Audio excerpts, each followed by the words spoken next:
Hey, thanks for being seated.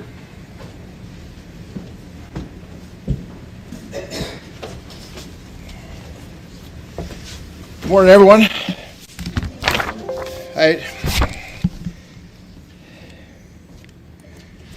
We're here in the matter of state of Nebraska versus Angela Hook at CR 19-3050. We're here today for a trial before the court on the charge of criminal negligent child abuse resulting in death. Can the attorneys for the state of Nebraska place their names on the record? Thank you, Your Honor. Amy Jacobson and Demetria Herman, Deputy County Attorneys, and we also have Sir Wayne Wardlow, who's a Senior Certified Law Clerk on behalf of the state. All right, and can the attorneys for Ms. Hook place their names on the record? Yes, good morning, Your Honor. Stu Dornan on behalf of Ms. Hock, who is present. Also, there is co-counsel at table. We have Hermine Hayes Klein, we have Keith Dornan, and we also have our paralegal, Shelby Hale. All right, are the parties ready to proceed to opening statements? Yes, Your Honor. Yes. Okay, you may proceed, Ms. Jacobson. Judge, we're here today because of Angee Hock's arrogance. She put herself out to be a skilled midwife and led a family to make decisions that endangered their child's life. She's charged that she caused or permitted a minor child, Vera, to be placed in a situation that endangers her life or physical health or deprived her of necessary care, and it resulted in the death of Vera Noe. This begins a couple years before Vera was born. You're going to hear evidence that Emily and Crayton are the type of family that wanted to do natural childbirth, and they were seeking to find a midwife to do that service for them. They found Angee Hock and enlisted her help for the birth of their first child named Sabra. Angee Hock is unlicensed, purports to be trained in childbirth. She has contracts for her clients, and in fact you will see the contract that the Noes signed in order to use her help. In her contracts, she tells them that she provides them with concrete knowledge, ancient wisdom, and current research, so women can take back their power by making fully informed choices. She says things like, I work directly for you. In the contract it says, I do have boundaries for specific situations that I am comfortable working with based on my knowledge and experience. She also told them, I am trained to recognize, treat, and refer potential problems before they become an issue wherever possible. She talked in the contracts about having a training in the art and science of breech birth. In her contract, you'll see that she tells them she's had training in routine breech presentations. The problem with this case, Judge, is you're going to hear from state's experts that are going to tell you that breech presentations are anything but routine. They're very dangerous, and they're best served in a hospital setting.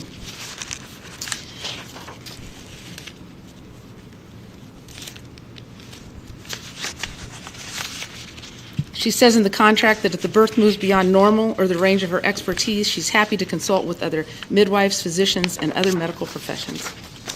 This birth of Vera was way beyond Ms. Hock's expertise, but she told them she could do it.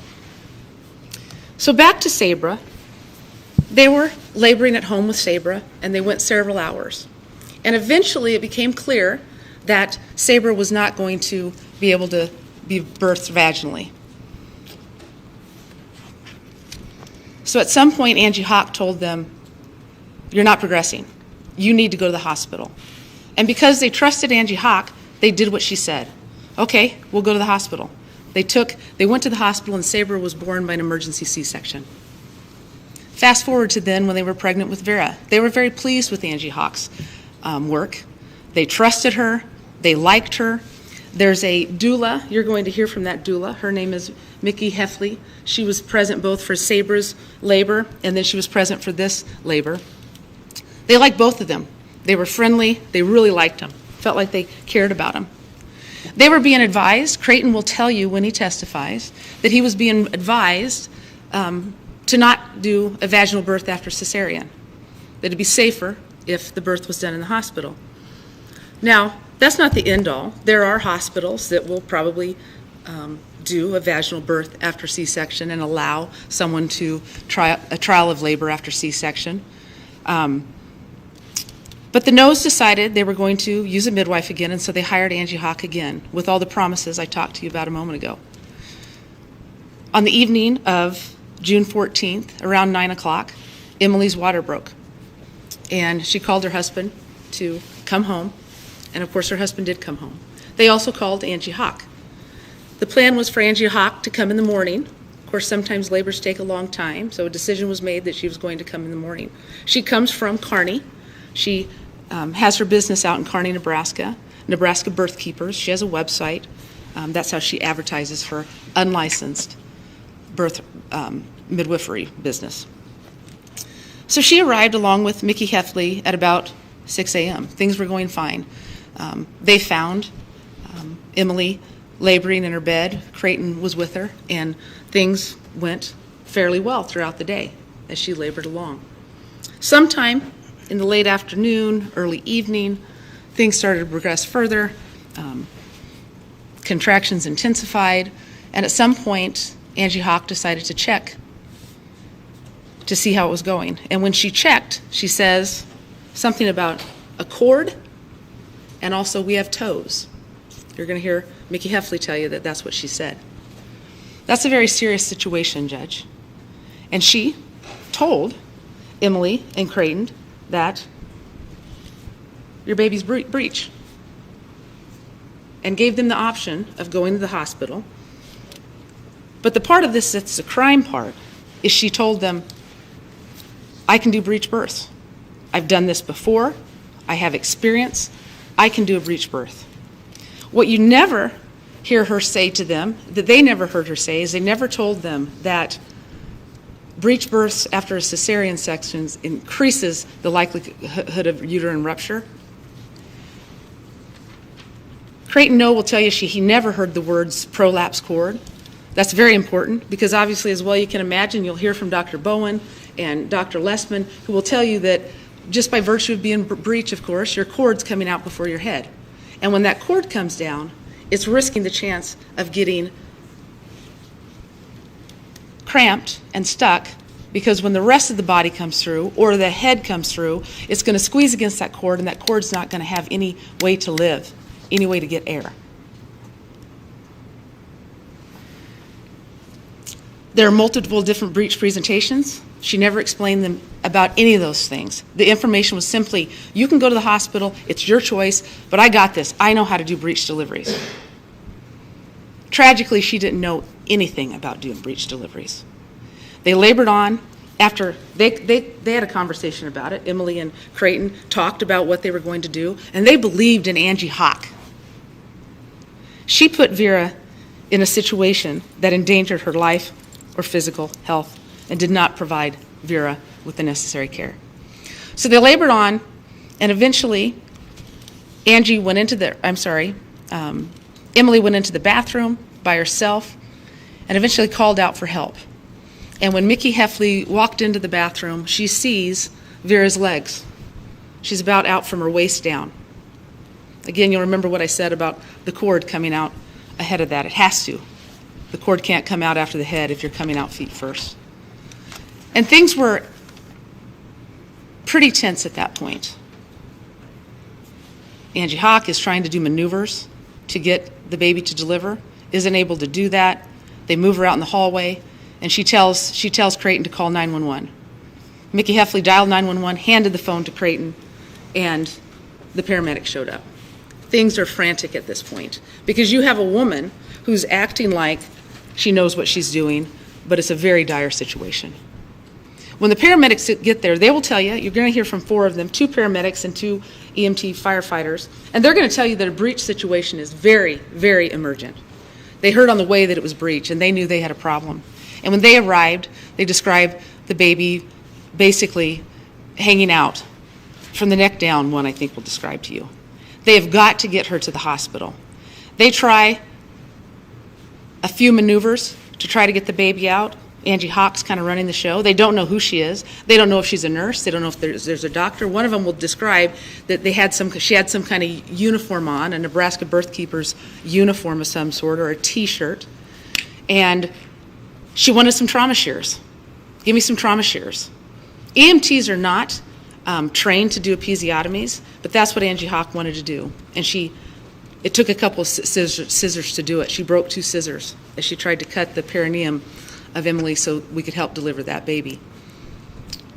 They got her in the squad and took her to the hospital, and Vera was born shortly before they arrived at the hospital. They gave some final pushes, and Vera came out.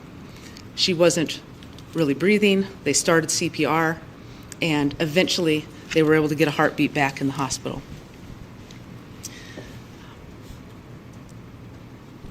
This is about the defendant's arrogance.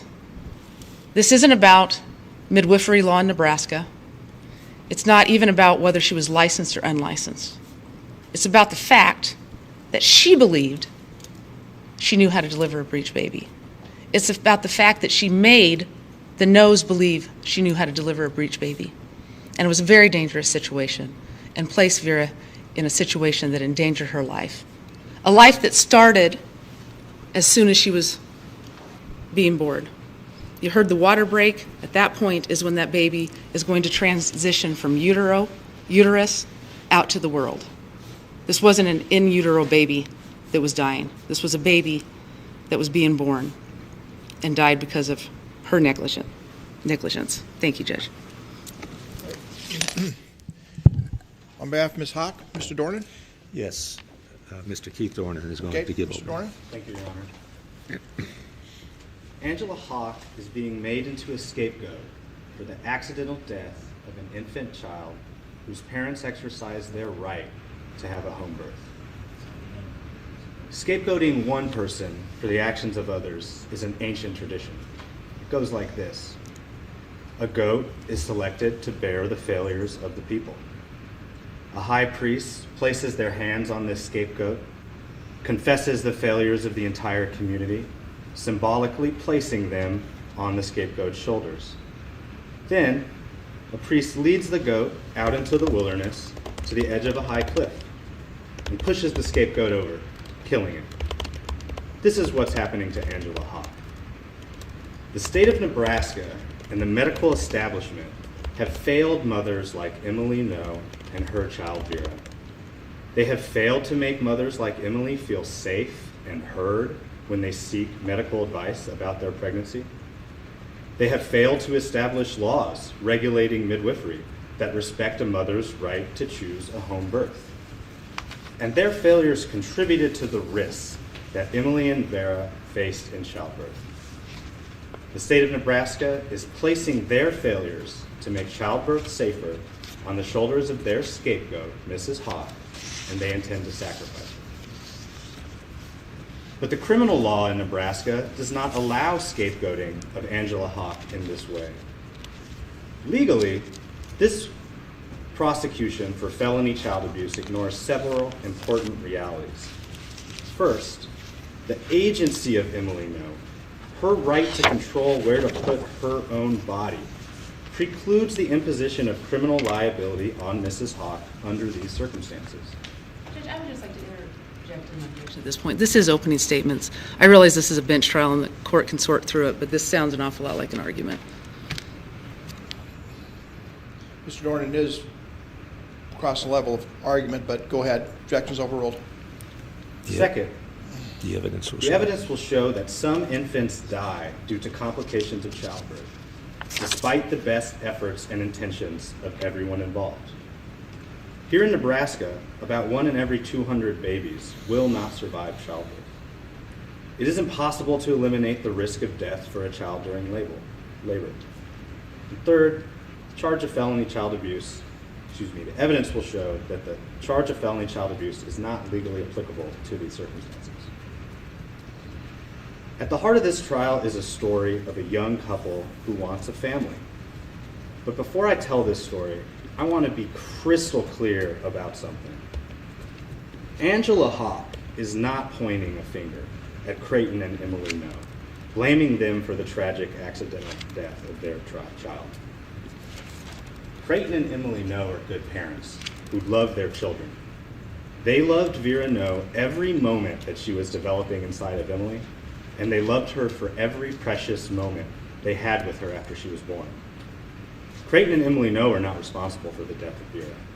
They are grieving parents who have been callously dragged into this criminal process against their will.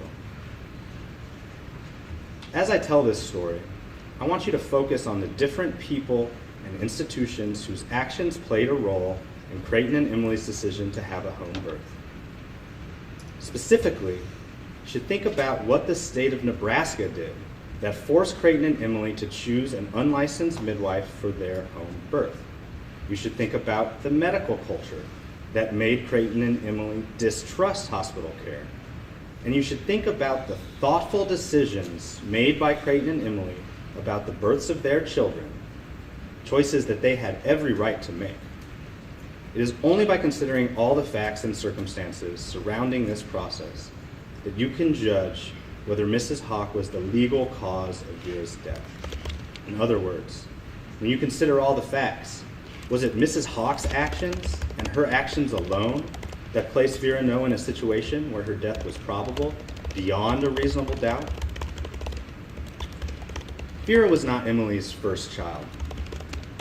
Evidence will show that when Crayton and Emily became pregnant with their first child, Sabra, they did what all good parents do. They educated themselves. They sought out the opinions of medical professionals to understand their options with respect to giving birth and the risks associated with those choices. They went to obstetricians who talked to them about childbirth, their options, and the risks involved. The evidence will show that they sought out prenatal care. They did everything that responsible parents do when they are expecting. But Emily Noe has panic attacks in hospitals because of bad experiences in the past. She has PTSD in regards to hospital-based medical care. So the Noes explored their options for giving birth outside the hospital with midwives. They visited Kansas to consider giving birth at a midwife clinic there, but ultimately decided to give birth at home with a traditional midwife named Angela Hock. Before making that decision, Crayton and Emily sat down with Mrs. Hock in her home, and they talked through an agreement that stated their understanding was that Mrs. Hock was an unlicensed and uncertified traditional midwife. That agreement described Mrs. Hock's midwifery training, and it made it clear that Mrs. Hock would never make medical decisions for the birthing parents.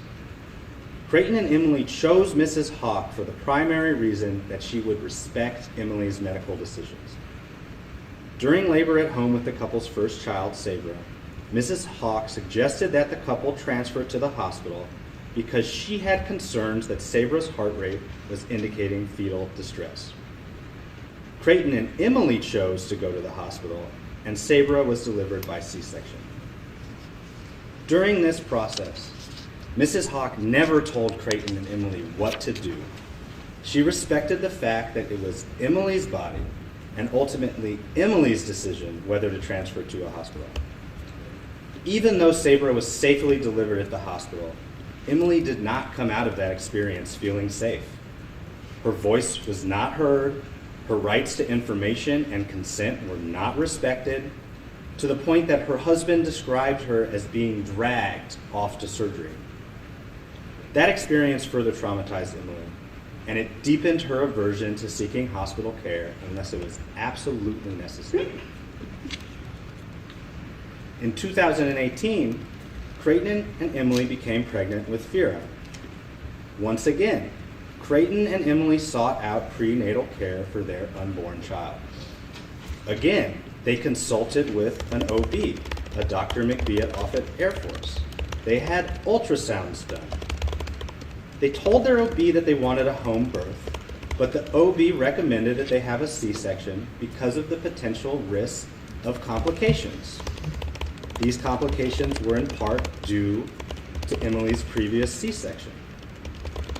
They talked with Mrs. Hock about a home birth, and she also advised a C-section for similar reasons. Later, after they had an anatomy scan done, the couple was advised by their OB that the pregnancy appeared normal, that there would probably not be any issues, but that obviously there were still risks involved. The couple talked to Mrs. Hock as well, and she gave similar advice. At that point, Crayton and Emily had a decision to make. They could go forward with their OB, Dr. McBee, and schedule a C-section. Or they could move forward with Mrs. Hock and schedule a home birth.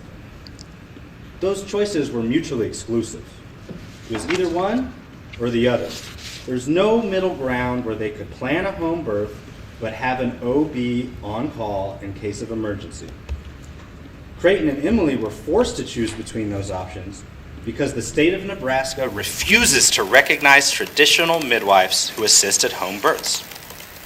In Nebraska, a licensed midwife can only work under the direction of a physician, and they can only assist at births that occur in a hospital setting. You can't be a licensed midwife in Nebraska and attend a home birth. The state has made this impossible. The practical result of this is to drive midwifery underground. Because the state refuses to regulate the practice, there is no integration of care between hospitals and traditional midwives. OBs and hospitals refuse to work with traditional midwives because they are unlicensed. Ultimately, Crayton and Emily chose to have another home birth with Mrs. Hock, and that meant they would have scant support from the medical community. There would be no OB on call in case there were complications at birth. There would be no ambulance equipped with the proper tools and trained personnel to transport Emily to the hospital if complications arose. And if she needed emergency hospital care during labor, she would have to arrive at the emergency room and be treated by unknown doctors with no background on the situation and no relationship to her personally. This was a reality that Mrs. Hock had no control over. Mrs. Hock is not responsible for Nebraska's policy decisions regarding midwifery. She is not responsible for the increased risk those policy decisions create during home birth. Most importantly, Ms. Hock is not responsible for the decision to have a home birth in the first place. That was Crayton and Emily's decision to make, and they had every right to make it. All Mrs. Hock could do was provide Crayton and Emily with accurate information about their options and the risks associated. Mrs. Hock did provide accurate information, and that information was consistent with the advice given to them by their OB, Dr. McBee. Once the decision was made, Mrs. Hock accepted that decision and supported the parents and their unborn child to the best of her abilities. Tragically, complications arose during the birth of Vera, and she presented in the breech position. This was not preventable. Sometimes babies present in breech, and all anyone can do is respond. In a hospital setting, OBs strongly recommend a C-section in the case of breech, but ultimately it is the mother's decision to make. If a mother refuses a C-section, the hospital staff must assist in a vaginal birth just like Mrs. Hock. When Vera first presented in breech, Mrs. Hock informed Crayton and Emily that their baby was in breech and informed them regarding the additional risks that can arise during a breech delivery. She advised them that the identification of a breech presentation could be a reason to go to the hospital for the delivery. She informed them that she was trained in physiological breech delivery and would continue to assist them if they decided to stay at home. The evidence will show that Crayton and Emily carefully considered their options and chose to labor at home a bit longer to see if the baby would be born. When the baby was not born quickly, the group started preparation for Emily's transfer to the hospital. As Crayton was packing a bag, Emily went into the restroom alone and closed the door. For the next 10 to 15 minutes that she was inside that restroom, she is the only person who knows what happened. She was quiet inside the bathroom, and when her husband asked through the door if everything was all right, she called back that she was fine.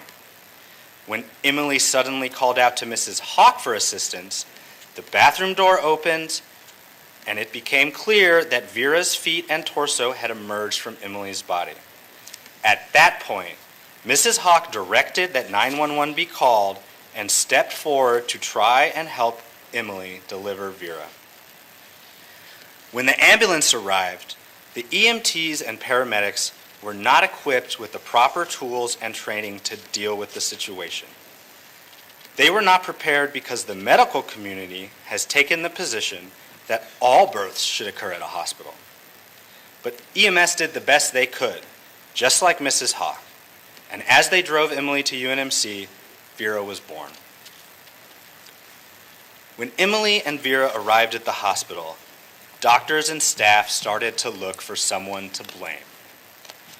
The position of the medical community in Nebraska is that all children should be born in a hospital. In the opinion of the doctors at UNMC, if Emily had gone into labor and given birth at a hospital, then Vera would still be alive today. OBs are very familiar with medical malpractice because they often face accusations by parents that they are responsible for an infant's death. Dr. Lessman, the OBGYN who provided care to Emily and Vera, sought out law enforcement and told them, in her opinion, this was a preventable death and that Mrs. Hock's actions were negligent. Dr. Lessman did this based on her understanding that she had a mandatory duty to report the practice of medicine without a license. The evidence will show that Dr. Lessman told law enforcement that, but for Mrs. Hock, Vera would still be alive. Dr. Lessman expressed an opinion that Mrs. Hock was negligent based on her understanding of civil medical malpractice law. But civil medical malpractice law is not criminal law. In criminal law, the standard by which people are judged is incredibly high because the penalties for a criminal act are much, much harsher than the penalties for medical malpractice. When an OBGYN suffers the tragic loss of a newborn under their care, they do not face criminal charges. They may be sued civilly, but they aren't handcuffed and hauled off to jail.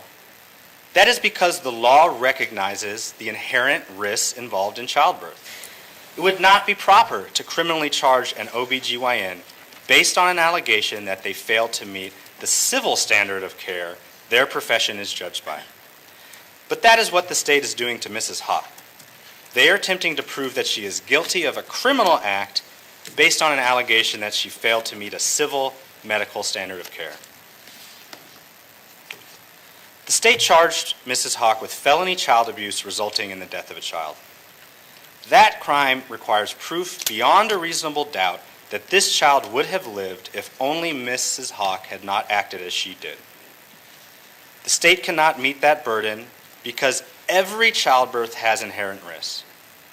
It is a tragic reality that infants die in childbirth. Some of those infants who die, like Vera, were delivered in a home birth. Some of those infants who die are delivered in a hospital. Regardless of where they are delivered or who assisted at that delivery, there is an inherent risk of death in each and every childbirth.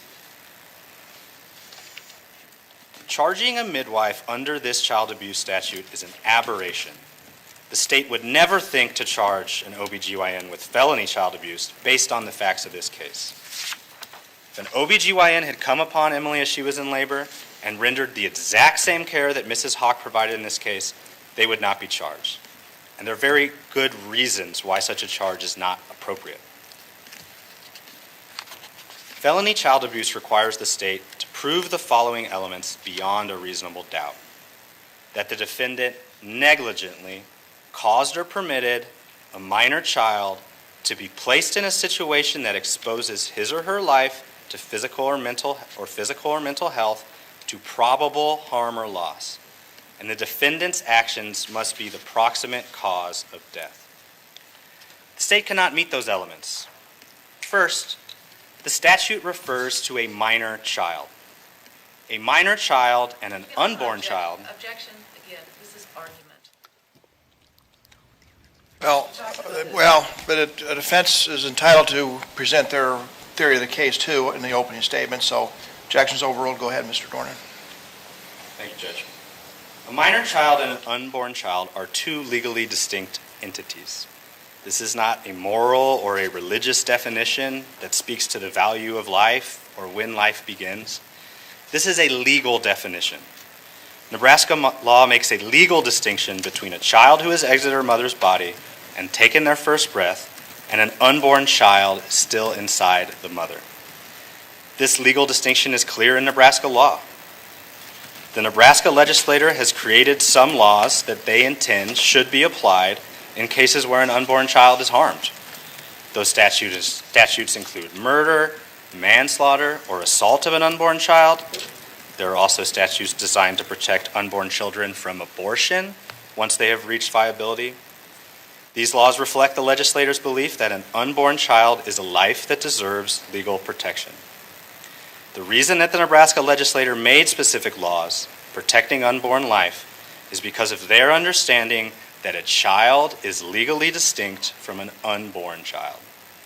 In the American legal tradition, that is the default rule, the common law rule. And that is why this prosecution is so troubling. Defense counsel is not aware of any legal precedent in Nebraska for charging a midwife or anyone else with child abuse based on actions they undertook to assist with childbirth. Simply put, the child abuse statute in Nebraska is designed to make it a crime to abuse or neglect a living, breathing child that is outside of the womb. It is an essential element of the crime charged that Vera was legally a child when she was put in a situation that endangered her life, and the state cannot prove that element. The prosecution must also prove, beyond a reasonable doubt, that Mrs. Hawk's actions were the proximate cause of Vera's death. The state's theory ignores all the factors beyond Mrs. Hawk's control that contributed to that death. Some of those factors were inherent.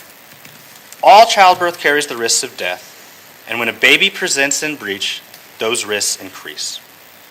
Other factors involve the parent's agency. The state's theory ignores the fact that Crayton and Emily had a right to choose a home birth.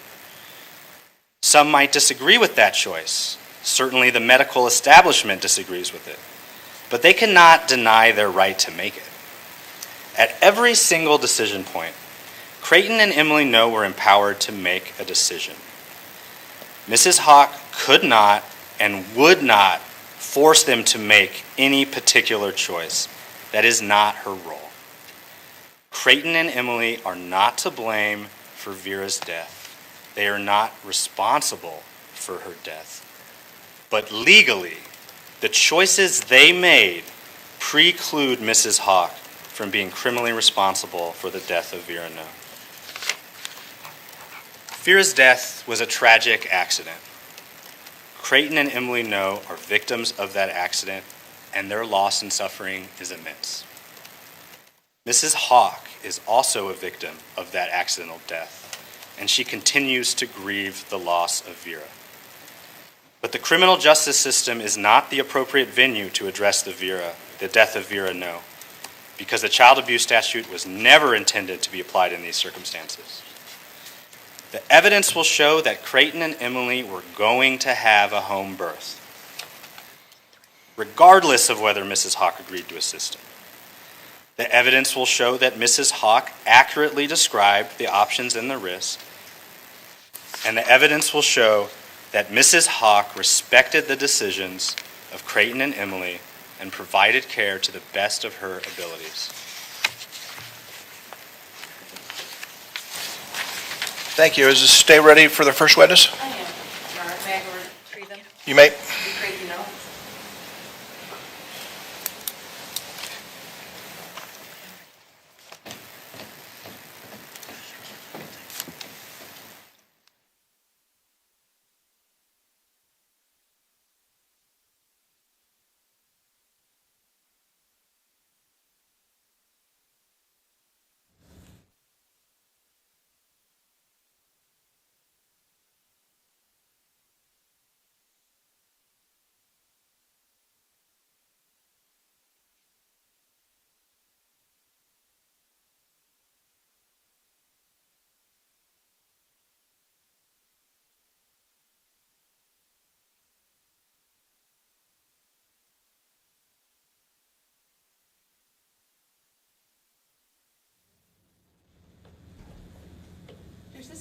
Noe. Good morning. Can you come over to my left, sir? And before you sit down, can you raise your right hand? Do you solemnly swear or affirm the testimony you're about to give with the truth, the whole truth, and nothing but the truth? I do. Okay, please be seated. Ms. Jacobson, you may proceed. Thank you, Judge. Sir, state your name, spelling your first and last name for the record. Of course. My first and last name is Crayton James Noe. That's Crayton. Last name Noe, Noe. How old are you? I am 29 years old. Question. You may. Your Honor, before Crayton testifies, I would ask the court to consider advising him of his constitutional Fifth Amendment rights against... No. So Yes, Your Honor. proceed. Go. What do you do for a living? I am currently serving in the United States Air Force. And proceeding further information on that, I'd like to state that I am representing myself and not in any sort of capacity of the United States Air Force. Is that something you have to do when you're called to testify in something outside your employ? Yes. Okay, all right. What do you do for generally, what is your job with the Air Force? I am currently a religious affairs airman. What does it mean to be a religious affairs airman? A religious affairs airman holds crisis counseling and confidentiality up to 100% for other military members serving the United States. And how many years have you served the United States? I've served for over 7 years now. Sir, are you married? Yes, I am. What is your wife's name? My wife's name is Emily Vera Noe. How long have you been married? I've been married for about 8 years. How long have you known Emily? For about 10 years. Do you have any children? Yes, I do. How many children do you have? I have 3 living children and 1 that passed away. Okay. Who was your first child? What's her name? My first child is Sabra Alabama Noe. Okay. And then your second child? Is Vera Avamir Noe. Okay. And is Vera the child who passed? Yes. And how old is Sabra? Sabra is 5 years old. And you have had 2 other children since Vera passed, is that Yes. right? How old are they?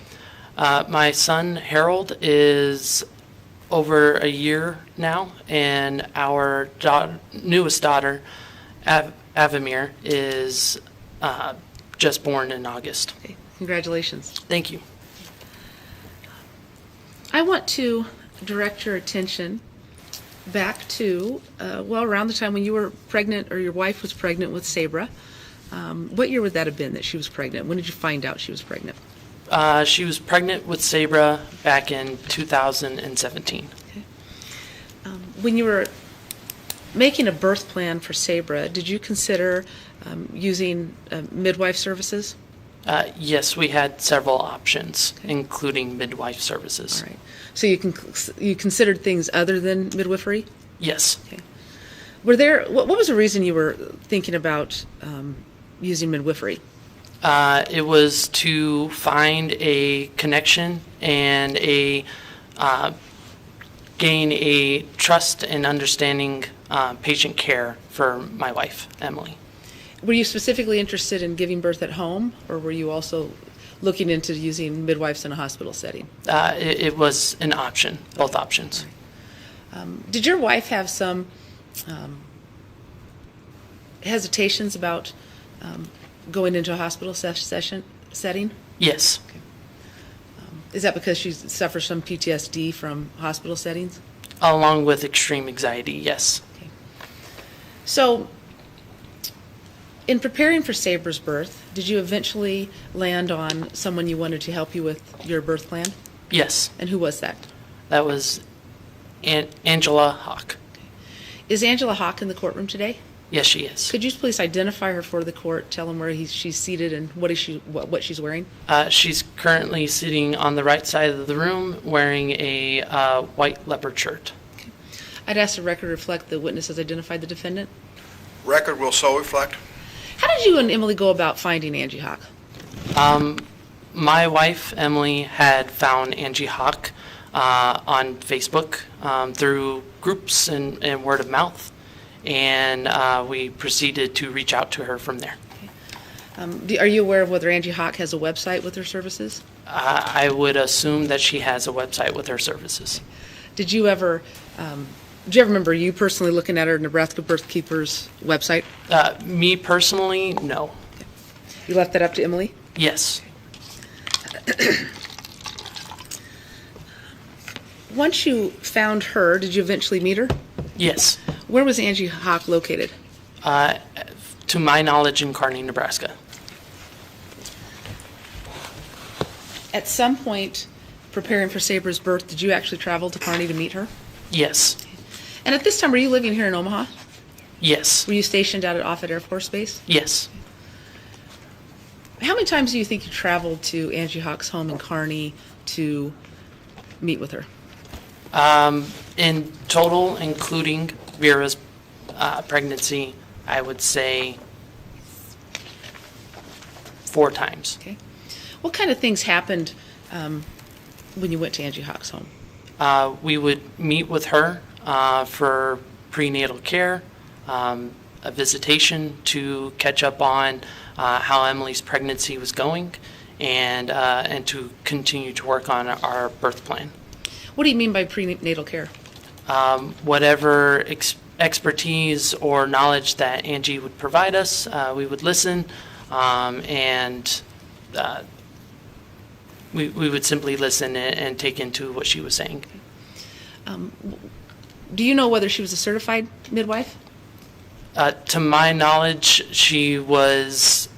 I did not know whether she was certified or uncertified. Okay. Did she express to you she had training in midwifery? She expressed that she had experience in training, yes. Did you eventually sign a contract to use her for Sabra's birth? To my understanding, I signed a contract to use her for Vera's birth. I do not explicitly recall if I signed one for Sabra's birth. At any rate, at some point, did you decide that you and Emily, that you were going to use Angee Hock to help with the birth of Sabra? Yes. Okay. When was Sabra born? Sabra was born November 23rd, 2017. During Sabra's birth or her laboring, did Angee Hock come to assist? Yes. So would she have had to drive from Kearney Yes. to here to Omaha? Yes. Was anybody with her during Sabra's birth? Yes. Who was with her? A doula, Micki. I only know her first name. I don't remember her last name. And another assistant attended with her. Was that assistant in part serving as photographer for Yes. the occasion? Okay. Had you met Micki before? Yes. Okay. Where did you meet Micki? We met Micki at, I believe, at Angee's home. Did you like Micki? Yes. What did you like about Micki? Micki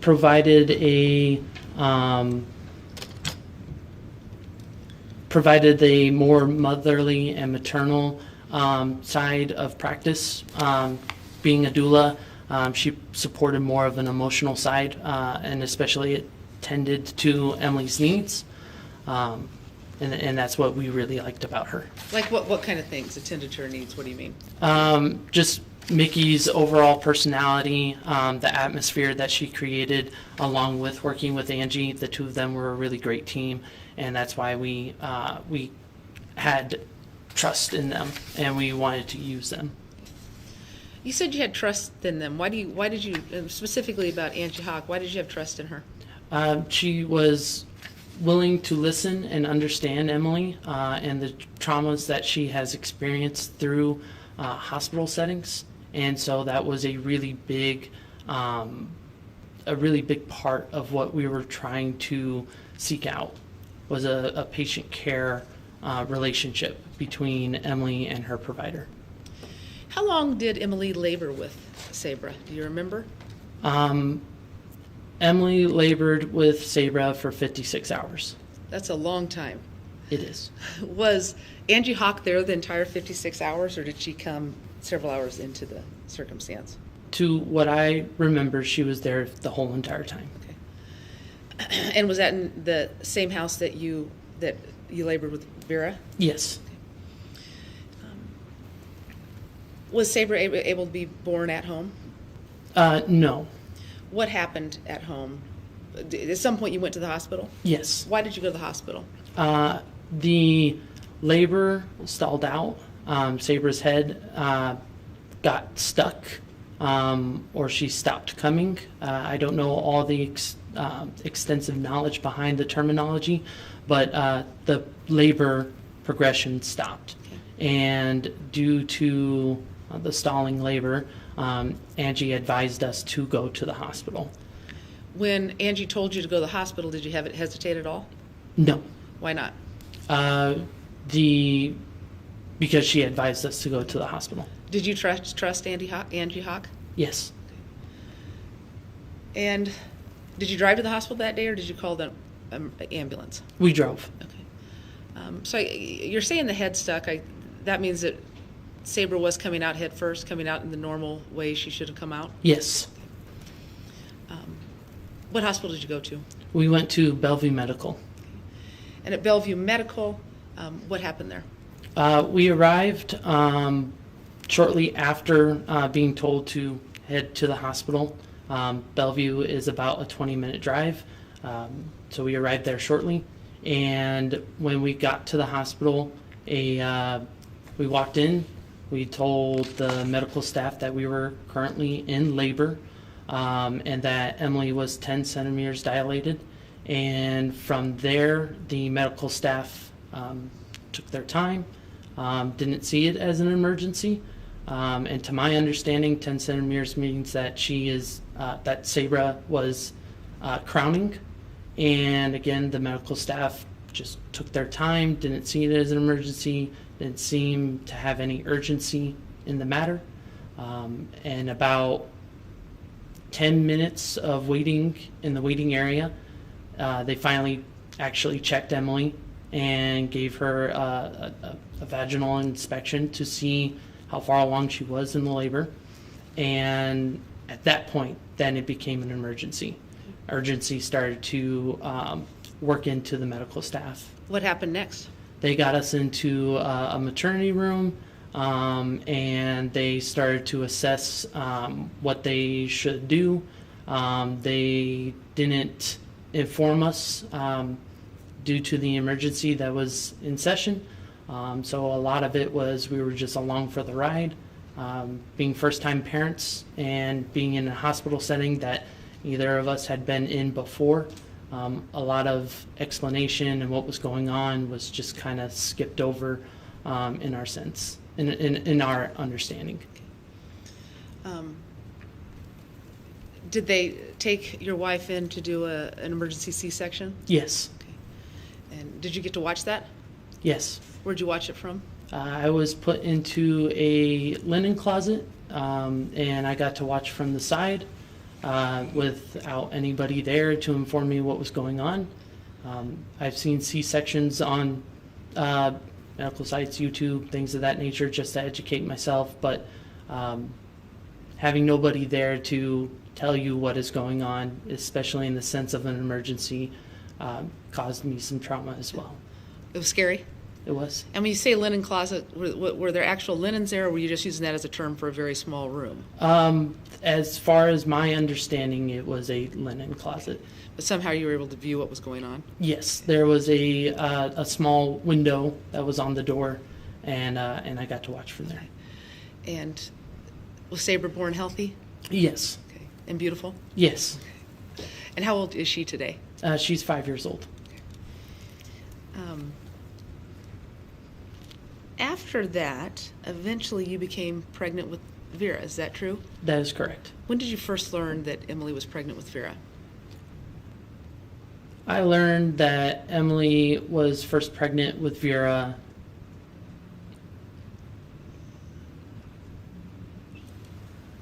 around August, I believe. So she was born in June. I apologize. I said August. I'm very much have trouble with dates, especially when it comes to the conceiving time frame. Right. Okay. So she was born in June of 2019. Yes. So Did you find out after the first trimester, sometime during the first trimester? Sometime during the first trimester. Okay, all right. So maybe at Christmas time? Yes. December the previous year, maybe? Yes. Okay. All right. So when you were pregnant with Vera, did you again discuss with Emily about what the birth plan was going to look like? Yes. Were you ultimately wanting to again try to do a birth at home? Yes. Okay. Now, did Emily do any prenatal care with any doctors prior to Vera's birth? Yes. Okay. After going to those doctors, were those doctors recommending that you do a home birth?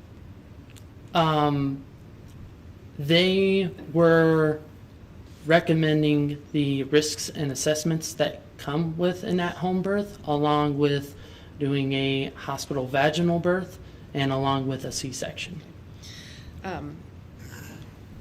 Did you understand that there were some concerns about doing a vaginal birth after C-sections? To my knowledge, there's always concerns when it comes to any type of labor and delivery. Okay.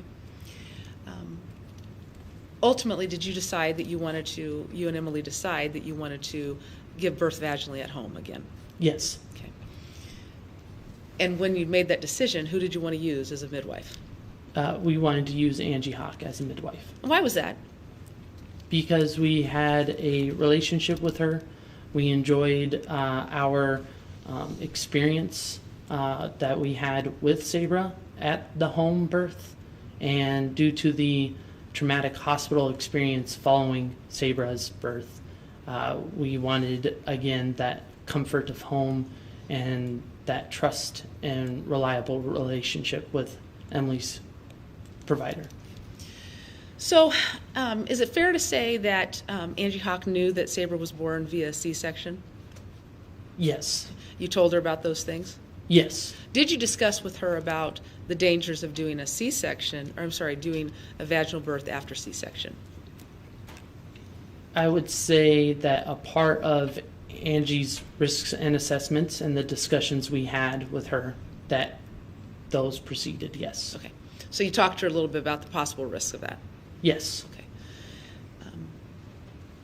I'm going to show you, and I'll need to approach your court reporter to mark an exhibit. You may approach.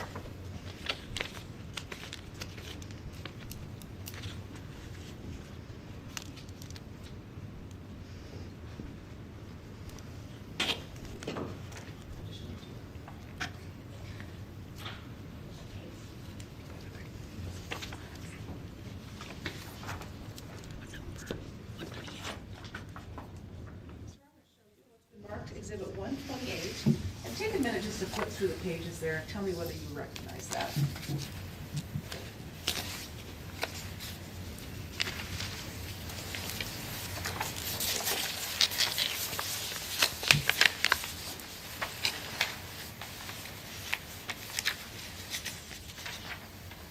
Yes, I do recognize this. What is Exhibit 128? It is Angee Hock's birth keeper contract. And in this Exhibit 128, are there this is a copy of the document you signed, correct? Correct. Because there are some points in here in which I think we have your initials and Emily's initials, and then ultimately your signatures on the final page. Is that right? That is right. At this time, I'd offer Exhibit 128. Any objection? No objection? All right, 128 is received. We're going to try to go through some of this here.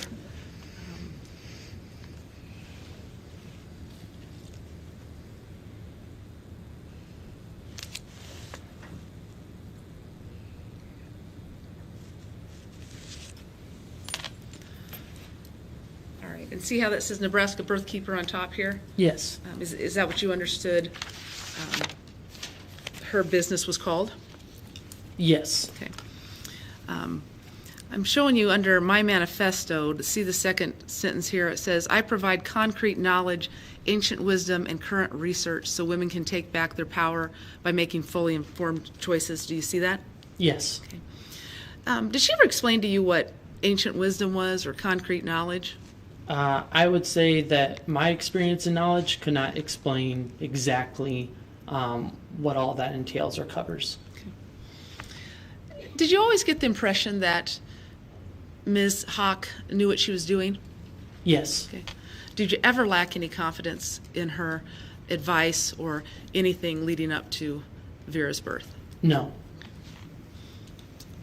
The contract also, if I put down here about your birth keeper, it says I work for you directly. Do you see that? Yes. Did you feel that way, that she was working for you? Yes. Did she express that to you, that she was working for you? I would say the assumption was there, yes. Did it ever feel like she put other people in front of you? No. Okay. All right. And on the bottom of that first page, see how it says, however, I do have boundaries for specific. Do you see that? Yes. I'm going on to the second page. Situations that I'm comfortable working with based on my knowledge and experience. Do you see that? Yes. Okay. And then it says, occasionally I may choose not to work with the client or refer them out of my care at some point. I am trained to recognize, treat, and refer potential problems before they become an issue whenever possible. What did you take that to mean? That Angee had every right to refuse a working relationship with her client. When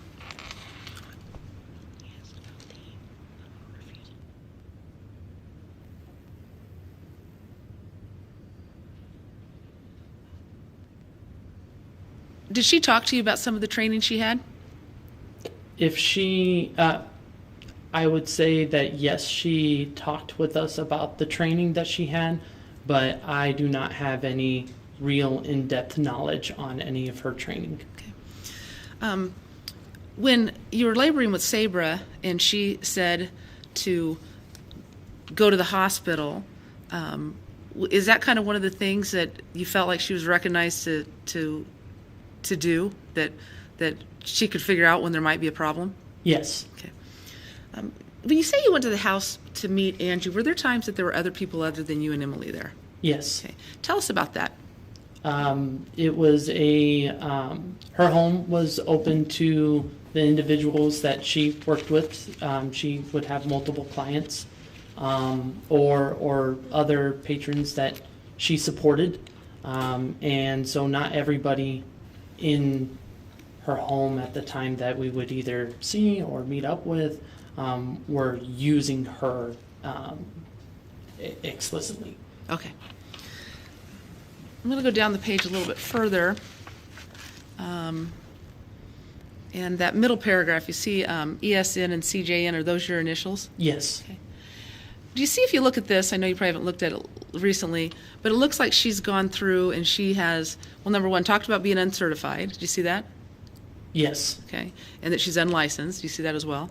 Yes. And then do you see how she's just listed some of her trainings? Yes. Okay. You would have read this when you signed this, is that right? That's correct. One of the things in here is, I can find it now. See where it says Art and Science of Breech Birth? Yes. Prior to Vera's birth, did you ever have any specific conversations with her about the dangers of breech births? Not to my knowledge, no. And here it talks down to here where it says alternative remedies and routine breech presentations. Any conversations with her, again, I just asked the same question about breech presentations or the dangers that come with the breech birth? Not specifically, no. Okay. And obviously, you were told about her breech training because you signed this document. Would you agree with me? I would agree, along with all the other information that is there, along with her experience, it sits on the same level of knowledge, yes. Okay. And prior to Vera going into labor with Vera, you had no reason to believe Vera was breech, is that right? That is correct. And Emily, was she doing some prenatal care with doctors at Offutt or through your insurance? Yes. Through the airport? And I guess we already talked about that, that you had conversations with them about a vaginal birth after C-section? Yes. Okay. I also want to show you in this contract, third page, you see where it says, I currently will be bringing my nursing baby to your birth and possibly another sibling to watch them. Do you see that? Yes. Okay. On the day of Vera's birth, we're going to get to it, but did she bring her nursing baby that day? Yes. Okay. How did you feel about that, the fact that she'd be bringing a baby into the situation? That her nursing child needed their mother. Okay. And so we wanted to give her that same respect and same care and responsibility that she was giving us. Okay. Did it bother you at all that there was going to be an extra child there? No. Okay. And at the bottom of that page, see where it says, except for extraordinary circumstances, I will remain with you throughout birth and beyond. Do you see that? Yes. Was that the way it was with Sabra? Did she remain with you, and then after Sabra was born, did you continue to have contact with her? Yes, we continued contact with her.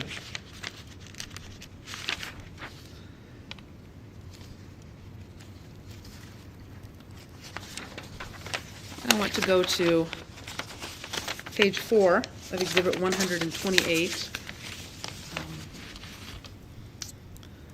I want to look, see where it says limitations. Yes. Okay. That first line talks about, as parents choosing a home birth with Nebraska birthkeeper, you are taking responsibility for your own pregnancy and birth, and therefore you are responsible. Is that something you appreciated about midwifery, that you could make your own decisions about how your birth plan looked? Yes. Okay. And here at the last sentence of that, it says, I'm here as a consultant and expert in normal birth. Do you see that? Yes. Did you expect with her consultation that she knew things and had an expertise in normal birth? Yes. Okay. Would you consider normal, well, what would you define as normal birth? I would consider a normal birth anything that is not listed as high risk. Okay. So is a breech birth a normal birth in your mind? According to my understanding, if a breech birth is not listed as high risk, then that would be considered, to me and my knowledge, a normal birth. Okay.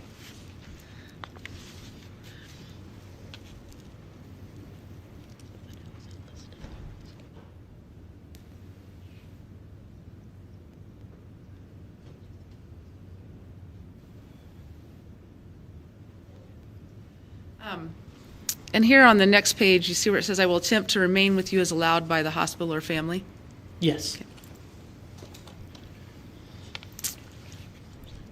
And right here, about third paragraph down, I do not make decisions for you.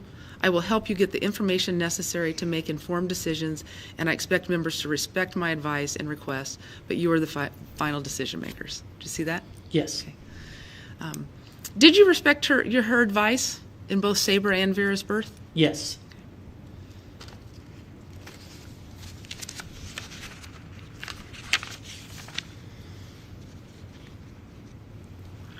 And here's a paragraph where you put your signatures, where she's having you initial that she's not responsible or liable for any problems. Do you see that?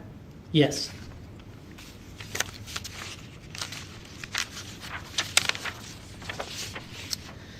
And finally, if we go on through this, we're not going to go through every line, but at some point, she defined for you what services she's giving you, and ultimately there's also a portion here on the last page about the fees.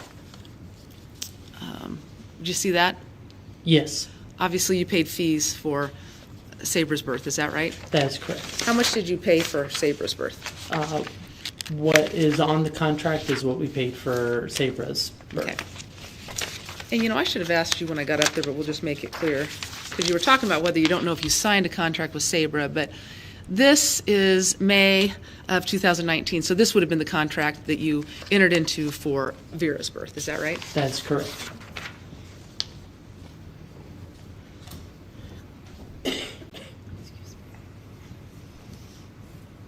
Okay, I now want to take you to the night that Emily first started going into labor. When was your baby due, Vera? I do not have the exact date on when Vera was supposed to be born. When she went into labor, was that at or around the time? This wasn't a concern that she's going into labor early. It was about around the time she was due? Correct. Okay. How did the pregnancy go with Vera? With Vera, the pregnancy went very well. Okay. Same exact pregnancy that with Sabra. No No issues. No issues? No problems. For 9 months, no concerns. Okay. Where were you at when Emily went into labor? I was at work at Offutt Air Force Base. Did you get a phone call? Yes. And did you come home? Yes. Approximately what time was that?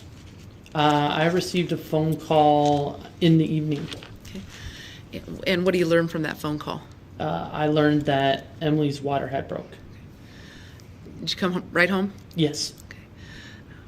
By the time you got home, was Angee Hock there yet? No. Okay. How did you reach out to Angee Hock, or did Emily reach out to Angee Hock? Emily reached out to Angee. Okay. What time did you understand Angee was going to arrive to help? Sometime early morning. Okay. When did she arrive? Around 5 a.m. Okay. When she arrived, was anybody with her? Yes. Who was with her?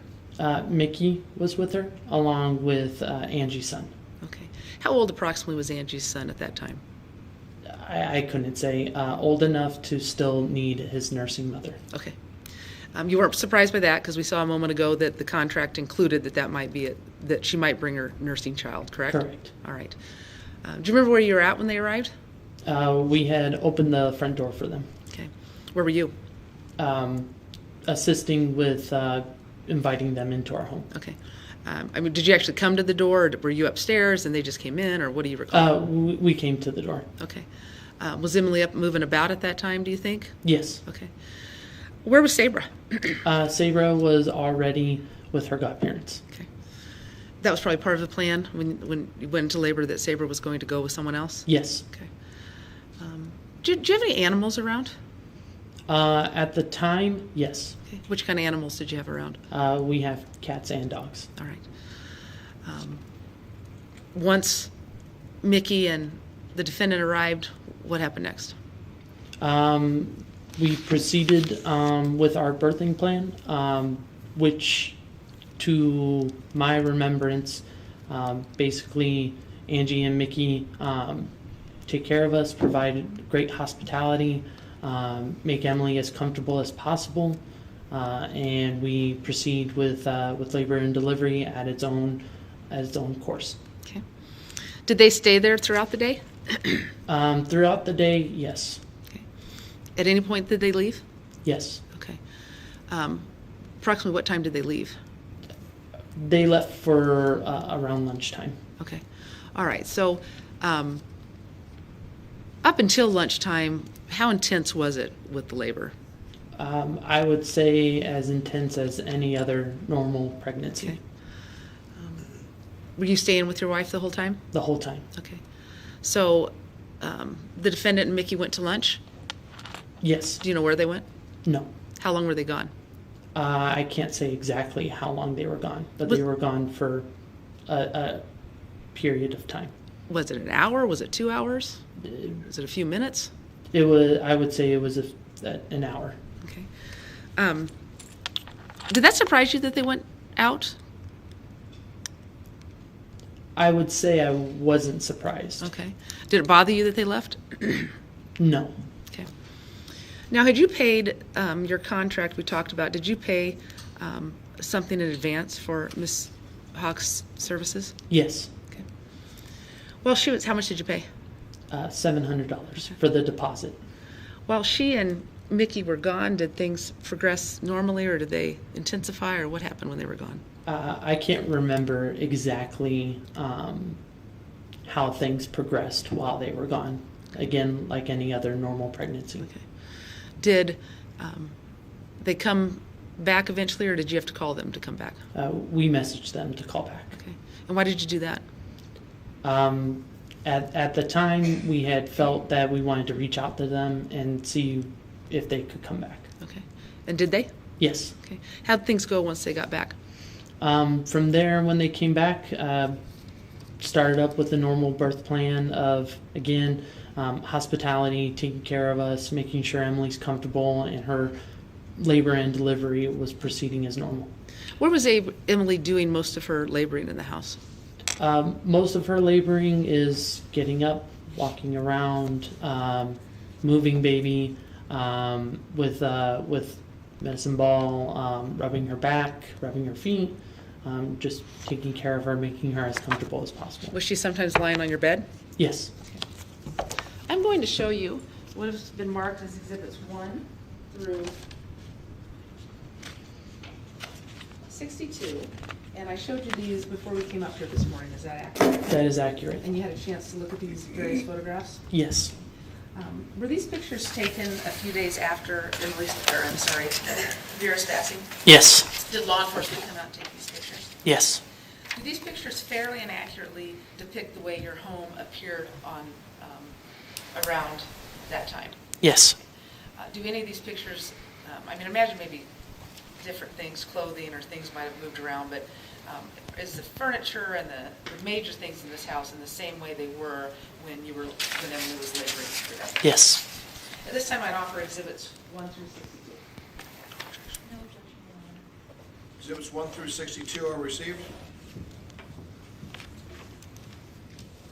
Just want to go through a little bit of some of these pictures a little bit. So you just get an idea of what your home looked like. This is exhibit 1 is the front of your home, is that right? That is correct.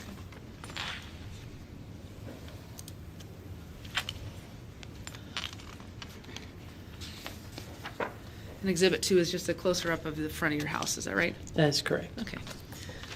Now I'm interested in the stairway. I'm showing you exhibit number 3. So what's the vantage point here? Like if you were the photographer, would your back be to your front door?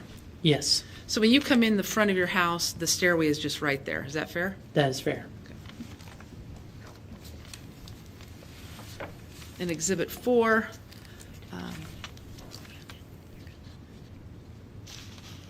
what are we looking at here?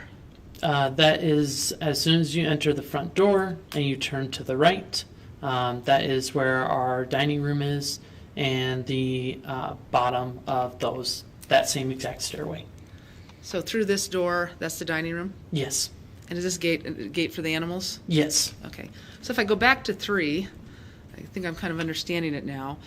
When you step in the door, you can walk straight down the hallway, but you kind of have to go to the right a little bit to head up the stairs. Yes. And exhibit 5, this is a vantage point of going up the stairs. Is that right? That is correct.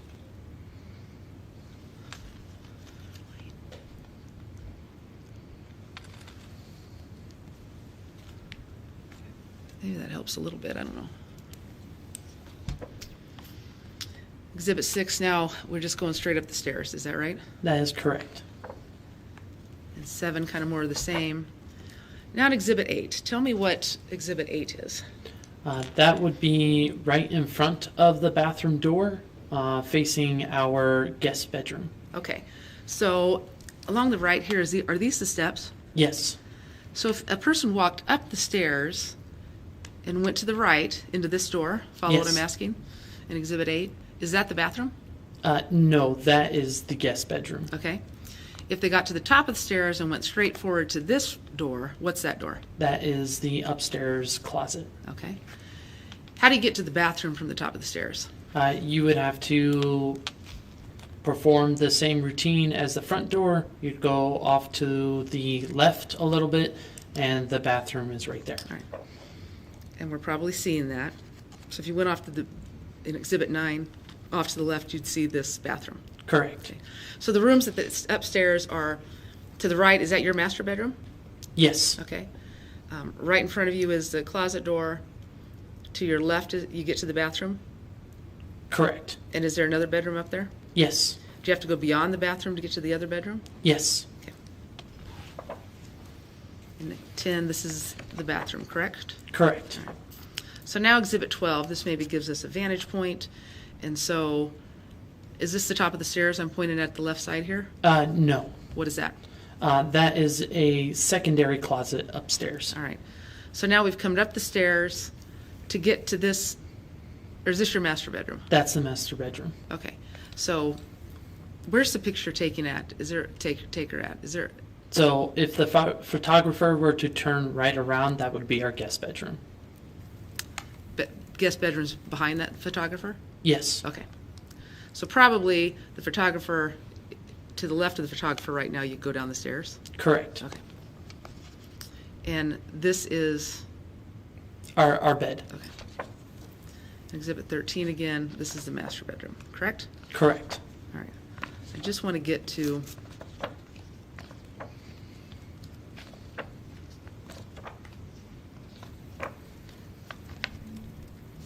Exhibit 21. Is this still the master bedroom? No, Okay. What bedroom is this? that is our guest bedroom. Okay. How many beds are in the guest bedroom? There should only be one bed in that bedroom. I'm going to show you here in a second because there's 21, Exhibit 22, Exhibit 23, Exhibit 24, and now Exhibit 25. Was there the second bed in there? Yes. Okay. So when we're looking back at 22 and 23, this room actually has that second bedroom, right? Yes. Okay. So 2 beds in that guest bedroom. Yes. Okay. It's kind of off in its own little nook, almost its own room within the room. Yes. Okay. Was this room being used by Micki and the defendant? Yes. Okay. What was it being used for? It is a guest bedroom.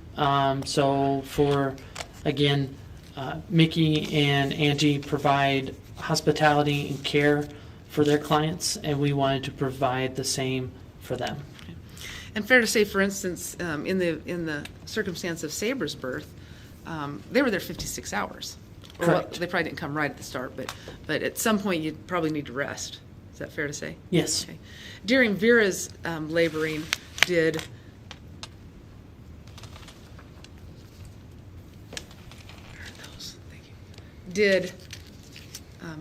Micki or Angee Hock ever rest? Yes. Okay. Where would that happen at? That would happen in the guest bedroom. Okay.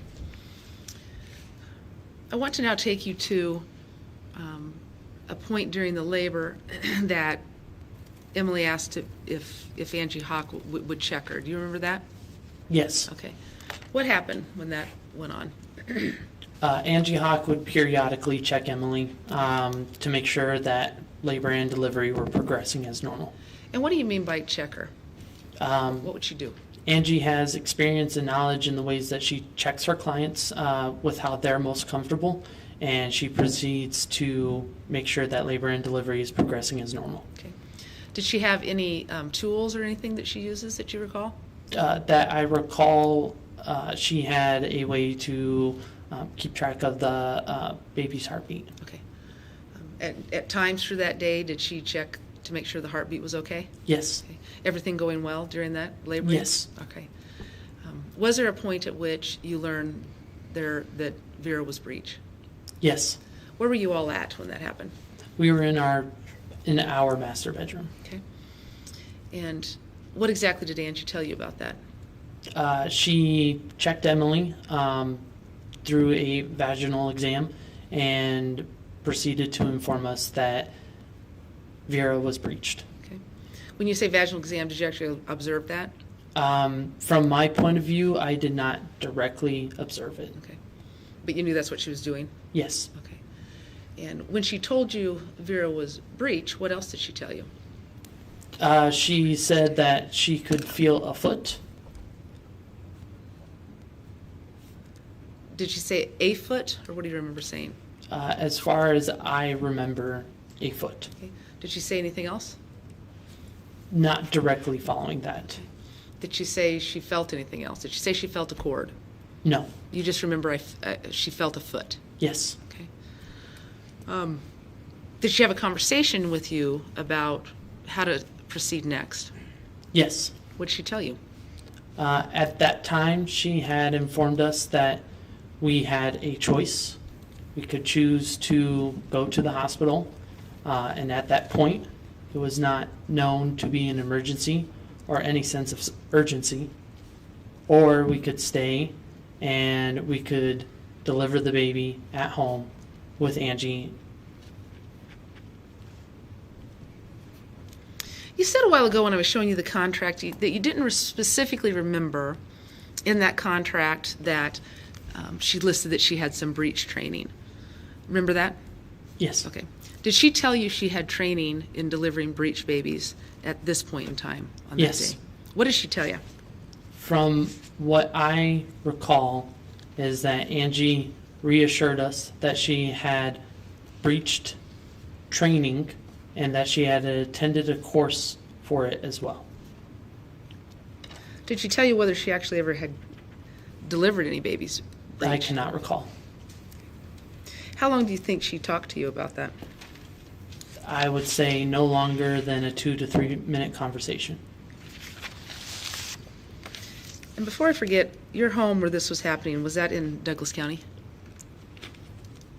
I do apologize. I believe it's in Douglas County or in Sarpy County. Okay, all right. So she talked to you for 2 to 3 minutes? I would say yes. Okay. Was she talking to both you and Emily? Yes.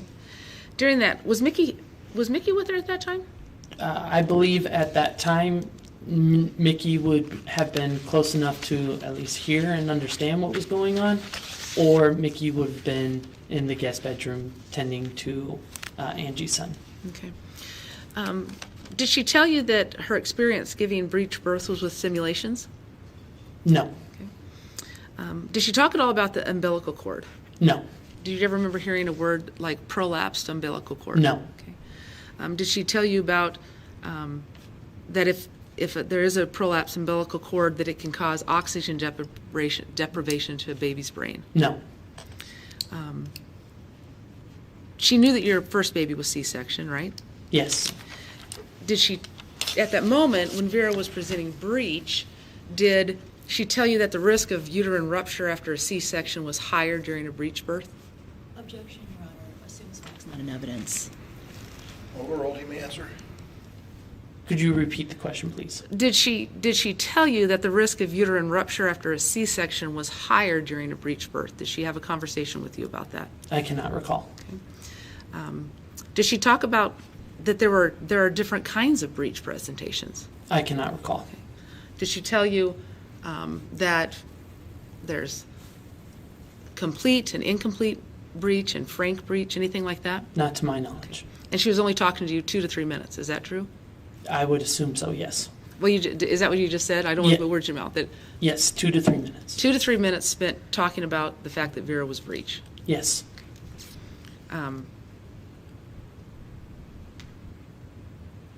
Did she explain to you that during a breech delivery, when you've had a C-section prior, that baby needs to be delivered once it presents breech in about 30 to 60 minutes? Did she tell you that there was some urgency to the delivery? I beg your pardon. What was the objection? Objection, Your Honor. Leading. Well, she asked, did she tell you this? So overruled, you may answer. Could you repeat the question? Well, did she tell you that after C-section, when a baby starts presenting breech, that there is a sense of urgency, that the baby would need to be delivered within 30 minutes or maybe top 60 minutes? There was no sense of urgency.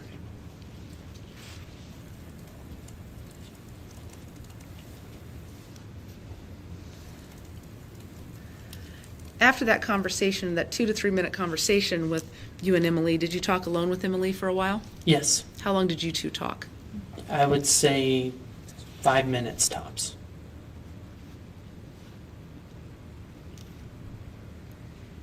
What decision did you make about going to the hospital or staying to labor at home? The decision was that the hospital would have been another traumatic experience and that it would have caused more anxiety and more trauma to my wife and I. And we decided to stay at home and continue labor and delivery with Angee.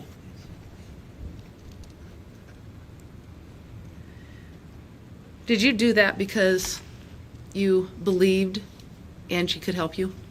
Yes. Did you have confidence in her abilities? Yes. Did you understand in that moment how dangerous a breech birth was? No. If you understood how dangerous it was, would you have made a different decision? Yes.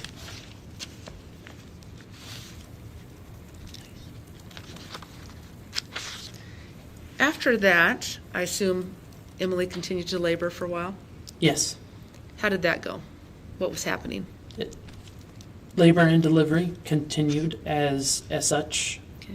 Were you doing some of the more of the same things, making her comfortable? Yes. Was Angee Hock making her comfortable? Yes. Was Micki keeping her comfortable? Yes. Okay.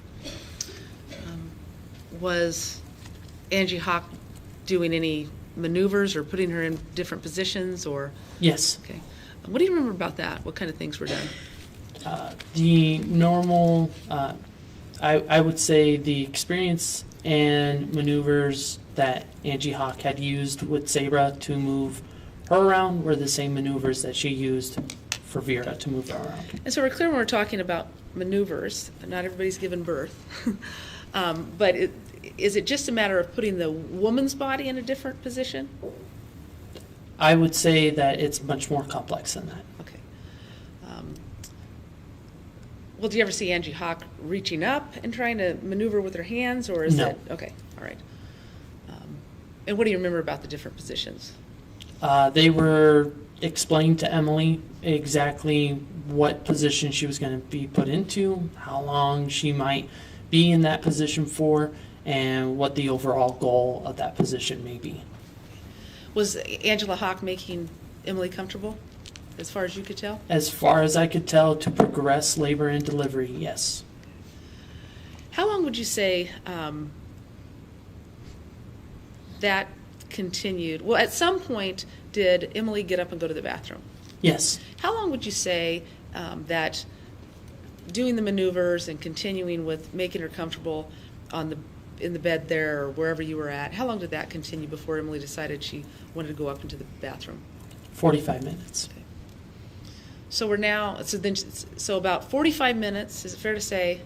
Well, if you add 5 minutes, you and Emily talked, plus the 2 to 3, Angela Hock talked to you about breech. We're now maybe 52, 53 minutes into, since breech has been identified. Is that fair?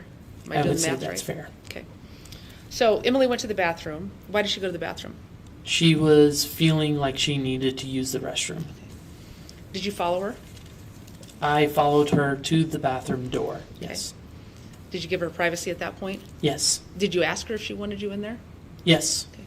And she told you no? Yes. Okay. Was it your impression she was actually needing to go to the bathroom, either urinate or have Yes. a bowel movement or something? Is that yes? Yes. Sorry. How long was she in there?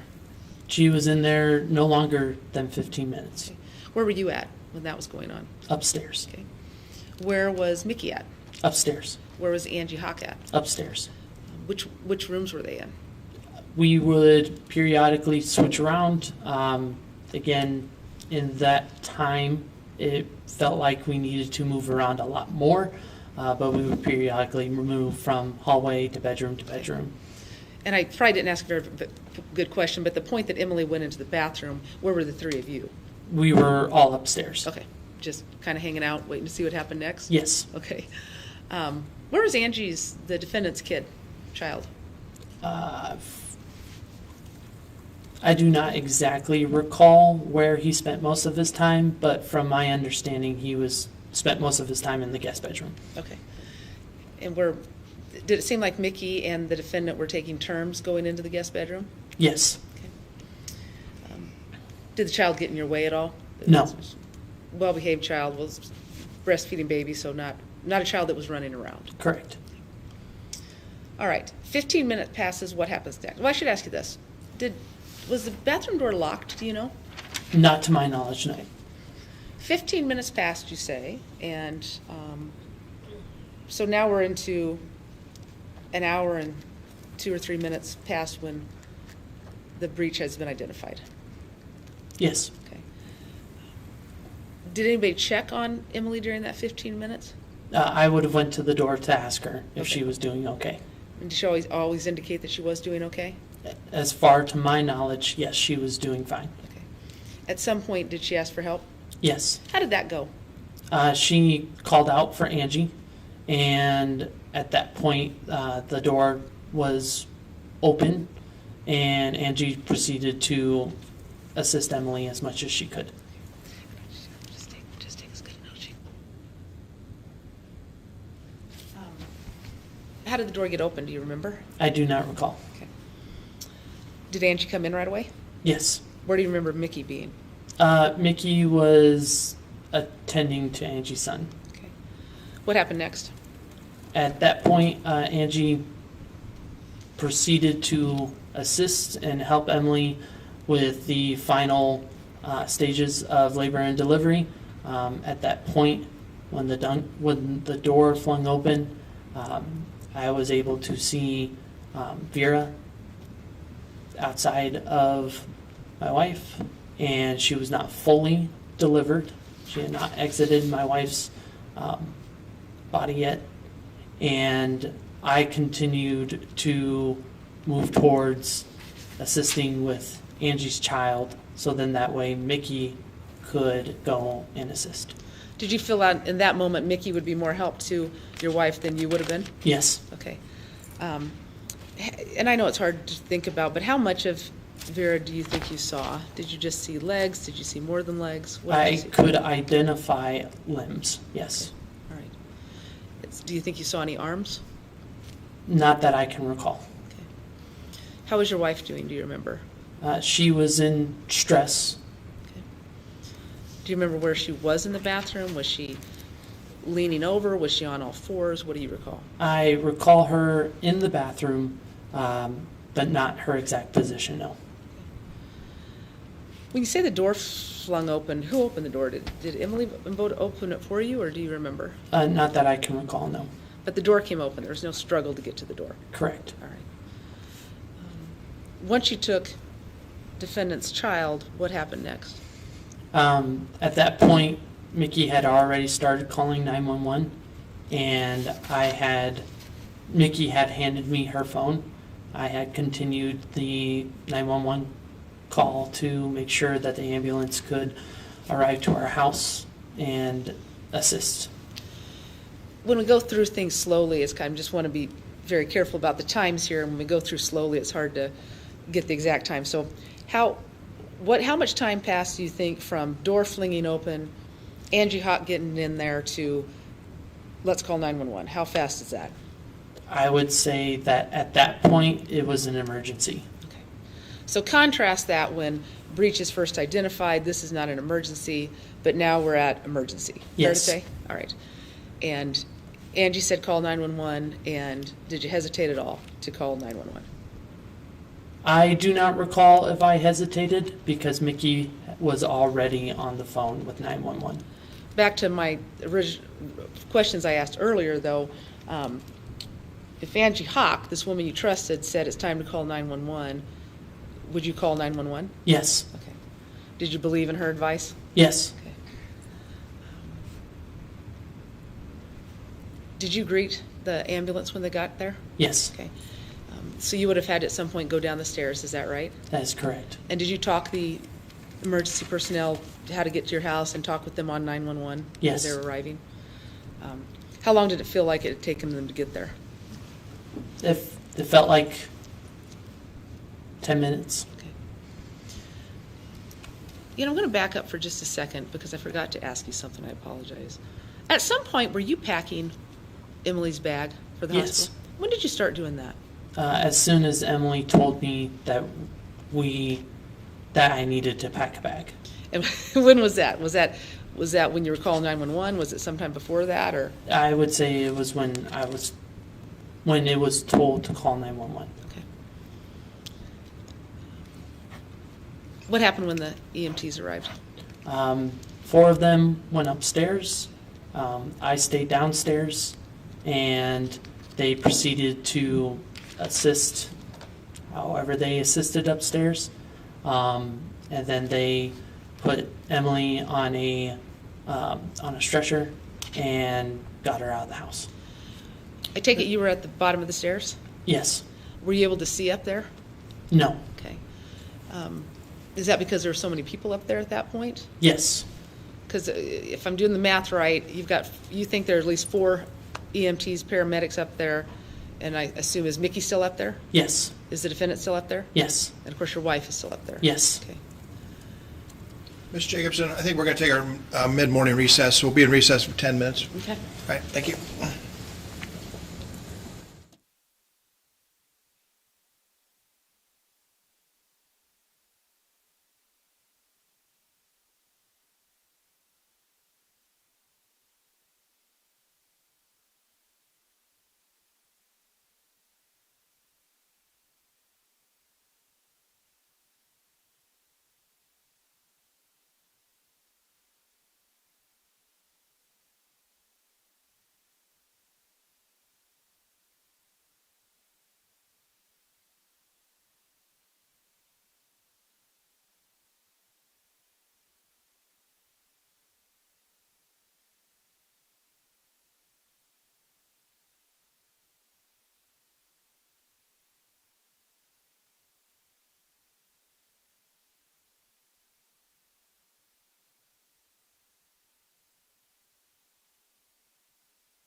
All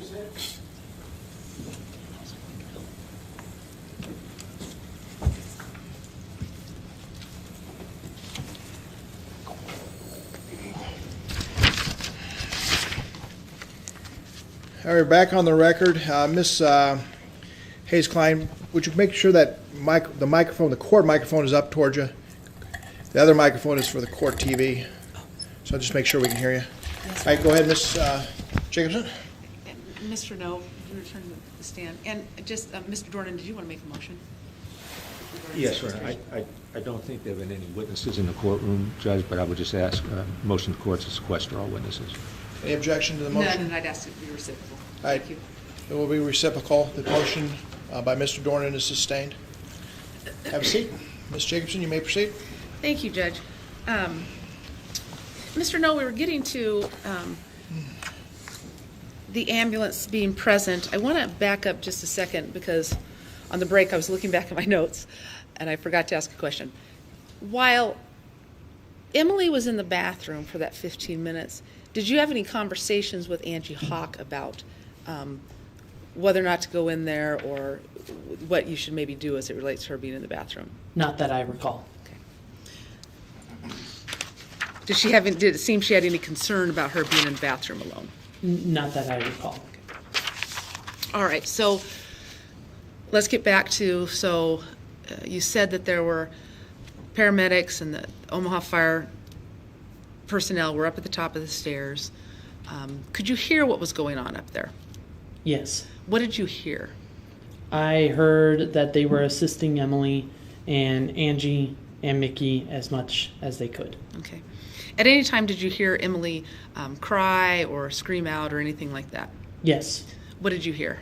I do not exactly recall what I heard, but I know that there was a commotion going on upstairs. Okay. And did you hear a cry? I mean, I don't want you to use my, I'm not meaning to lead you along. Did you hear actual words come out of Emily's mouth? Or did you hear? I could identify that Emily was in distress upstairs. And you can't identify words, but by how it sounded is what you're saying? Yes. Okay. How long did it feel like to you that they were upstairs before they were bringing Emily down the stairs? About 10 minutes. Okay. Did you see Emily when she came down? Yes. How did she look to you? She was uncomfortable Okay. and in a state of distress. Okay. Did she say anything to you? Not that I can recall. Okay. What happened next? At that point, I had told Emily that I was going to meet her at the hospital. I had ran back inside, grabbed her packed bag, and hopped in my vehicle and followed the ambulance to the hospital. Did you ask if you could ride in the ambulance, or was that not even an option? I do not recall if I asked or not. Okay. But you got in your vehicle. Did you follow the ambulance to the hospital? I was close behind the ambulance. Did they take off before you were able to get the bag and get into your Yes. car? Okay, all right. What happened when you got to the hospital? When I got to the hospital, I had entered the operating room that my wife was in. They were at that point delivering her placenta, and they were conversating with us, letting us know exactly how much pain she was going to feel, the process to expect, how long it was going to take for her placenta to be fully delivered, and that part of the end part of labor and delivery was still continuing. Were you feeling relatively comfortable with the medical help you were getting at the hospital? Yes. Okay.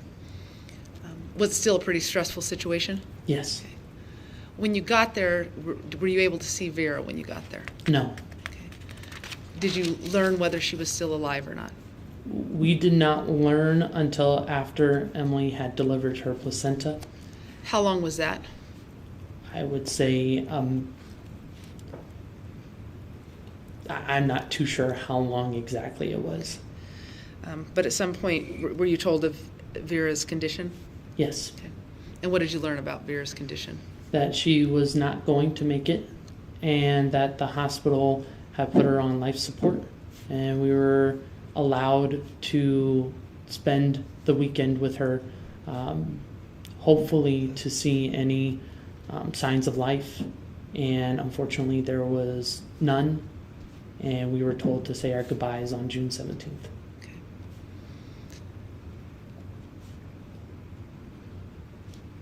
Was Emily still admitted into the hospital by the time you said goodbye to Vera? At that point, Emily had been discharged from the hospital. Did Emily stay a day or two, though? We both stayed a day or two. From June 15th to June 17th, we were at the hospital. Okay. Going back to the moment that Angee Hock identified a foot and that your child was breached, did she explain to you that there would be risk of death to Vera if you tried to deliver breech? Not that I recall. Okay. Did she explain to you there could be risk of death to Emily? Not that I recall. Okay. And again, the amount of time she spent explaining the dangers of proceeding with breech took 2 to 3 minutes, is that right? Yes. Okay. And did that include the time she was explaining to you that she was trained in doing breaches? Yes. Okay. I'm going to move to that minute.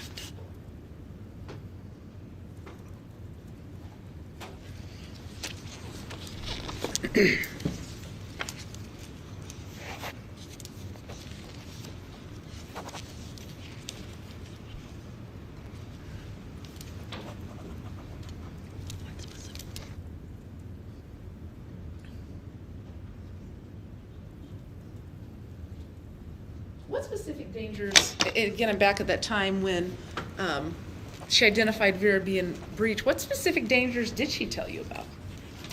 I do not recall any specifics except for the risks and assessments that she would cover in that time frame. So, were you concerned this wasn't going to go well after Angee Hock explained to you that she could deliver breech? No. Did you have confidence in her? Yes.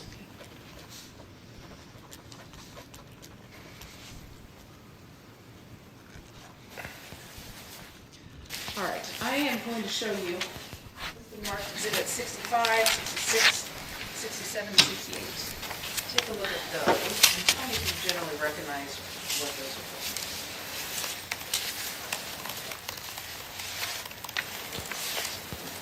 I believe this to be the study that Angee Hock's home. And was this where you would have gone to meet with Angee Hock, sign the contracts, things of that nature? Yes. Now, you talked also about times that you would have group meetings with other parents. Would those happen in this little study, or would they happen elsewhere in the house? They were happening elsewhere in the house. Perhaps the living room or somewhere like that? Yes. I offer exhibit 65 through 68. No objection. All right, 65, 66, 67, 68 are received. We'll just look at those a little bit. You see exhibit 65? Yes. And this obviously looks like you got a little couch here and a couple chairs. Yes. And 66, that's just, looks like we're taking an overall view of the room. Is that fair? Yes. Okay. So this is just kind of a, I don't know, standard size office someone would have in a house. Yes. Fair to say? Okay. And 68, that's another angle of that chair.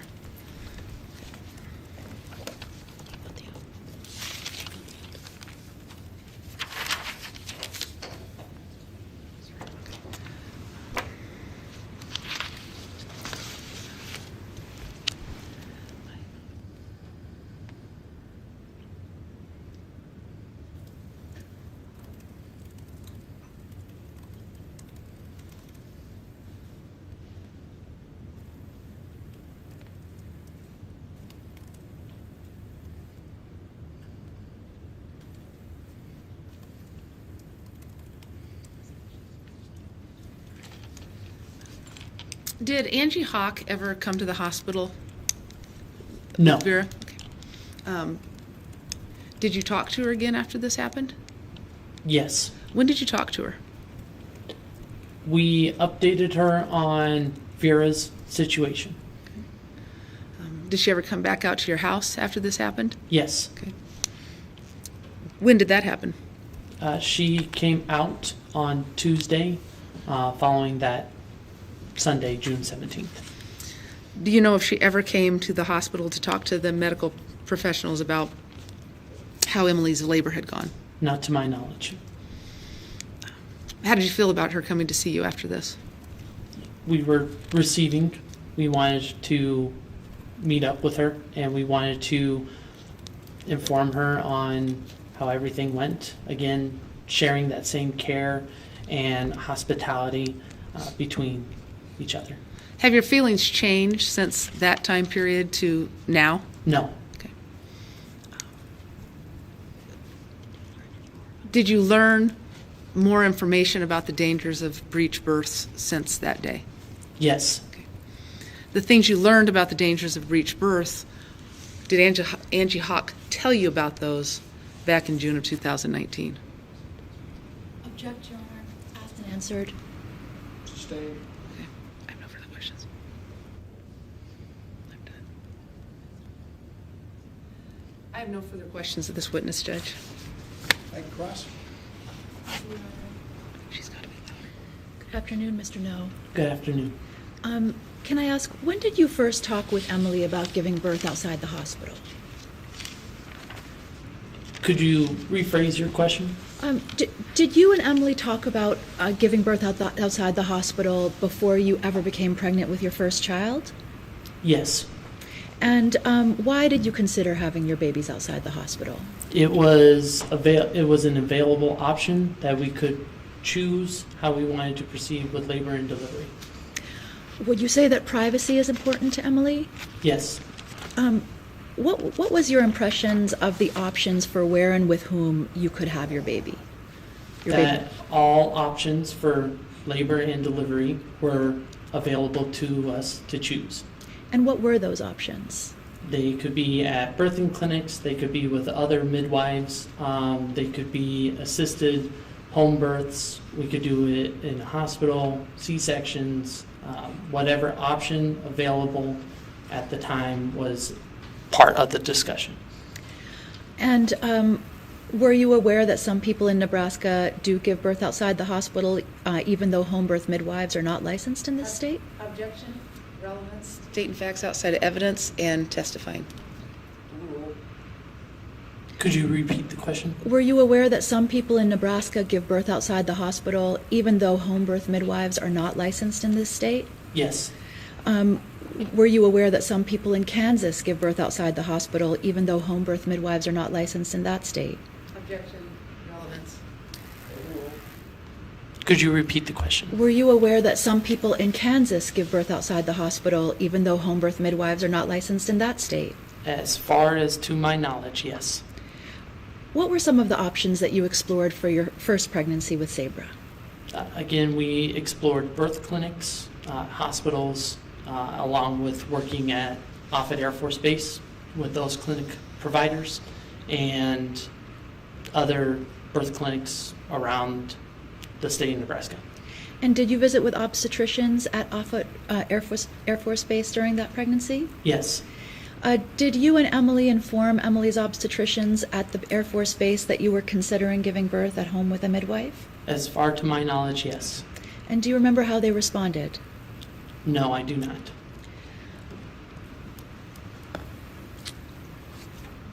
Do you recall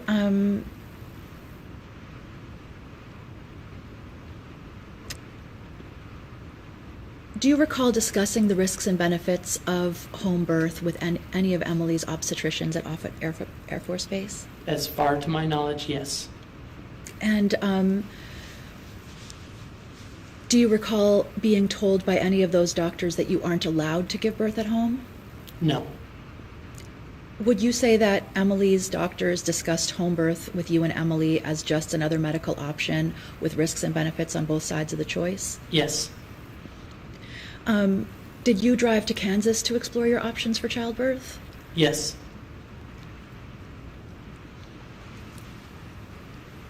And what options did you explore in Kansas for the birth of your first child? We explored birthing clinics down in Kansas along with another midwife. And why did you decide not to give birth in Kansas? The reason for the decision was because we would have to make the drive all the way down there before labor and delivery, as well as the midwife we had originally picked to work with had more of a traditional relationship and outlook on how a midwife would perform labor and delivery with my wife. What were some of the qualities that you were looking for in a care provider, or that you and Emily were looking for in the care provider that you would choose for that pregnancy? We were looking for patience, understanding, someone who was willingly to understand that Emily's trauma and past with hospital environments. And what can you tell us any more regarding the nature of her past trauma with hospitals? Objection. It would be hearsay. Overruled. Could you repeat the question? Can you tell us any more about your impression of why Emily was traumatized by hospitals? As far as I know, Emily is diagnosed with PTSD and extreme anxiety when it comes to hospital environments. The extent of what led to the PTSD and the high anxiety for the hospital environments is not to my knowledge. Do you believe that the trauma that she has that is associated with hospitals is related to respect for her medical decision making? Could you rephrase your question?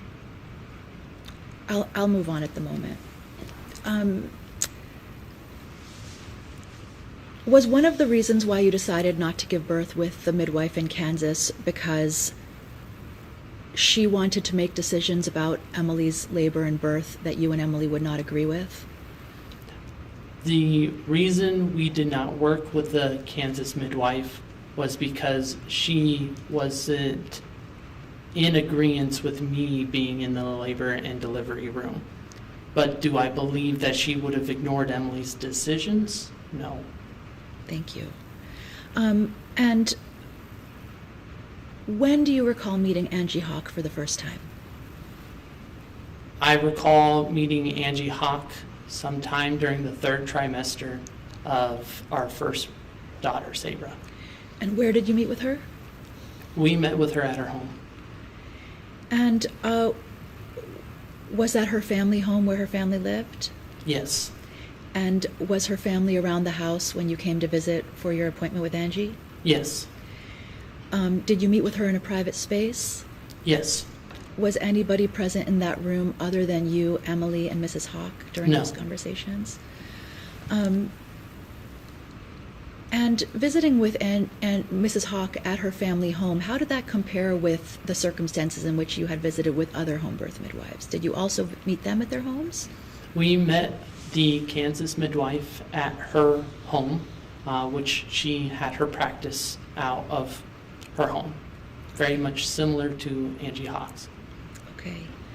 And now, Mr. Noe, I would like to revisit with you the agreement that you signed before working with Mrs. Hock. Should I use our copy for that? I think one copy has already been admitted into evidence. I could use the same copy or offer another. Here. Sure. Thank you. He's got it. Great. And Mr. Noe, did you sign something like this for both Sabra's and Vera's pregnancies? As far to my knowledge, I would have signed this, yes, for Vera's pregnancy. And how about for Sabra's? I do not recall. Okay. Then I would like to offer into evidence the deposition of Crayton Noe, dated November 29th, 2022. Do we have our oh yes, this is it. I guess, are we just offering? Well, you don't have to offer it in evidence. You just need to confront it with it. Okay.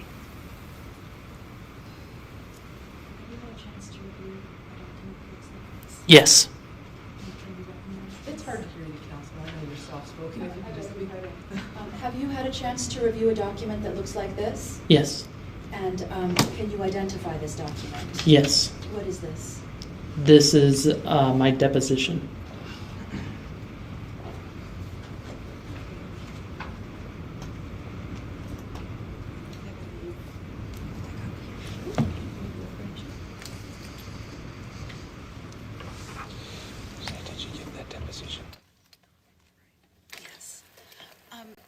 Noe, were you sworn under oath when you gave this deposition? Yes. And can I refer you to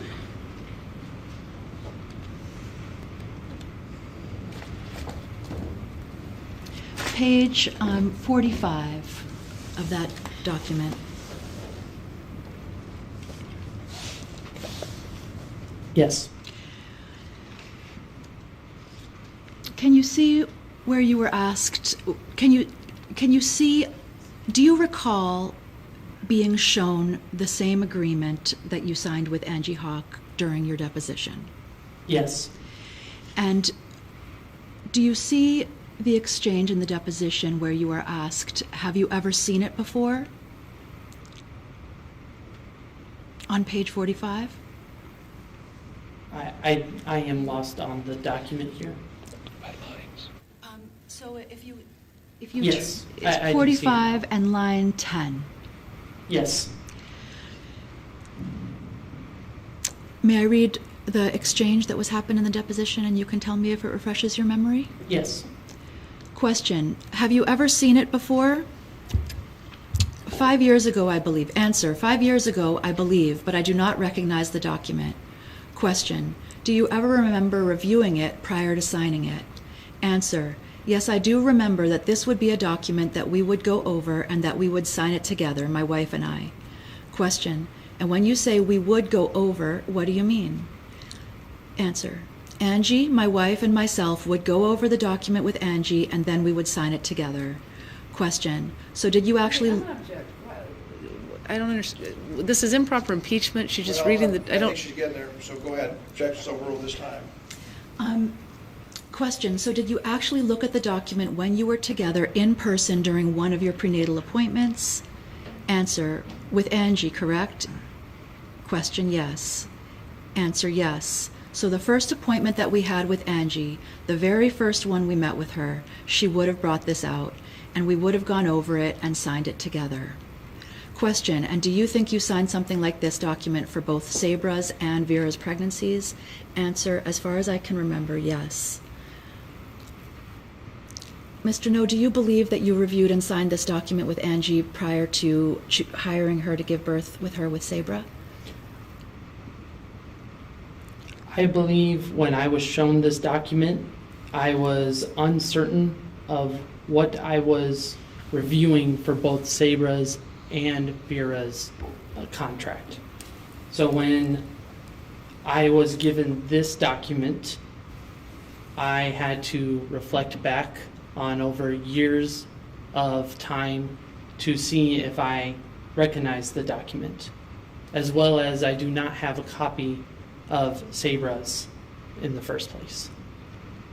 But this is the only copy of a contract that is provided for Vera's birth. Do you have any memory of your prenatal appointment with Mrs. Hock during Sabra's pregnancy? Yes. How many times did you meet with her during that pregnancy? For Sabra's pregnancy, we met with Angela Hock once. And do you remember what you did at that appointment? I remember that we went to her study and we had a conversation on what we wanted for a relationship with Emily's provider for labor and delivery. And do you believe that in that appointment you would have, as you said in deposition, reviewed Angee's agreement for services and signed it? I would believe I would have had an understanding of the services and the agreement that Angee Hock was going to provide for us. Do you have any memory of whether you reviewed and signed a written document in that appointment? A written document? No. Are you saying that you have no memory, or are you saying that you know that you didn't? I have no memory. Thank you. So, have you had a chance to review the agreement that was signed for Vera's birth? In the short amount of time that I was given, yes. And would you say it reflects the same understanding that you had with regard to Mrs. Hock's services in both of your children's pregnancies and labors? Could you repeat the question, please? Was there anything very different about your expectation or your understanding of your agreement with Mrs. Hock during Vera's pregnancy as compared to Sabra's pregnancy?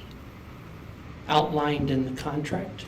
Or did your understanding that the nature of her services changed when you hired her for your second pregnancy, or was it the same?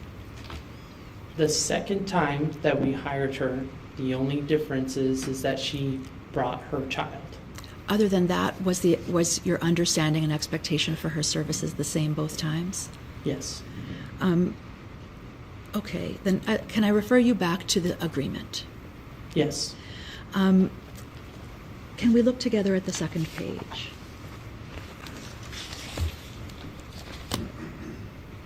Yes.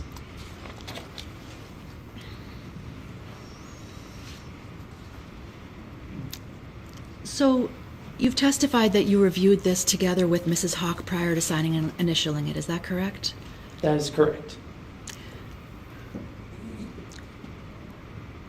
The paragraph that you initialed with the header, "As I provide traditional midwifery services, I remain unlicensed and uncertified as a certified midwife." What did that sentence mean to you? That with Angee's experience and understanding of delivering at-home babies, that she was a viable option for us to use for at-home assistance. Did you understand that she was not a healthcare provider who is licensed by the state of Nebraska? To my understanding, yes. Is that what unlicensed, did you understand that that's what unlicensed meant, that she was not licensed as a healthcare provider by the state? I do not remember exactly my understanding at that time. Okay. And then can I refer you to the paragraph starting "my team" below that? Yes. You've pointed to the last sentence, "Along with a student or assistant, I currently will be bringing my nursing baby to your birth and possibly another sibling to watch them." Was it your understanding prior to Vera's birth that Mrs. Hock would be bringing her nursing baby to the birth if necessary? Yes. And did you decide to proceed with that understanding? Yes. Can I refer you to page 4 of the agreement? Yes.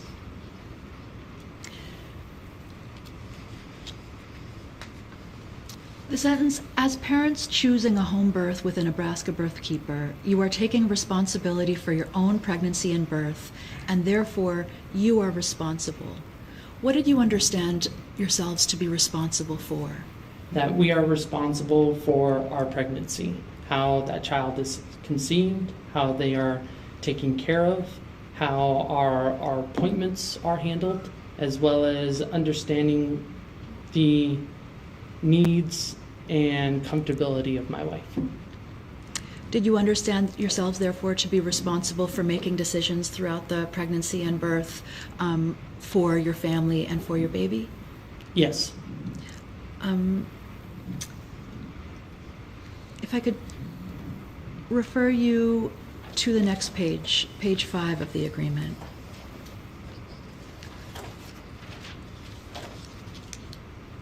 Yes. Did you read the paragraph starting, "I do not make decisions for you"? Yes.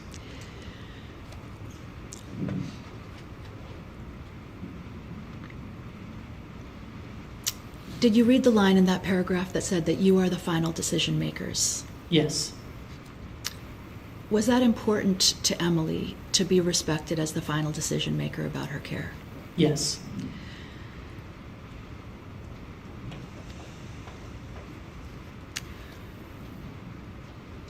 You initialed the paragraph, "Pregnancy through delivery is a beautiful experience. However, sometimes it does not go as planned or expected." What did you understand that to mean? That when we have a birthing plan, that at times it can go outside of the determined birthing plan.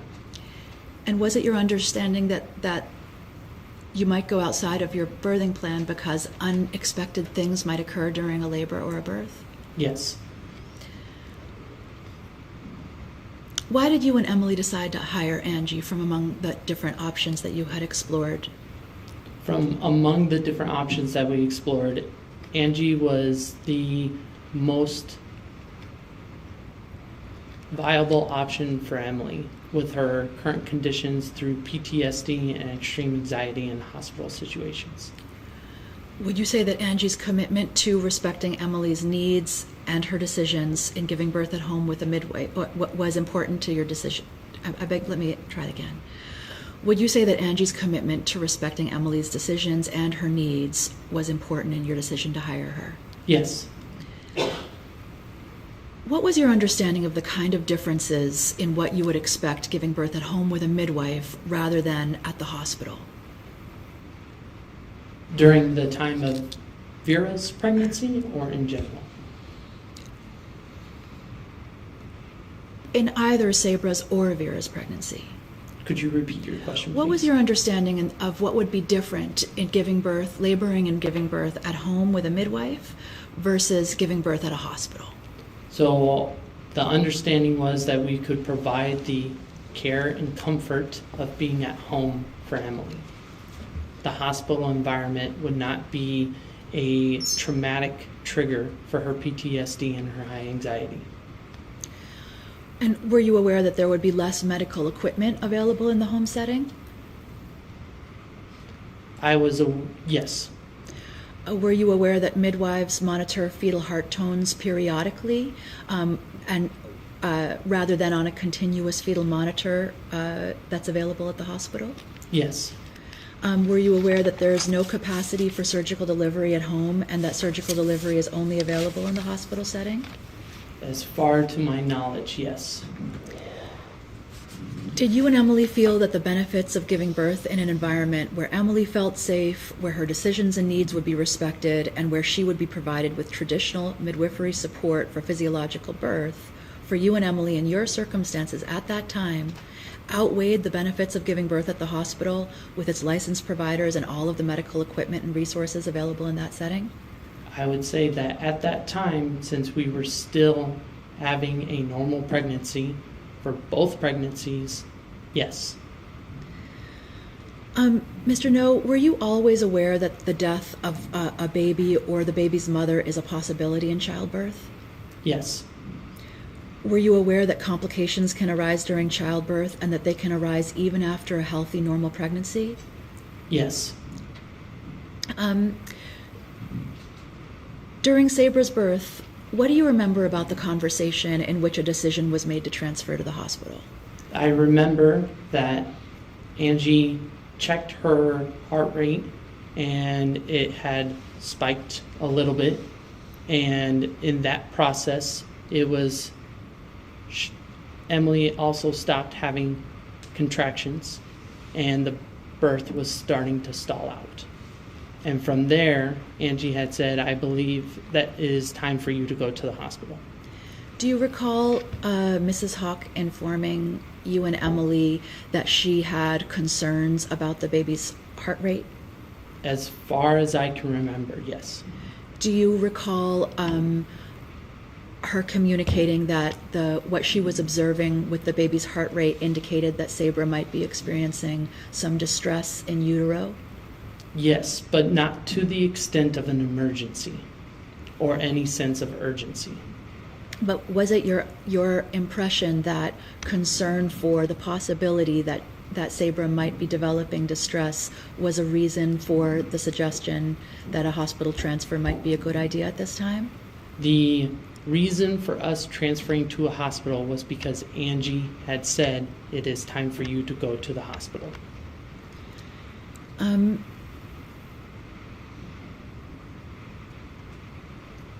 Do you recall discussing that option, discussing with Emily whether to go to the hospital? Discussing whether to go to the hospital during Sabra's birth? Mm-hmm. No, there was no discussion. It was, you need to go to the hospital. We grabbed Emily's packed bag and we left immediately. again with no sense of emergency or urgency.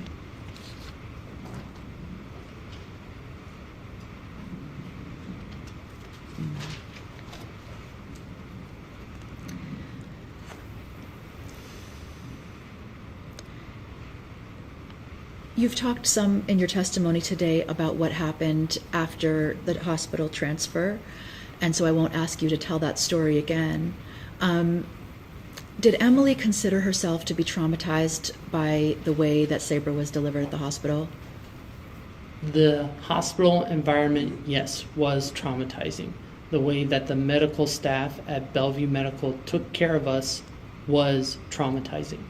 And what about the way that they cared for you was traumatizing? Me specifically, or my wife and I?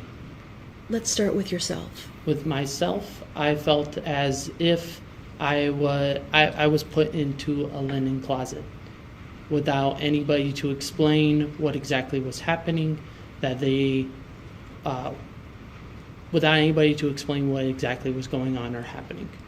For my wife, it was a sense of urgency, and in her cries of despair, they also continue to progress to deliver Sabra. When you say in her cries of despair, they continue to deliver Sabra, what do you mean?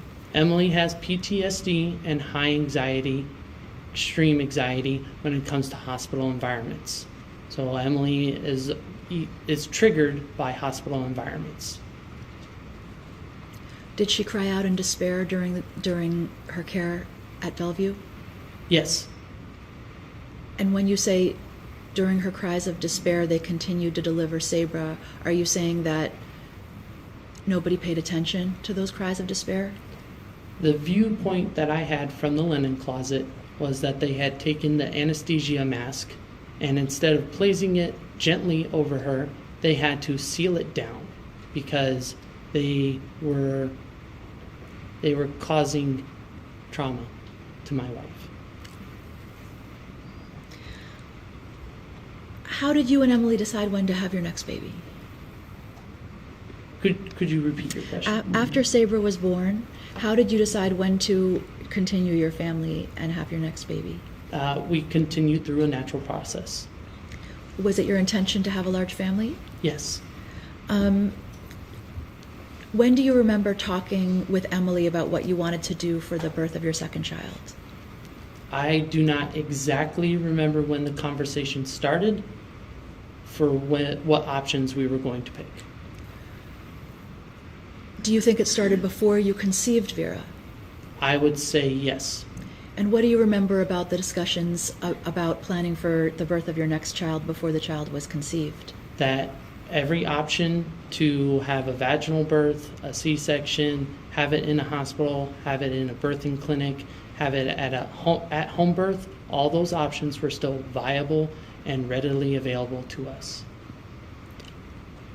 Between the time after Sabra was born and before you conceived Vera, did you and Emily have any preference regarding how you would want your next baby to be born, or did you consider yourselves to sort of be back to the drawing board and reassessing all of your options? Back to the drawing board. Okay. And so then how did you go about exploring your options during Vera's pregnancy?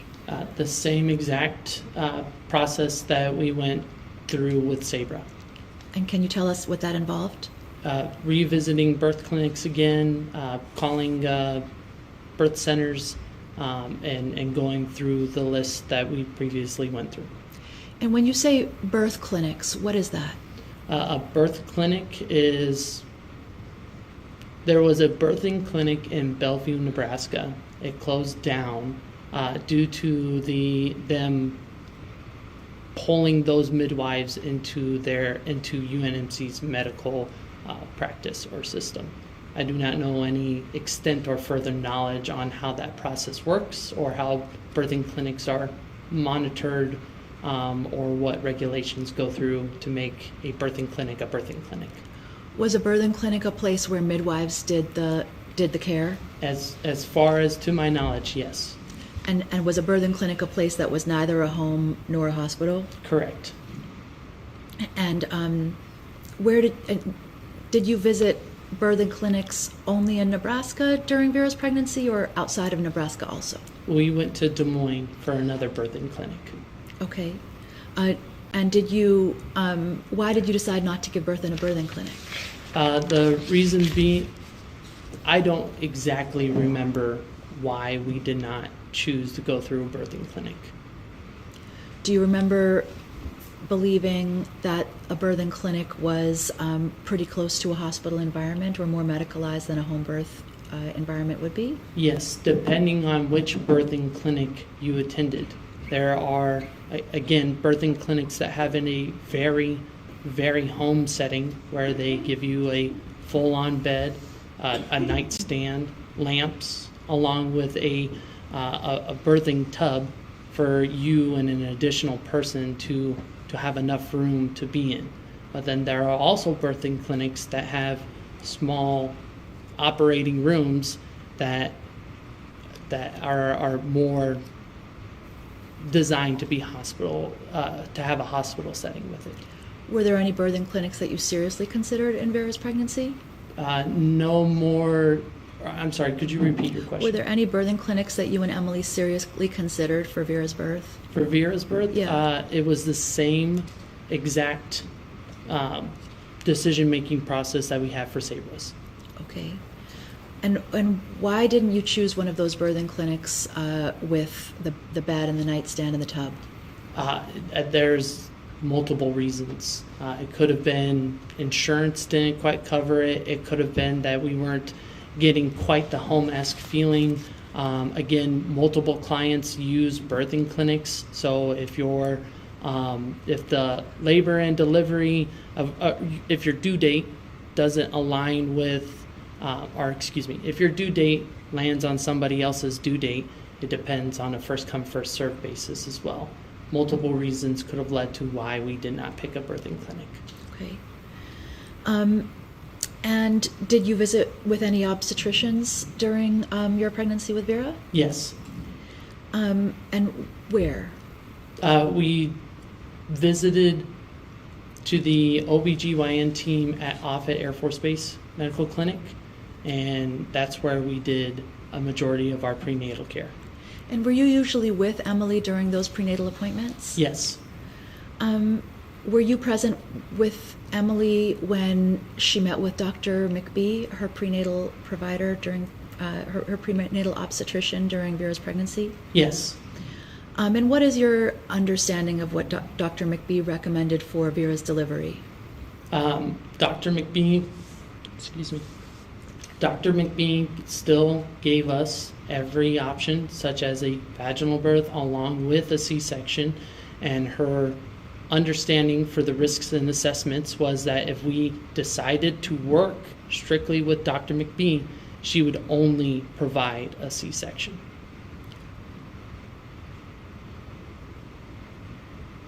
Okay, and so is it your testimony that Dr. McBee said that the only kind of care she would provide with Emily for childbirth was surgical delivery? My testimony for Dr. McBee is that as a medical practitioner, she provided us both options, but she said if we decided to work with her, she would only give us a C-section. And hence, we never picked to work with Dr. McBee. So I do not fully know what her final decision would have been or exactly what she would have picked, but what she was putting on the table for us as options was that we could pick a vaginal birth or we could pick a C-section, and informed us the risk and assessments of both. But if we did end up picking Dr. McBee, she would only give us the one option. Thank you. So therefore, are you testifying that Dr. McBee informed you that vaginal birth was an option for Vera's delivery, just not one that she, Dr. McBee, wanted to perform? Yes. And then what do you remember about what Dr. McBee told Emily about the risks of cesarean surgery, the recommended treatment that she was offering? As far as to my knowledge, the risks and assessments that the medical provider provides. And what do you remember being told about those risks? that there are risks and assessments that come with understanding how a C-section works, the pain of it, the recovery of it, things of that nature. I don't exactly remember distinctly what she said or what she recommended. Do you remember her talking about a risk of death from cesarean surgery? If, as far to my knowledge, death is always a risk when it comes to labor and delivery to the baby and to the mother. As far to my knowledge, she would have mentioned it in her practice. Do I exactly remember when or what appointment or what day? No. But according to her practice as a medical practitioner, she would have said it. Do you have any specific memory of her talking during Vera's pregnancy about the risks of mortality or morbidity to either Emily or Vera from her recommendation for cesarean surgery? I do not recall. Do you remember her talking about how the risk of Emily and her baby dying during pregnancy or childbirth would increase with each surgical delivery that she has? I do not recall exactly what those risks and assessments were. Did Dr. McBee inform you that cesarean surgery would increase the risk of your baby dying in childbirth by at least 300%? I do not recall. Assuming that's not evidence in testifying.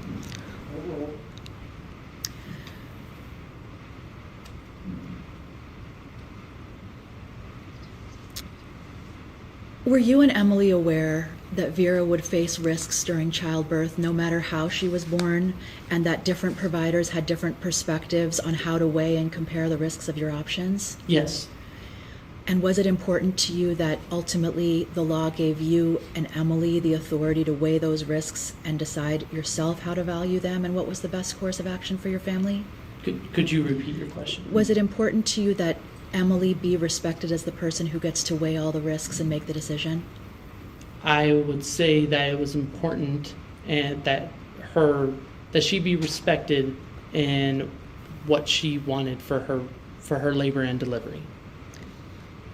And do you recall if Dr. McBee encouraged Emily to weigh the risks and make her own informed decision about whether she wanted to have a cesarean surgery or a vaginal birth? I would say as a medical practitioner that she would have given Emily the tools and the knowledge to understand which options were available to her, and she had the free choice to pick which options. Do you recall ever discussing with Dr. McBee where Emily would go for childbirth if she declined Dr. McBee's offer of cesarean surgery? No, I do not recall. Okay. Do you recall her ever asking where Emily would go if she declined her offer of cesarean surgery and Dr. McBee withdrew care for vaginal birth? I do not recall. Okay. And what do you remember about reconnecting with Mrs. Hock during Vera's pregnancy? I remember that Emily reached out to her, letting her know that we were expecting and her due date, and asking if her availability. And what was your next contact that you recall with Mrs. Hock during Vera's pregnancy? During Vera's pregnancy, we had visits with Angee Hock, and we continued our creating a birthing plan for Vera. How many times did you visit with Mrs. Hock during Vera's pregnancy? I would say 4 times. And where did those visits occur? They would occur when my schedule allowed it to occur. We were only able to make visits when my schedule was available, and we had to drive to her for those visits. Did all the visits occur at Mrs. Hock's house? As far as I can remember, yes. And what do you remember happening during those appointments? That we would update Angee on our pregnancy, how Emily was feeling, things of that nature, and just continue creating a birthing plan. And having sort of gone back to the drawing board and reconsidered all your options and explored them, what was it that made you and Emily choose Angee again for your second birth? Again, it was the care and the hospitality that Angee was willingly to provide Emily. What do you mean by hospitality? Again, during Sabra's birth, Angee and Micki, as a birthing team, cooked us a meal, cleaned up as well, took care of Emily and I, gave me the connection and the relationship of understanding what it meant to be a father from the very beginning. And would you say that those kinds of personal touches that you've just described and the sort of personal nature of the relationship was part of what you valued in hiring a traditional midwife for childbirth? Yes.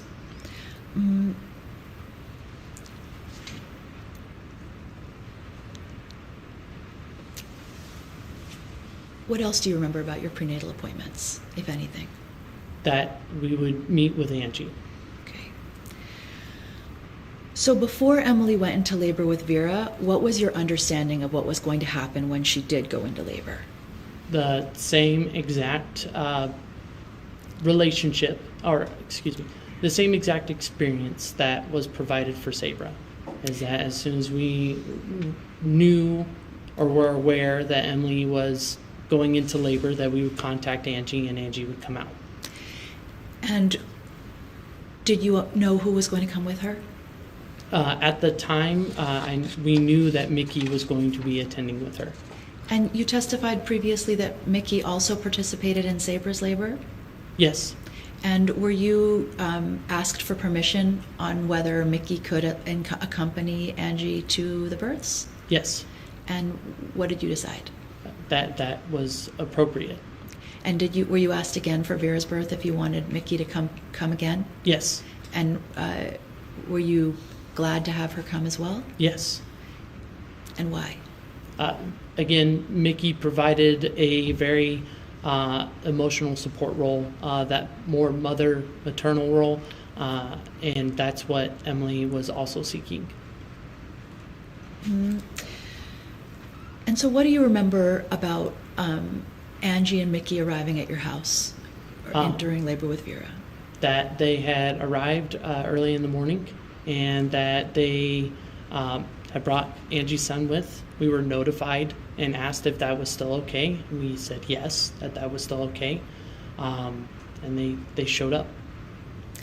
And what happened after they arrived? After they arrived, they started, again, providing hospitality and care to Emily and I, taking care of us through her labor and delivery. And was Emily having contractions? As far to my knowledge, yes. How did you know she was having contractions?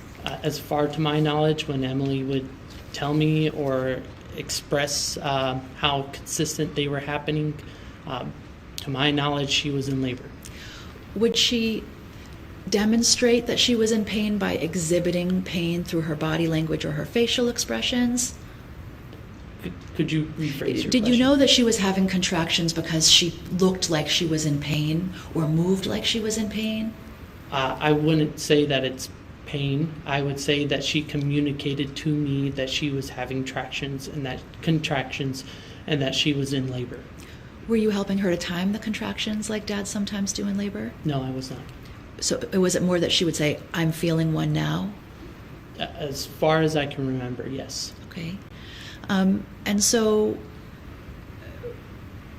you testified that Angee and Micki arrived early in the morning on the 15th, is that right? As far as I remember, yes. And labor labor went all day until the emergency that night, is that right? As far as I remember, yes. And so was it your experience in this labor and also your previous physiological labor with Sabra that labor involves periods of waiting? Yes. Was there a fair amount of waiting around that day? I would say that labor and delivery was progressing as normal. And did the role of, was there much to do other than wait for Emily's body to go through its process of birthing the baby? There was plenty to do in the sense of supporting my wife, taking care of her, making sure that she is comfortable, listening to her needs while she is going through labor and delivery. How often was Angee interacting with your wife? as often as Angee felt she needed to. And what did those interactions involve? The same interactions that she had during Sabra's labor and delivery. What did those involve? Taking care of Emily, maneuvering her, comforting her, such as myself. Did you observe whether Mrs. Hock sometimes checked the baby's heart rate through Emily's abdomen? With the appropriate tool.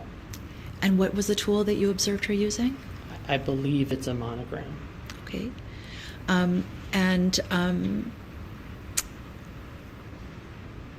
Do you remember her performing any vaginal exams soon after she got to your house? Did she perform a physical exam of Emily, to your recollection? To my recollection, the comfortable exam that Emily was experiencing, yes.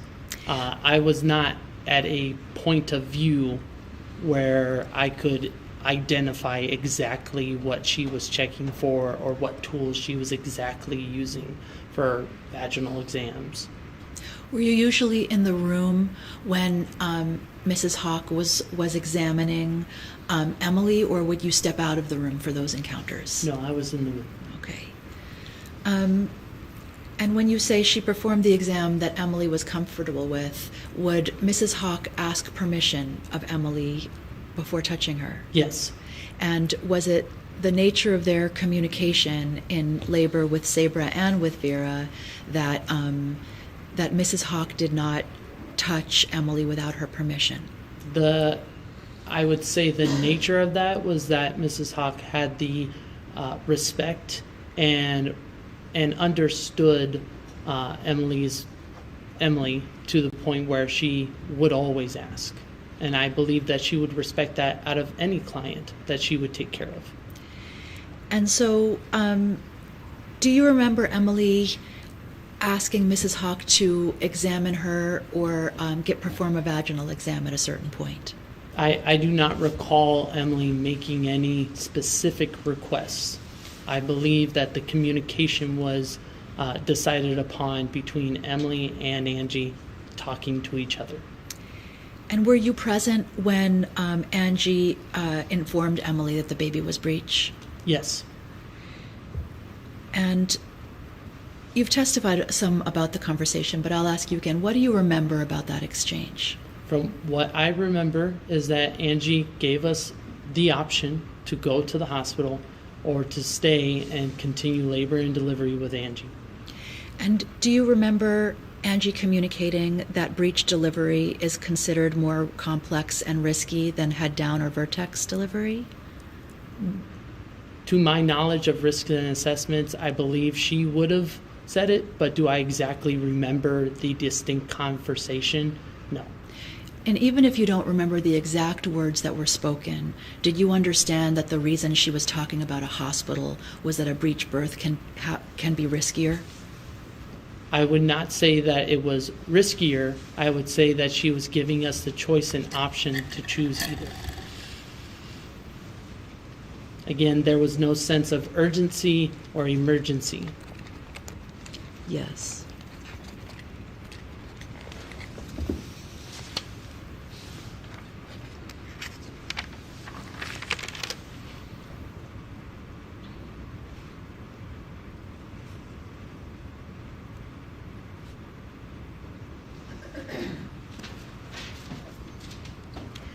Can I refer you back to your deposition, Mr. Noe? Yes. If you could open it again to page 149 to 150.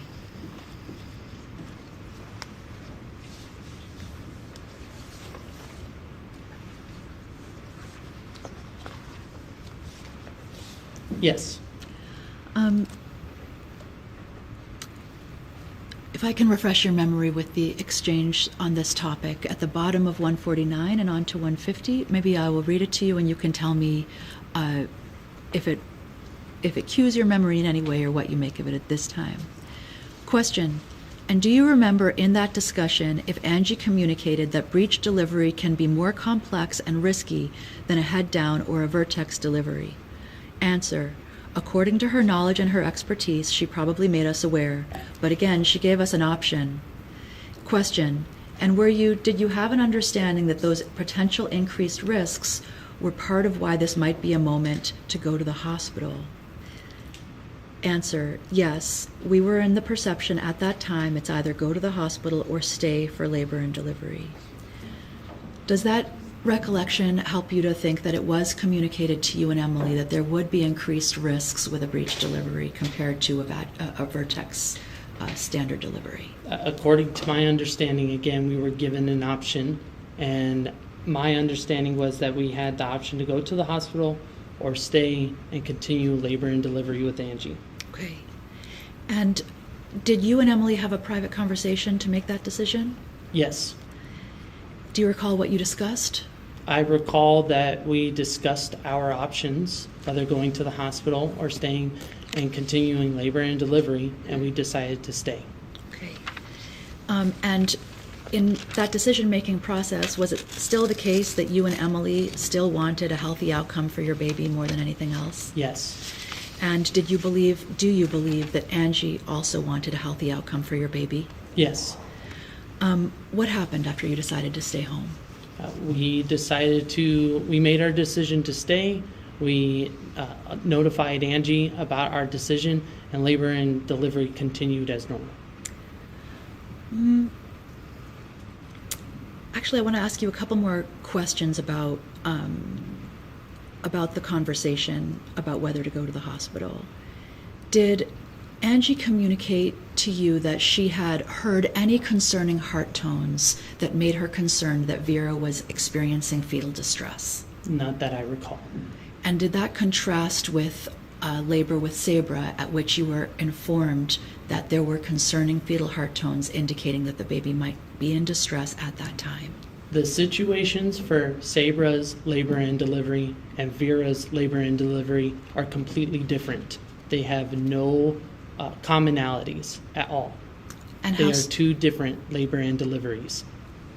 They were very different births, but if you compare the discussions that you had or the circumstances in which the decision was being made to go to the hospital with Sabra's birth, was it your understanding at the time of that decision-making process that Mrs. Hock had concerns due to the heart tones that the baby might be experiencing or developing distress at that time?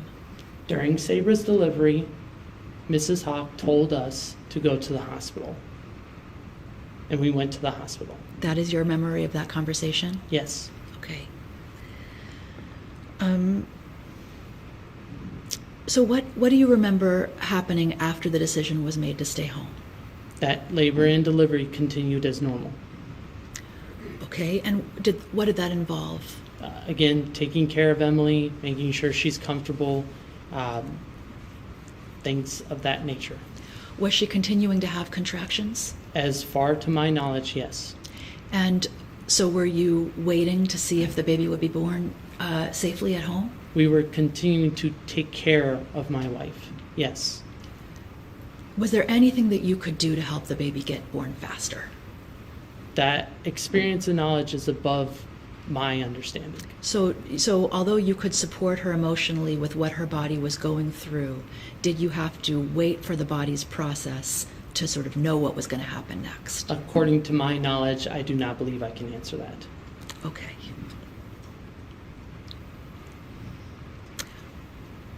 What do you recall was happening prior to Emily entering the bathroom? That labor and delivery was progressing as normal. Okay. And so what had happened? What were the events in, say, if you recall, what were the last events that you remember prior to her entering the bathroom? That she had notified us that she was going to the bathroom. What were the last events you remember prior to that, prior to her notifying you that she's going to the bathroom? Again, that labor and delivery were continuing as normal. This happened 3 years ago with quite a lot of stress and trauma. I do not exactly remember every step, every detail, every minute depiction on what happened right before that. It's completely understandable, and if I ask you any question for which you don't have a memory, please feel free to say so. Nobody expects you to remember things that you don't remember. I'm only asking if you do. Thank you. So do you remember her saying that she had to go to the bathroom? I remember her saying that she was going to the bathroom, not identifying what she was using the facility for. Got it. And did you feel any worry or concern at that moment? No. Had she gone to the bathroom at other moments in labor? As far to my memory, yes. And when she went to the bathroom at other moments in labor, did anybody go into the bathroom with her? Not to my knowledge, no. Did they wait outside for her to come back out? As far as I remember, yes. And so on this occasion, when she went into the bathroom, did she go in alone? Yes. Did you try to go in with her? No. And did anybody try to go in with her? To what I remember, no. Do you recall her asking anybody to go in with her? No. And did she close the door? Yes. And then while she was in the bathroom, where were you? I was upstairs. Where upstairs? Excuse me. I was upstairs. Again, there's 2 bedrooms and a very small hallway, and Emily and I had stayed in the master bedroom. So I was in the master bedroom at that time. And do you have a recollection of where Angee and Micki were during that time? We would have been walking around upstairs waiting for Emily to come back out.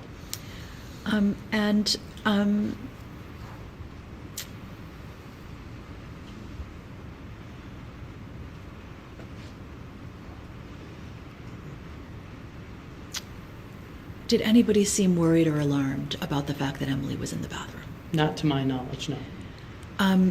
Do you think that you checked on her, maybe going to the door and calling through it, or checking? Yes. So, and what do you remember about that? I would have asked her how she's doing or if she's doing okay. I don't exactly remember what I said, but I would have checked on her. And what do you think she responded? She would have responded that she is fine. Did you hear any more? Did you hear her saying anything else from inside the bathroom? No. Did you hear her making any sounds inside the bathroom? No.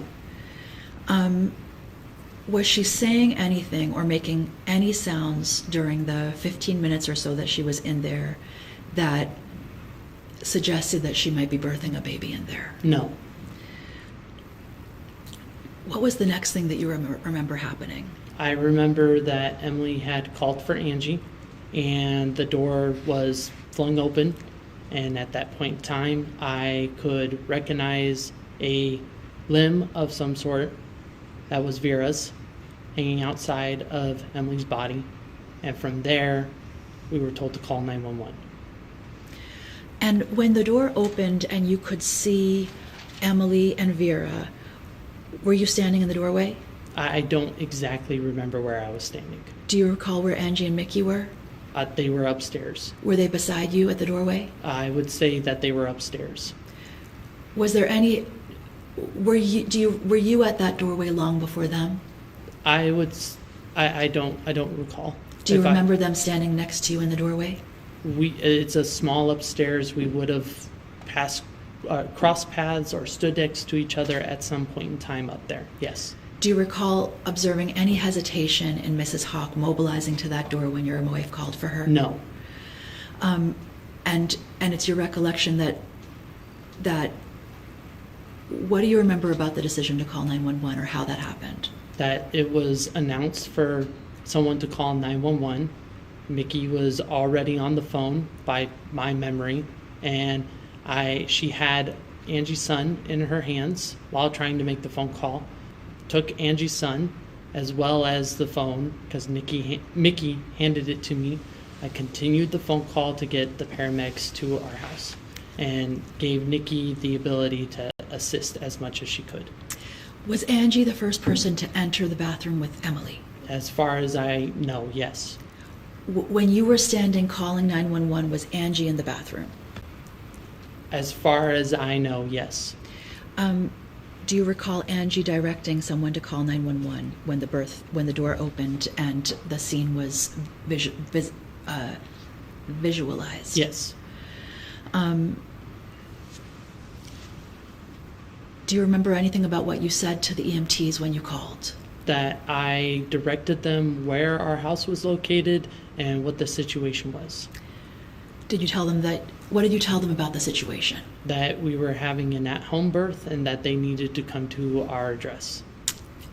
Did you tell them any more details of what the situation involved? Not that I can remember. Okay. And then you testified that you took Mrs. Hawk's baby and were holding him in your arms, is that right? Yes. And were Angee and Micki in the bathroom with Emily? As far as I know, yes. Is there anywhere else they could have been? In the hallway. It's right next to the bathroom. And were you somewhere where you would not have known whether they were in the bathroom or in the hallway? Yes, at one point I had gone down, or to direct the ambulance to come to our house and direct the EMTs, yes, I had to go downstairs to our front door. And do you have a sense of, so you call 911 and there's a time after that when 911 arrives, only a few minutes later. Was there a period when you were still standing observing Angee and Micki working with Emily and Vera before EMTs got there? Again, I did not call 911. Micki had called 911, handed me the phone, and I took Angee's son and we went downstairs. I do not recall how long it took me, if I stood there for a moment. I remember that I went downstairs to direct the EMTs to our home. Okay. When you took the phone from Micki to continue the call with 911, did you then walk downstairs while still on the phone with 911, or did you stand in the doorway for that call? As far as I remember, at some point I had gone downstairs while on the phone and carrying her son. I do not remember if I stood there and continued the conversation, or if I went all the way downstairs and then started the conversation. Again, Micki was already on the phone calling 911. I understand. Okay.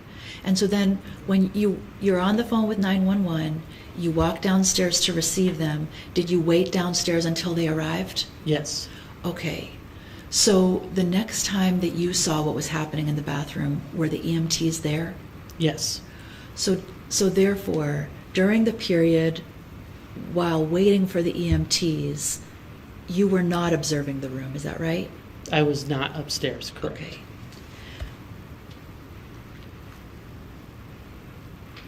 And then what happened after the EMTs arrived? 4 EMTs went upstairs to assist. And again, I could hear that Emily was in distress. I don't exactly remember what she had said, or if she had screamed out, or anything of that specific nature, but I could tell that she was in distress. And then after about 10 minutes, they had Emily on a stretcher, and they had taken her out of the house. So the 4 EMTs enter the house, and they go upstairs to the bathroom, is that right? Yes. Did you go upstairs with them? No. Did you waited downstairs? Yes. And so the next time that you saw Emily, was she coming down the stairs on the stretcher? Yes. So therefore, was there ever a period when you were observing Mrs. Hawk trying to get Vera unstuck? No. Okay.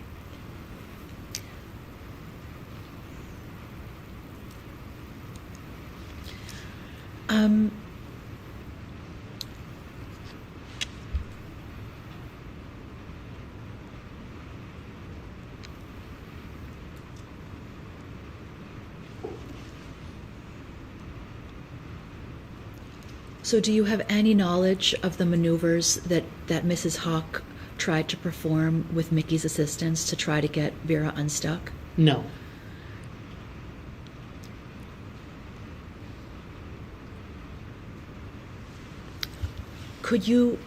So you were downstairs when the EMTs entered the bathroom, that's right? Yes. And so you testified that you could hear Emily's voice and you registered that she was in distress, is that correct? Yes. Could you hear what anybody else was saying? No.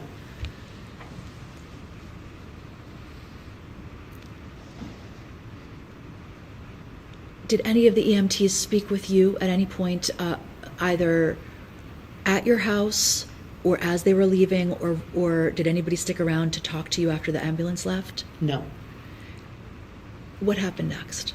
I had grabbed Emily's packed bag after the EMTs had left with my wife in the back of the ambulance, and I hopped in my personal vehicle and followed them to the hospital. Okay.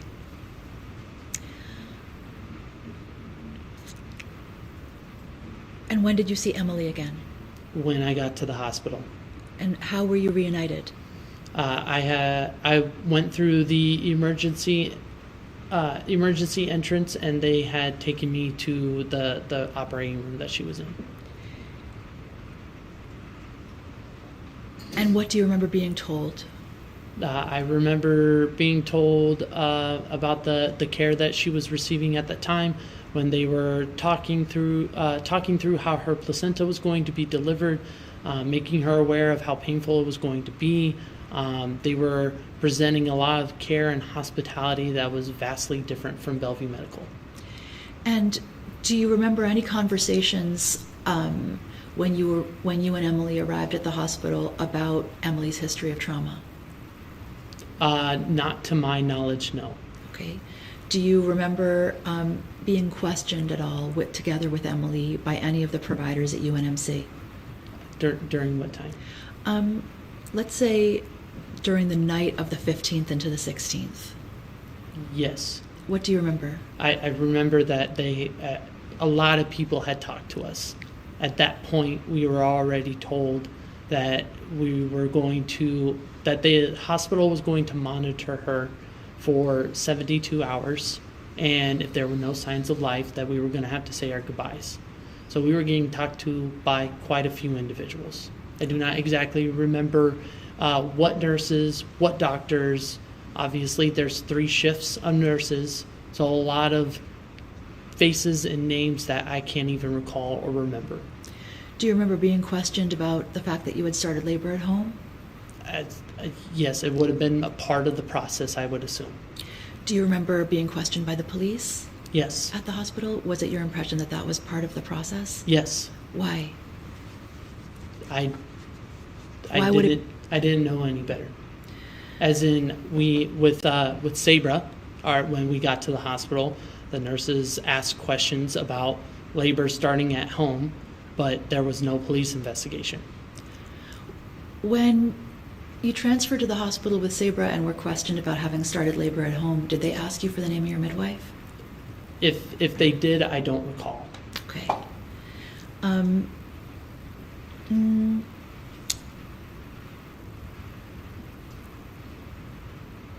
How were you able to be with Vera during the hours that she was alive at UNMC? Exactly when we were there for 2 whole days. And were you able to be with her in the NICU? Yes.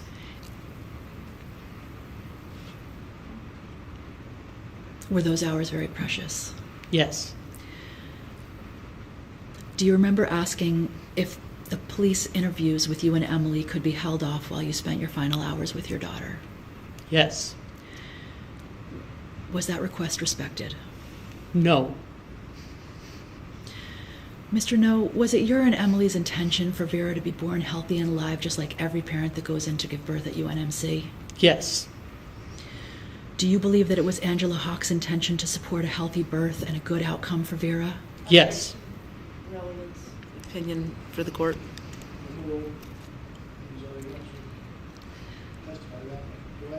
Do you believe that it was Angela Hock's intention to support a healthy birth and a good outcome for Vera? Yes. When the emergency developed in the bathroom and the door opened, do you believe that Angee stepped forward to do whatever she could to help Vera get born? Yes.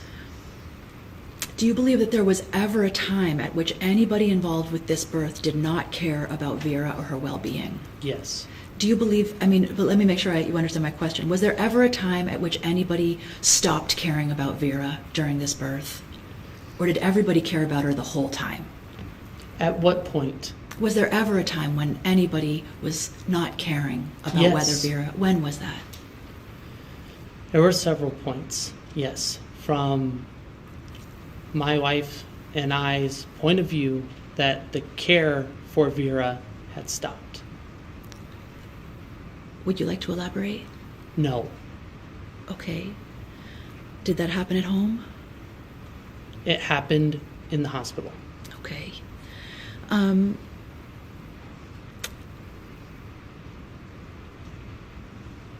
But at all points, do you believe that Angela Hock cared about your baby's well-being and was doing everything toward that end? Toward the end. Toward the goal of her Towards being born her healthy end, and alive? yes.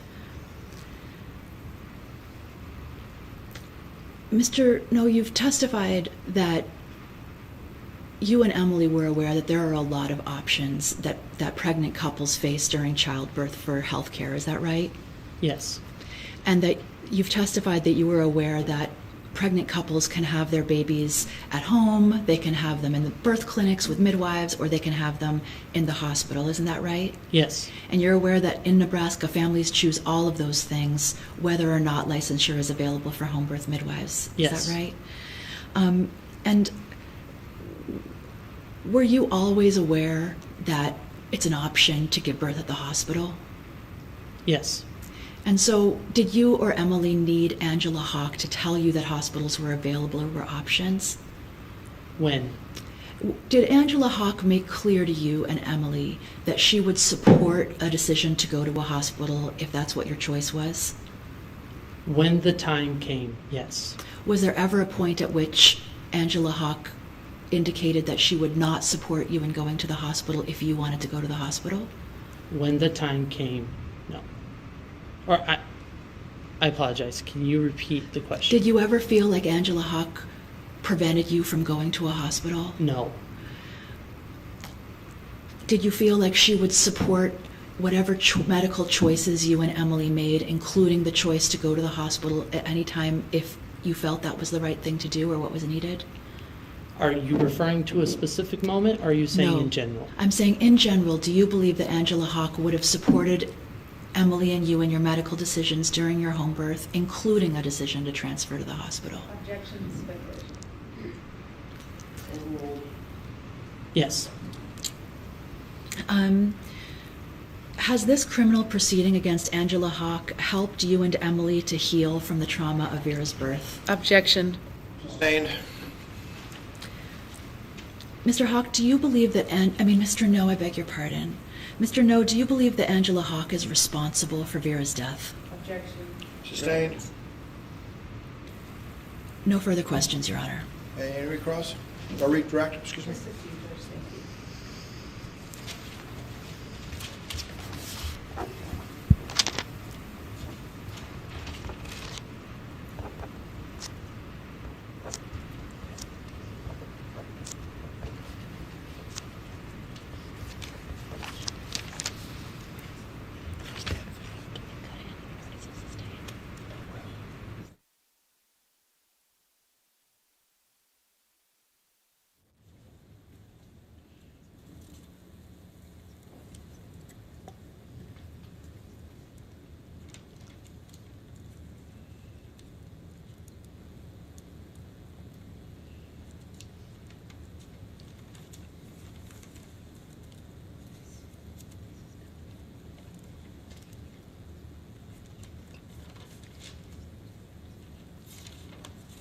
Since Vera's death, have you educated yourself a little more on the risks of breech presentations in childbirth?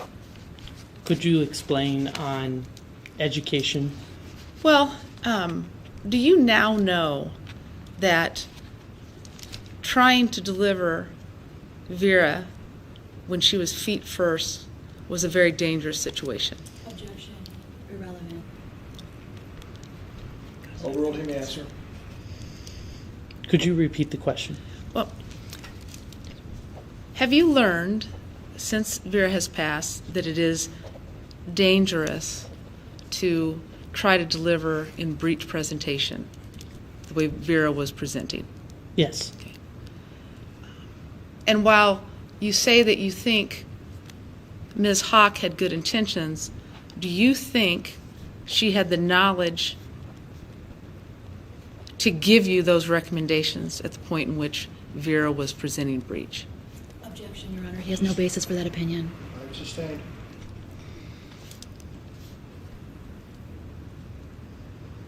Do you think you were given the correct advice from Angee Hock to make a decision about whether to go to the hospital? I believe that she, Your Honor, foundation, opinion, relevance. I believe that she fulfilled what she was explaining in her contract. Would you agree that you weren't told that there was substantial risks of rupture if you continued with the breech presentation? Objection asked and answered. Well, it's been asked and answered, but you may, objections overruled. You may answer. As far as I remember, I do. According to my knowledge, I do not recall. She did not give you all the risks, correct? Correct. She only spoke to you for two to 3 minutes. Is that right? Overruled. Yes. And during that 2 to 3 minutes, part of it was spent with explaining to you that she knew how to deliver breech babies. True? Yes.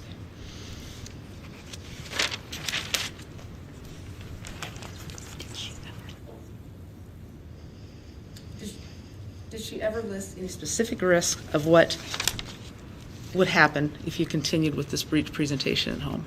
Not that I recall.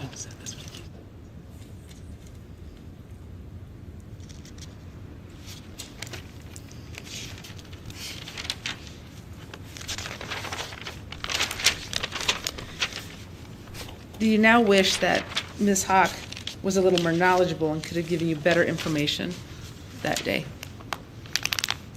Objection, relevance. Sustained.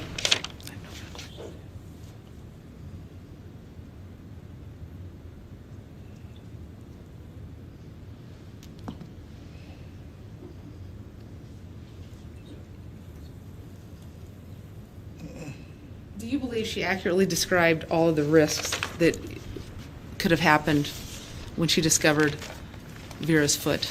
As far as I, Wait, hold on. Objection one. Objection, opinion, and relevance. Sustained. No further questions. Sir, you may step down. Thank you. thank you. Excuse. We're going to take our recess for lunch, and we'll be in recess till 1:30.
Please sit.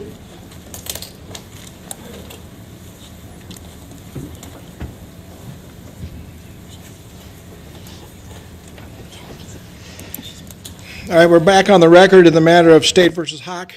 Ms. Jacobson, you may call your next witness. Micki, Michel, Hueftle.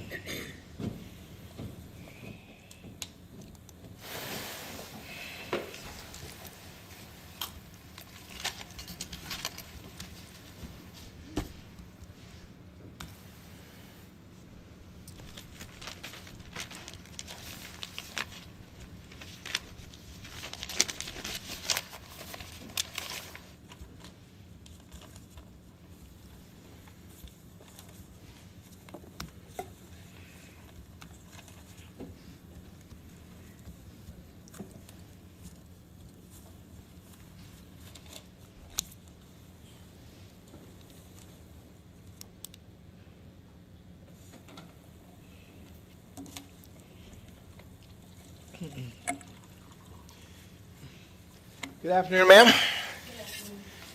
You can set your stuff down right by the chair or whatever. And before you sit down, can you raise your right hand? Do you solemnly swear a firm testimony you're about to give with the truth, the whole truth, and nothing but the truth? I do. Okay, please be seated. You may proceed. So the microphone in front of you does lift your voice a little bit, so if you maybe pull it closer to you or scoot up to it, or, yeah, there you go. Please state your full name and spell both your first name and your last name for the record. Michel, Michel, M. Hueftle, Hueftle. Do you have a nickname? I go by Micki, How do you spell Micki? Micki. Okay. I'll call you Ms. Hueftle if that's okay, but is it fair to say that if there has been a witness referring to a Micki, in this case, that was probably you? I would say probably so. Okay. I don't know. You were the doula involved in this case, correct? I was. Okay, all right. Are you currently employed or are you retired? I'm retired. All right. I want to direct your attention to, we're specifically here to talk about the birth of Vera Noe, but I'd also like to know whether you were present for the laboring of Vera Noe. No. Yes. Okay. I want to.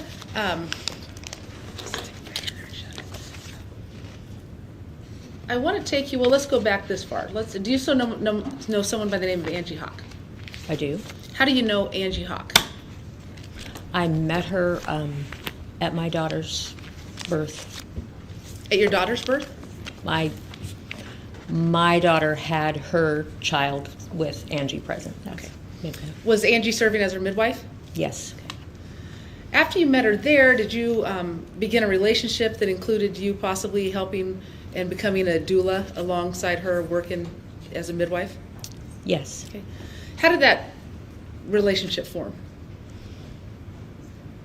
We had carried things out to the vehicle after that, after my daughter gave birth, and we're just visiting about all kinds of different things. And Angee said, "Have you ever considered being a doula? You're so compassionate. You're so kind. It was so neat to see you support your daughter." And I said, "Well, no." But after she planted that idea, did you think that might be a good thing to try? I had previously been going to study, self-study, and my computer died, and I was not able to afford a new one, so that just kind of got set aside. Okay. At some point, did you reconnect with Angela Hock to serve as a doula with some of her clients? Yes. Okay. Is Angela Hock in the courtroom today? Yes. Can you just identify her for the record, just say what she's wearing, maybe her, and where she's seated? She's seated at the table over there, and she is wearing a print blouse, white, black, and gray, it looks like. All right. I'd ask to reflect that this witness has identified the defendant. The record will so reflect. At some point, did you meet someone by the names of Crayton and Emily Noe? Yes. When did you meet them? I don't recall for sure. Excuse me. Were you present for the laboring of their first daughter, Vera Noe? Yes. Do you think you met them before that? I am not positive. Hello. Sometimes it picks up louder. Okay. Yes. You're not positive if you've met them before? No. Did you go to their residence to help with the labor of Sabra? I did. Before we get to that, I want to show you, actually, may I first mark an exhibit? You may approach.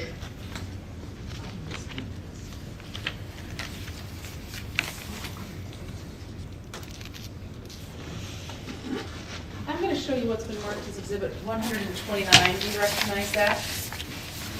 And if you need to flip over through the pages to see, you can. Yes. What is Exhibit 129? The Nebraska birthkeeper form that you sign to become part of the group that functions. I don't know how to describe it exactly. All right.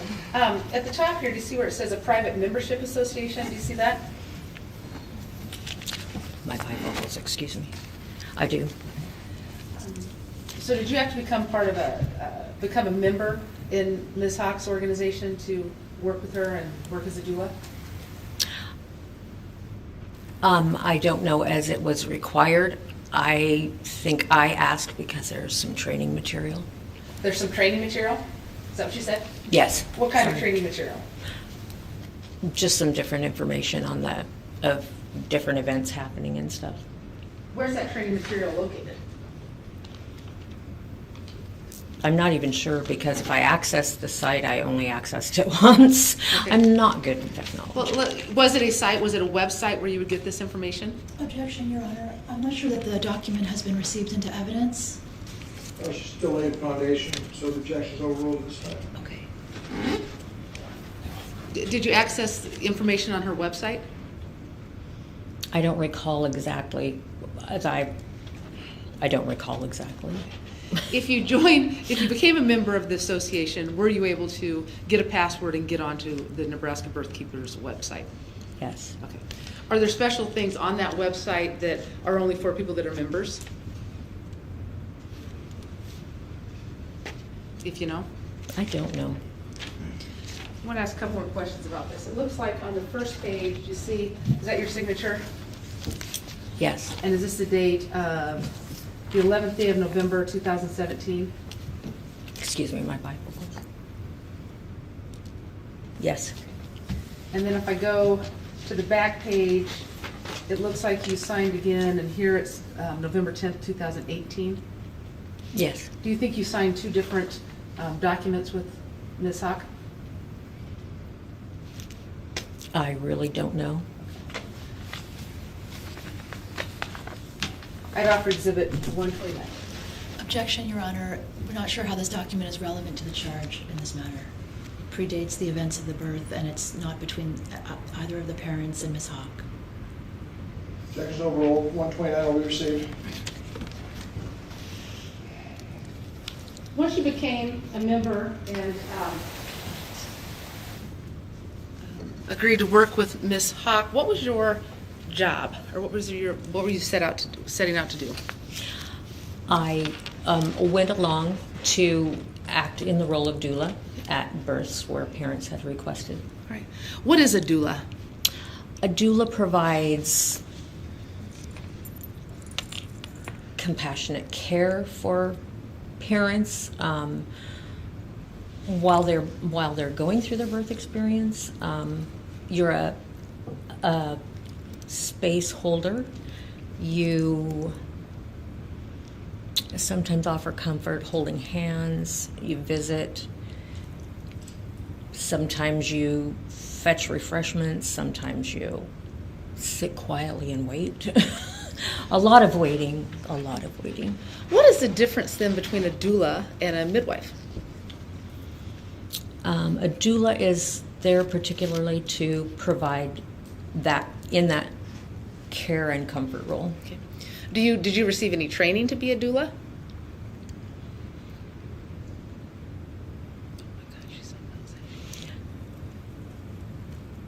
Not specific training, no. Okay. Is it kind of an on-the-job learning type of thing in a little bit? I think the role of a doula, either you are called to that or you're not. You have to be a caring person who's willing to spend time and be there holding that place of peacefulness for people. How many times did you serve as a doula for a birth where Angela Hock was the midwife? I'm not certain. Okay. Was it more than a dozen? I don't believe so. Was it more than half a dozen? Possibly, yes. Okay. Were you ever paid to serve as a doula? There was a short period of time when I received recompense. Yes. Okay. And what were you paid?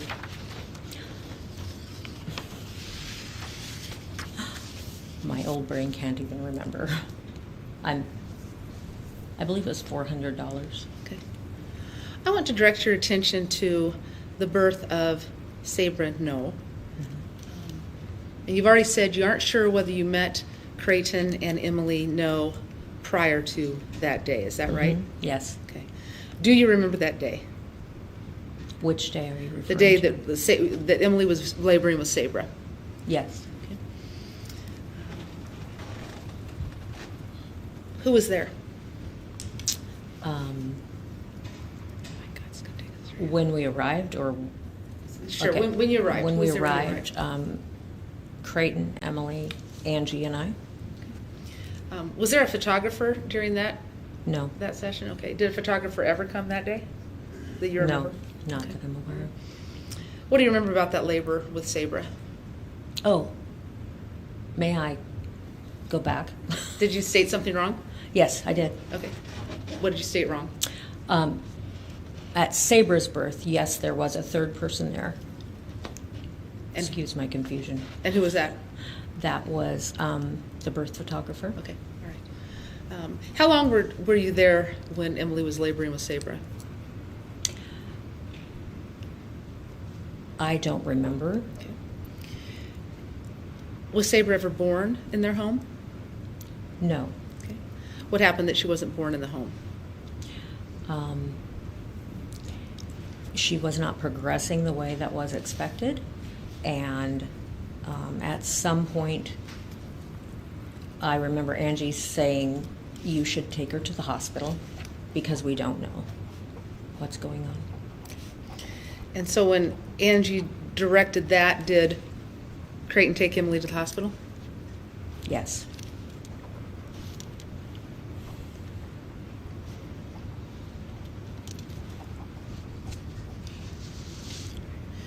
Now let's fast forward a little bit to June of 2019, which was when Vera Noe was born.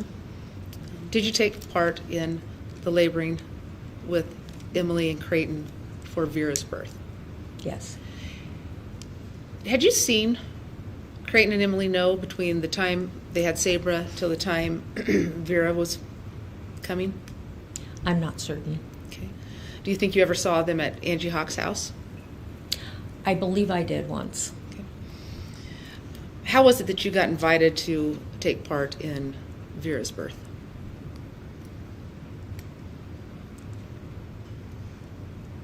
I actually requested and then later found out that I had been invited to go.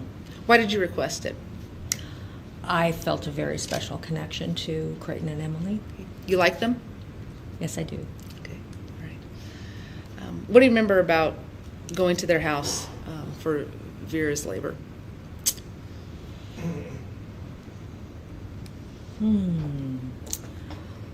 I lose track of time because I enter a spot that is there. We arrived and went in, and they were laboring upstairs. Okay. Was anyone else home? I don't know. Okay. Would you remember seeing Sabra that day?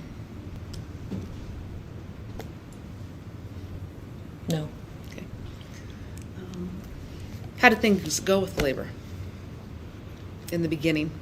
Let's talk about just that. Did you get there in the morning, do you think? I don't have any idea. In the beginning, how were things going as far as the labor was concerned? Very quiet and very calm.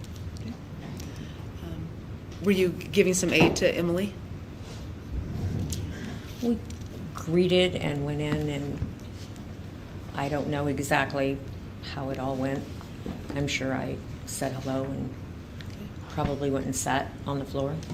At some point, did you and Angela Hock leave? We did leave for lunch Okay. Where did you go for lunch? to a little deli on close to 72nd Street in Omaha. Did you go elsewhere? Did you go shopping? Did you stop anywhere? We went more for because our lunch was not long, we went more for a stretch our legs kind of thing and to give the Noes their privacy. Okay. How long do you think you were gone? I don't know. Okay. How were things going when you eventually returned to their residence? Is that right? Yes, What did you observe when you got back there? Emily was still laboring. What do you recall happening next?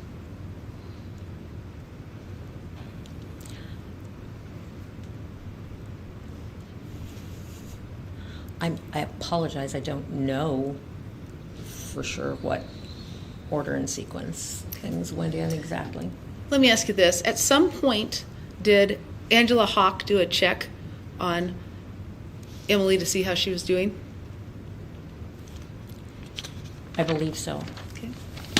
And what did she discover? She said there's possibly an umbilical cord. Okay. Did she say umbilical cord or just cord? I don't recall. Okay. And that was when she was doing the vaginal check with Emily? I believe so. Okay. Did she identify that she's felt anything else? A bit later on, she said, "Oh, toes." Oh, toes? Yes. Okay. So she didn't say a foot or feet, she said toes. Yes. Okay. What happened after that? I believe, excuse me, I believe that I stepped out into the other room, and Angee and the Noes had a visit, or I'm not. Did you overhear any of that conversation? No, not really. How long do you think that lasted? I don't know. Okay. What happened after Angela Hock had a visit with Emily and Crayton?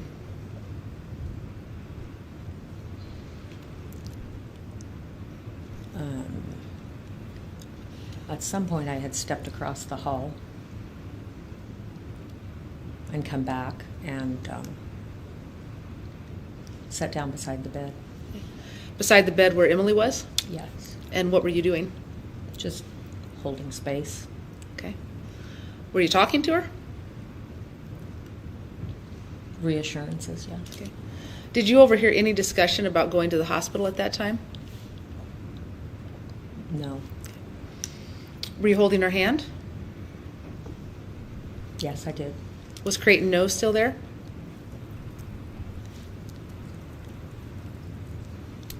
I don't know for sure. He came and went. How long did that go on? I don't recall. Do you recall whether Angela Hock was putting Emily or coaching her into different positions?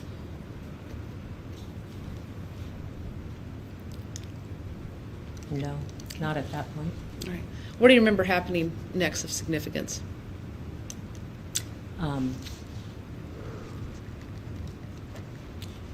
Someplace along the line, Emily stated that she needed to get to the restroom. All right. How much time do you think passed from the time that she's identifying possibly a cord and then said, "Oh, toes," passed between then and when Emily said she wanted to go to the restroom? I'm not certain. Okay. Do you think it was pretty immediate, or do you think some time passed?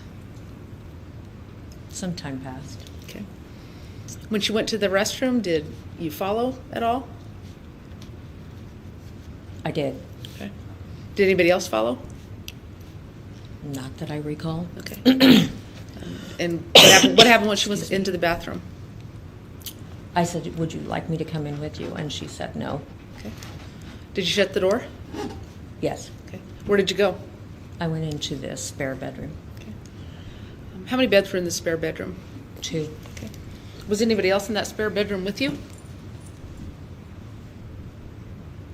At some point, Angee was. I don't know if she was there when I went in or if she was there later. Did you bring any, I know that laboring can last a long time, do you bring an overnight bag or items in case you're there for over 24 hours, 36 hours, things like that? I bring a carry-in bag with my snacks and water because I drink copious amounts of water. And I had crocheting and a book and those sorts of things. I'll show you some pictures. And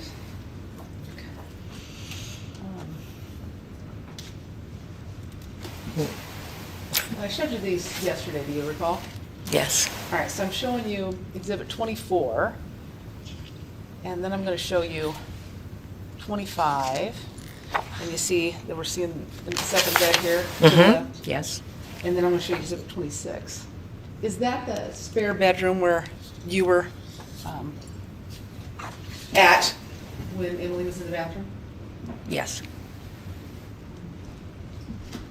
At some point, well, did you fall asleep? Did you take a nap? What happened during that time?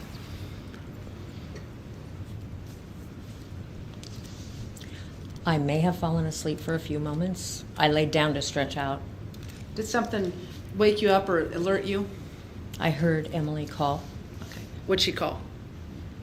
Angee. Okay. Was Angee with you at the time? She was in the room, yes. And what did you do? I sat up on the bed and I believe I took Killian, Who's Killian? Angee's child. Okay. So by taking him, you think that Angee must have been there with him? Yes. Okay. Did Angela Hock, do you know if Angela Hock heard Emily call out? I don't know for sure. Did you say anything to Angela Hock? I said yes, she's calling. Okay. And what happened next? Angee went to the doorway Okay. of What- the bathroom. Could you see that from where you were at, or Yes. did you get up and follow? Okay. What happened when she got to the doorway? I believe she asked if it was okay if she came in. And then what happened?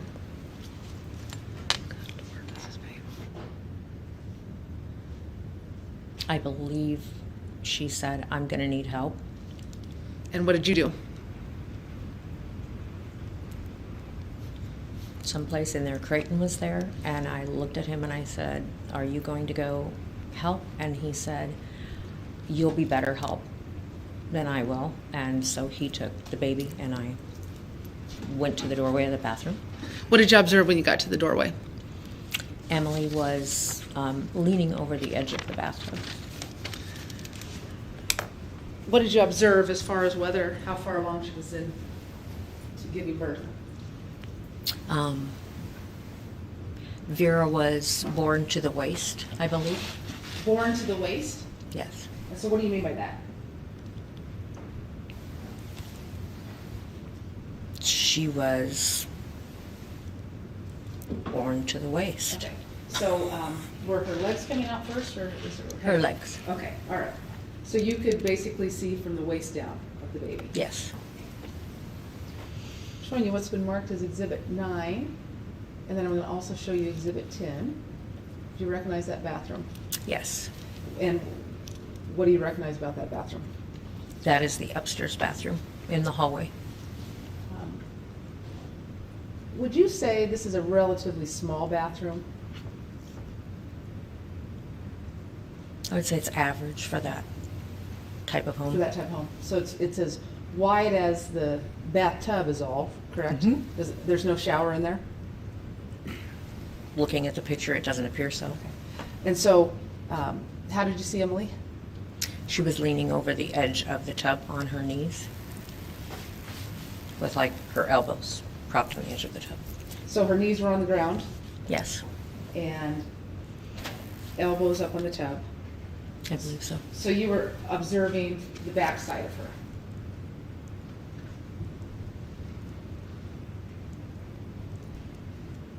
Well, I was looking at her from that angle. I don't know as I saw her immediately or if Angee was. Yes, I would have been observing her from the back.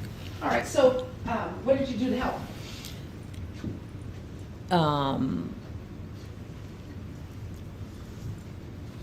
I believe Angee said, we need to have you stand up.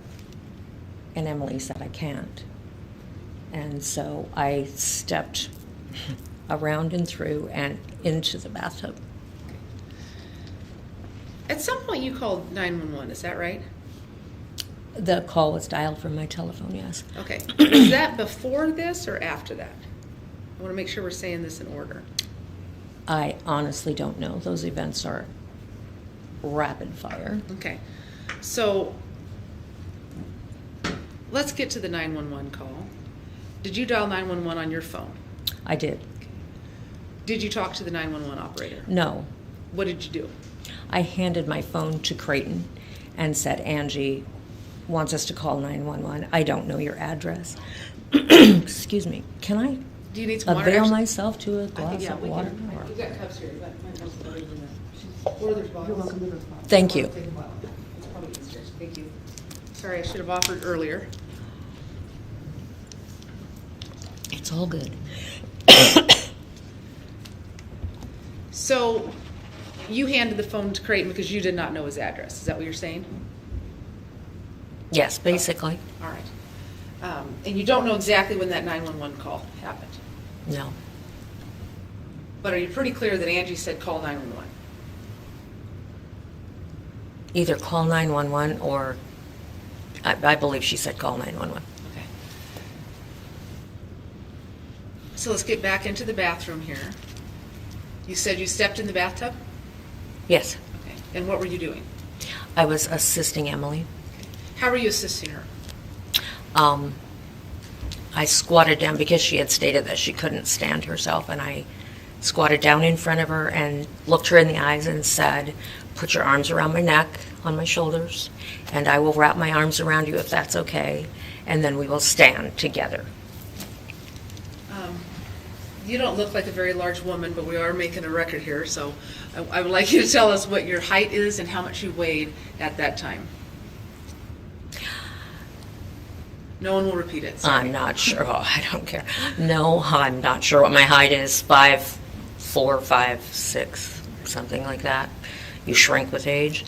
And my weight was probably 150, 155. Right. That's not that large of a person, but were you able to lift Emily, or was it kind of a joint effort where both of you were doing it together? It was a joint effort. I never lifted Emily. Okay, all right. So once she got stood up, what happened next? Angee requested that she move to different positions, and so I assisted her with those. Did all that take place in that bathroom? At some point, we moved to the hallway. Why'd you move to the hallway? More room. Okay. What happened once you got to the hallway?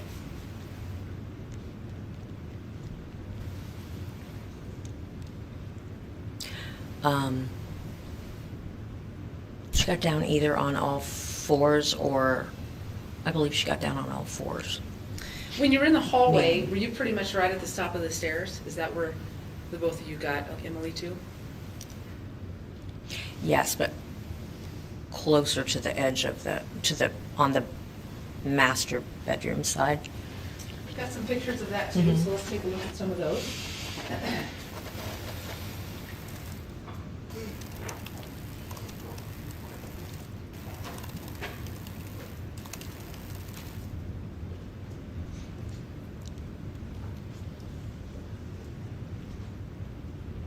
So Exhibit 6, of course, is the stairs going up. You see that? Yes. Okay.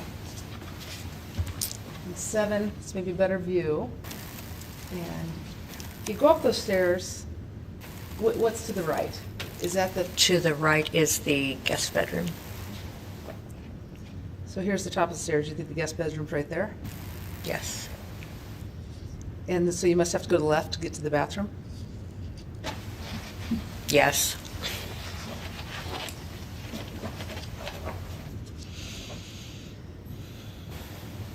And this is the master bedroom we're looking at here in Exhibit 12, correct? Yes.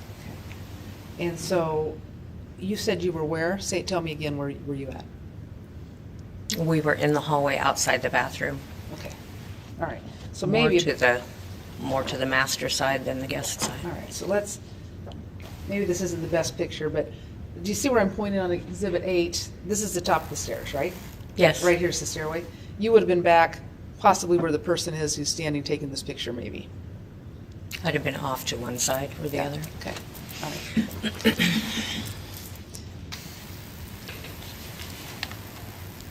Eventually, did emergency personnel arrive? Yes. How long do you think that took? I have no idea. What happened? What did you observe happen once they arrived? Excuse me, I didn't hear that. What did you observe happened once they arrived? Once the emergency people arrived, Yes. they came up the stairs. What happened next? Lots of confusion. I mean, lots of just movement and people shuffling around. Okay. Did you try to help, or did you get out of the way at that point? I believe I stepped back. Okay. What was Angela Hock doing? She was still helping Emily. Okay. What was she doing to help Emily? I'm not certain because I was at the other end. I was by Emily's head. Okay. And what were you doing at that end? Relaying the positions that, or the, can we roll over? Can you get on? Those kinds of things to Emily. Okay. Were the emergency personnel helping with some of these maneuvers? I don't believe so. I don't recall. Okay. What happened next?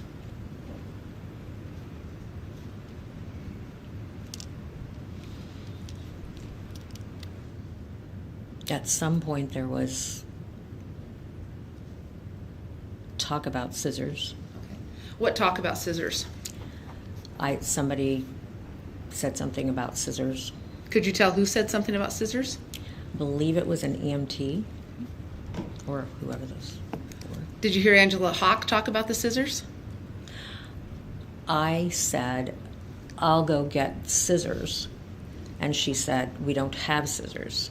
And in my mind, I was seeing the instrument that you use to clamp a cord and that the parents can cut the cord with, which is a totally different, you can't do anything else with it. Okay. And is that one of the tools that Angela Hock and you had in your bags that you brought? It is in, yes, one of Angela's bags. Well, the intent is eventually you're going to have a baby and somebody's going to need to clamp the cord. Is that right? Exactly. So that's something that Angela Hock would have come with. Yes. Okay. So you're saying, you said I'll go get scissors, and Angela Hock tells you we don't have scissors. Yes. Okay. And you're saying what you had in your head was this clamping thing. Mm-hmm. Okay. Is that yes? Yes, I'm sorry. Oh, that's all right. You just have to make sure it's clear. So does that clamping thing sort of look like a pair of scissors, only without the No. sharpness? Okay. All right. So you just were wrong about thinking you had scissors. Yes. Okay. What'd you see or hear next? Somebody handed a pair of the kind of scissors that you cut clothes off of people with if they've been in an accident or something like that and they need to remove clothing to be able to see if a wound is, treat a wound, that type of an instrument. Okay. And do you know where that scissors came from? I believe from one of the EMTs or medics, or I don't know what they're called for sure. Did you see anything, what those scissors were used for? Did you see anybody do anything with those scissors? I did not. Did you see Angela Hock with those scissors? No. Okay. What do you remember happening or seeing next? I remember Angela saying, "You need to transport her to the hospital now," or very close to that. So Angela Hock was saying, "We need to transport to the hospital now"? Yes. Okay. Where's that?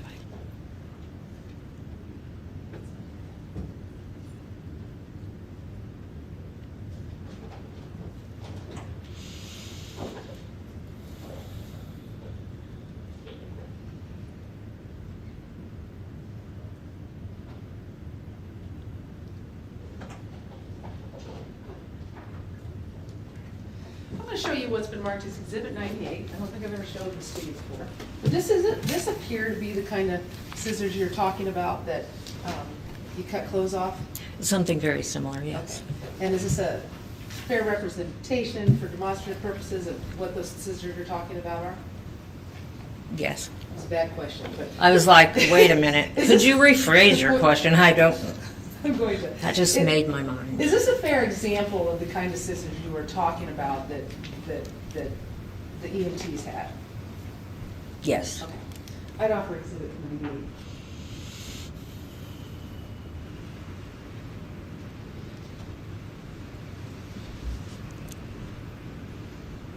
No objection. 98's received.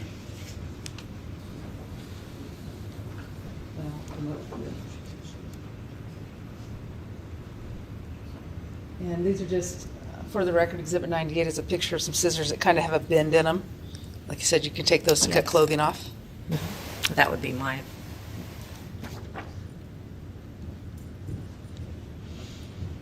All right.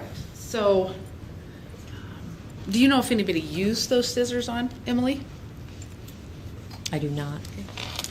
Do you recall whether Emily screamed out or cried or made any noises at any time?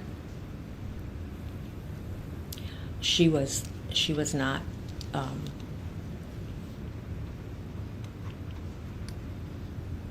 She was not quiet, but I don't know if she was vocalizing or. I believe she said no. You believe she said no? I think so. No in regard to what? What? No, in regard to whatever the EMTs were talking about. Okay. So did you ever observe anybody try to perform an episiotomy on her? I did not. Okay. Do you know what an episiotomy is? I guess I asked that I question. do. Okay. And what do you think an episiotomy is? It is a cutting of the perineum. I can't say it right. The perineum. The perineum? Perineum. To assist in some cases to help a mother birth easier. Have you ever seen Angela Hock do that procedure? No. Okay. And did you see her do it that day? No. Okay. So you don't know if she would have? No. I don't.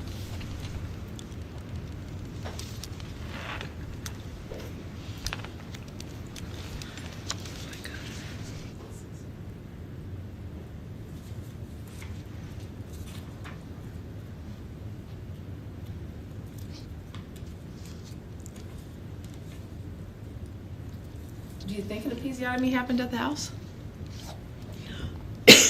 No. You don't think it did? Why do you say that? Because Emily was unmedicated. Unmedicated? Okay. And why does that matter? Matter to whether? It's a hurtful Okay. process.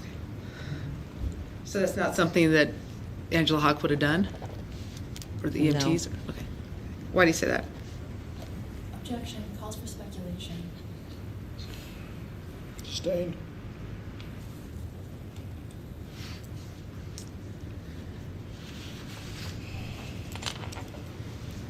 What do you recall happening next? After Angee said that they needed to be transporting her now, Emily now, I stepped back out of the way and I believe took Killian, and they got Emily ready to go. Okay. Did you see her go down the stairs? I did not. What do you recall happening next? I think they used a backboard to put her on to take her down. Okay.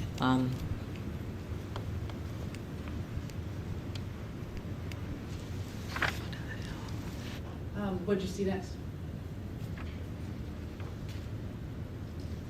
That's, well, them all going out the door.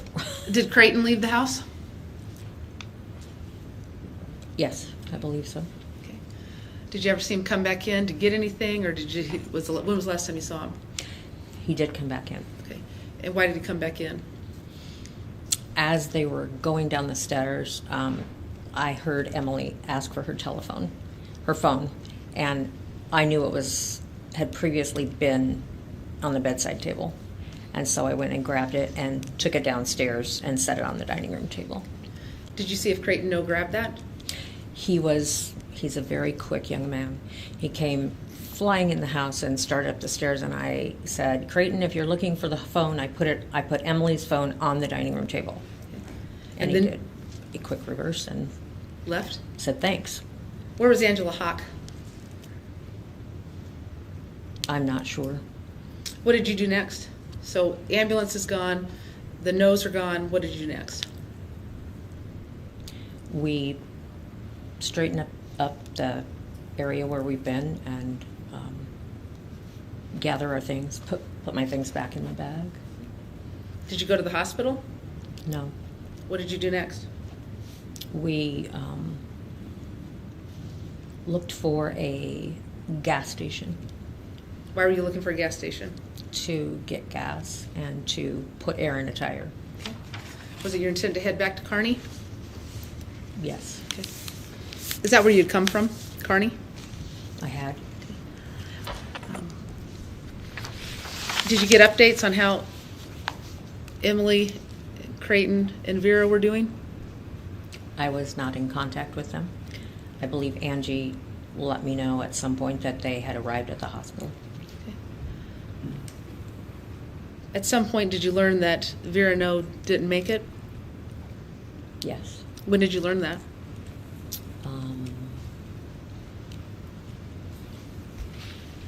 When I saw it on Emily or Crayton's Facebook page.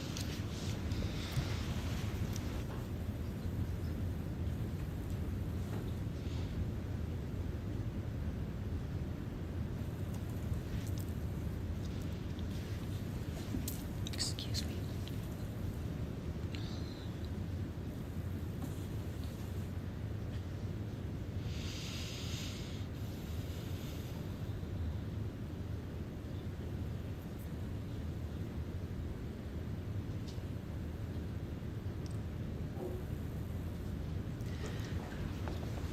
I have no further questions of this witness, Judge. Thank you. Cross. Yes, please, Your Honor. Good. Good afternoon, Ms. Hueftle. My name is Hermine Hayes Klein.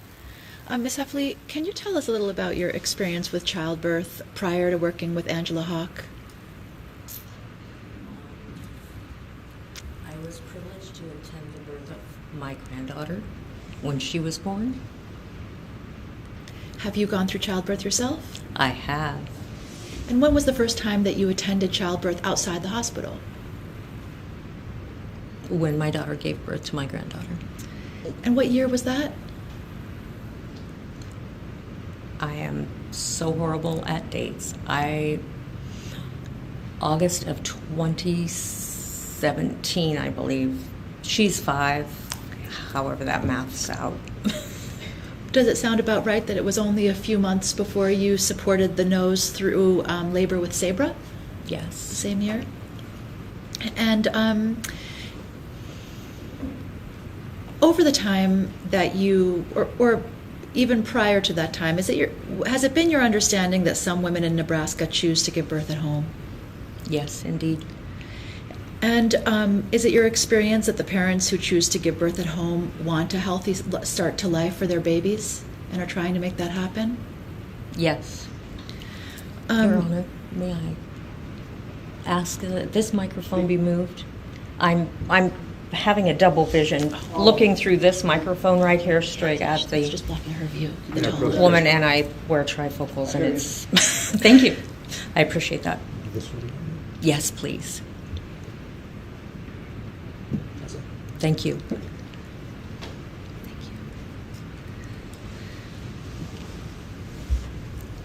In your experience and observation, do the parents who choose to give birth at home make that choice in part because they believe that it'll be the best start to life that they can give to their babies in their circumstances? Objection.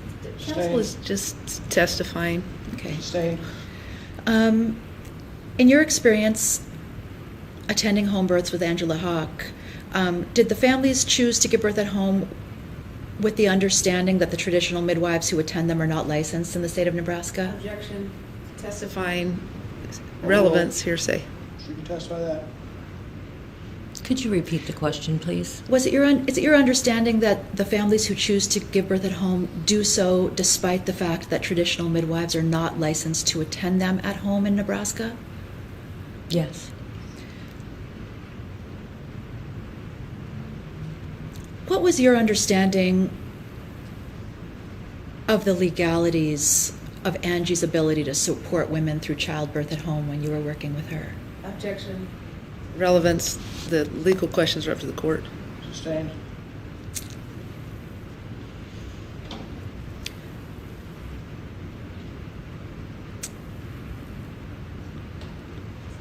You've testified that your role at births was in emotional support of the birthing woman, is that right? Yes, along with the family. Did your role involve the provision of any midwifery care in the sense No. of, did you ever learn to assess fetal heart tones, for example? No. Did you ever learn how to check cervical dilation, to check what's happening in a labor? No. Okay. And were you generally included in Mrs. Hock's discussions with clients about their healthcare options, either during pregnancy or during labor? No. Had you ever seen a breech birth prior to the birth of Vera Noe? Objection. Relevance. Sustained, or excuse me, overruled. She can testify that. No. Did you see Emily and Crayton Noe at all between Sabra's birth and Vera's? There was one point, I believe, where we had a gathering of families at Angee's residence, and I believe they were there. Yes. Do you remember anything about your interactions with them during that time?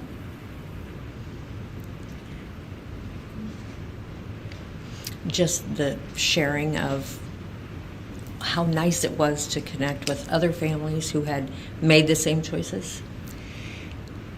And do you recall whether when you saw them during their pregnancy with Vera, did you already know that you would be attending their birth with Vera together with Angee?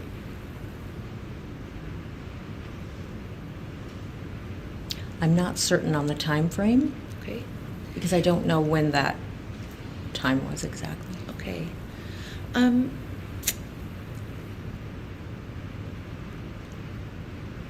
So you've testified that you traveled from Kearney to Omaha with Mrs. Hock to attend Emily in labor with Vera, is that correct? Yes. And what do you remember about what was happening with Emily's labor prior to the vaginal exam when the breech was identified? She was having a very different labor than she had with her first one. She was reclining in the bed and not up and active as much as I recall. How did you know that she was in labor? Because they had called for Angee to come, I guess. And it's very obvious when you're,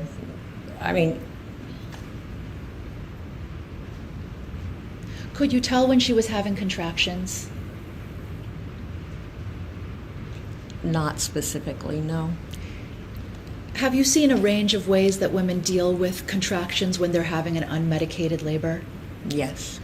Are some women more noisy than other women when they're experiencing the sensations of a contraction? Yes. And do some women even scream with the pain of contractions during labor? Yes. And how would you describe how Emily, the sort of sounds or movements, or how did Emily cope with her contractions? Mostly quiet murmurings, and she and Crayton communicate very quietly together. Was Crayton her primary support through the pain of the contractions? I would say so, yes. Okay.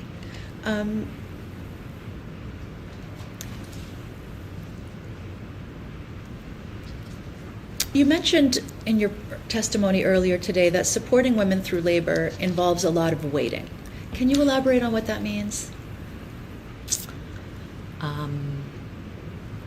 Since it's an all-natural process, there's nothing hurrying a labor.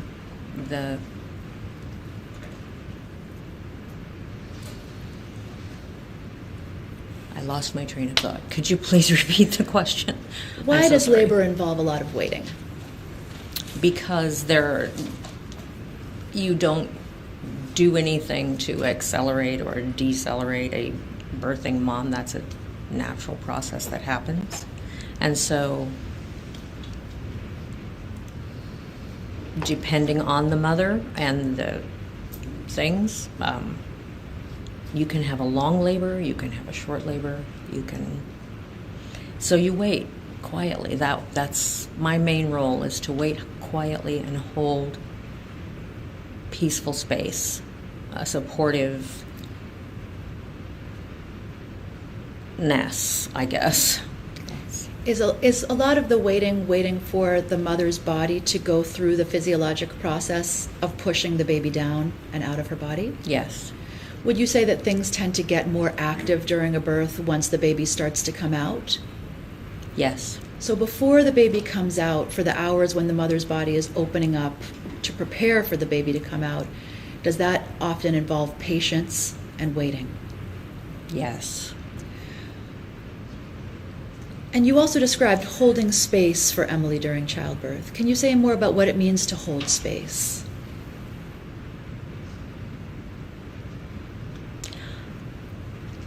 You're just there, present. And I crochet sometimes. I pray sometimes. Do you pressure the mother to make things go faster? Absolutely not. Would that be helpful? No. Would you say it's important not to pressure the mother when she's in labor with a physiological birth? Yes. To make things go faster.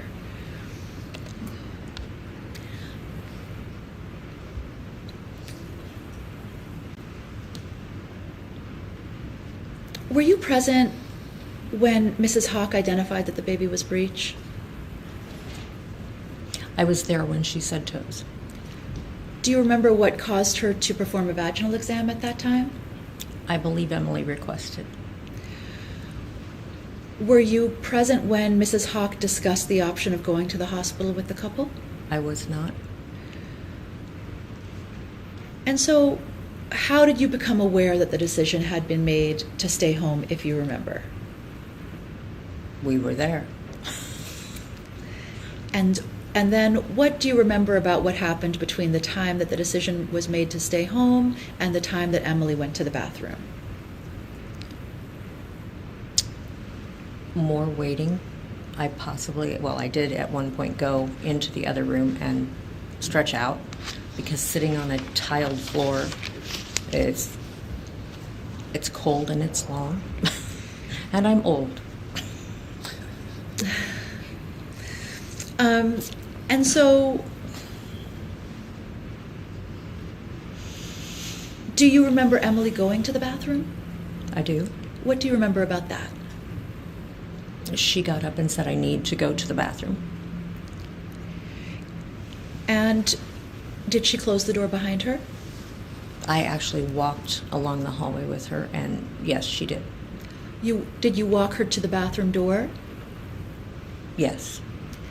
And then did you and she part ways at the bathroom door?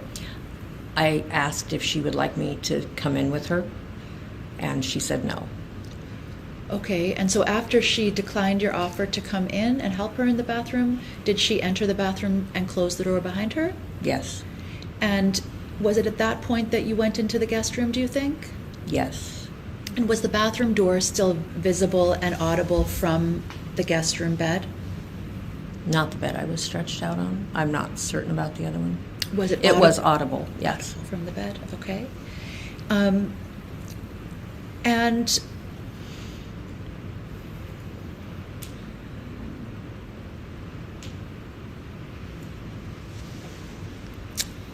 what do you remember happening while she was in the bathroom, on your side of the bathroom door?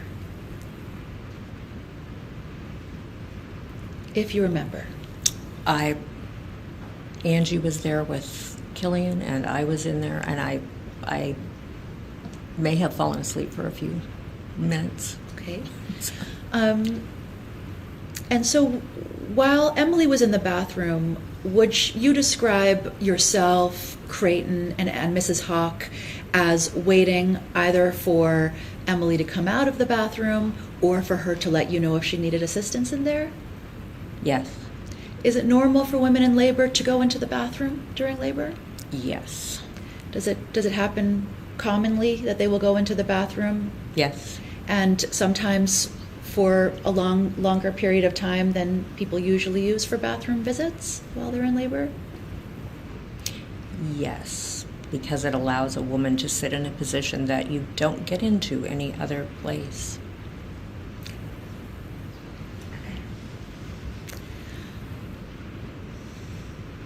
Is it helpful for women going through the process of a physiological labor to have privacy, meaning to have some space to labor in private? Yes. Is that something that a doula or a midwife is sensitive to in supporting a woman through a physiological labor? Yes. And is it sometimes the case if a woman is in early labor and she's having the kinds of contractions that are opening up her cervix, for a midwife and a doula to leave her alone and give her space to go through that process with some privacy? Yes. Would you describe Emily Noe as a private person in your experience of her? Definitely so, yes. And why would you say definitely so? How could you tell that privacy was important to Emily? Having been with them through the first birth, she had stated the fact that she liked her privacy and that, we visited about mundane things. This is referring to when Saber was born. And I became aware during that birth that they are very, she's a very private person. And did she communicate her need for privacy during that birth because she was asking for her privacy to be supported and respected in caring for her throughout childbirth? Yes. When Emily was in the bathroom, did you hear any sounds coming out of the bathroom? I did not. In your experience with childbirth, do women usually make sounds when they are pushing a baby out? It depends on the particular woman.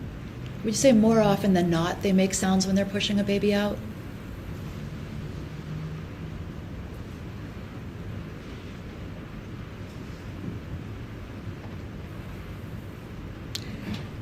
My observation does not support that idea, no. Okay.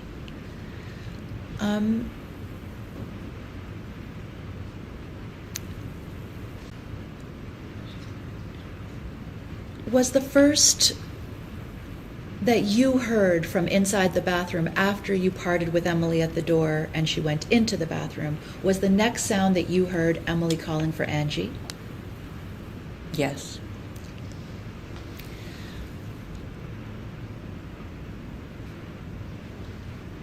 Do you have any recollection of how you, Crayton, and Mrs. Hock arrived at the bathroom door or went through it, who got there first, where you all crowded into it, or what that moment was like? Could you restate that question? I'm sorry. Do you have any recollection of what happened after Emily called out for Angee? Would you describe yourself, Crayton, and Mrs. Hock as immediately responsive to Emily's call? Yes. Did you all move toward the bathroom door to support Emily? Yes. Angela was first. Angela was first. Mhm. Was Angela already in the bathroom by the time you got to the bathroom door, if you remember? Yes.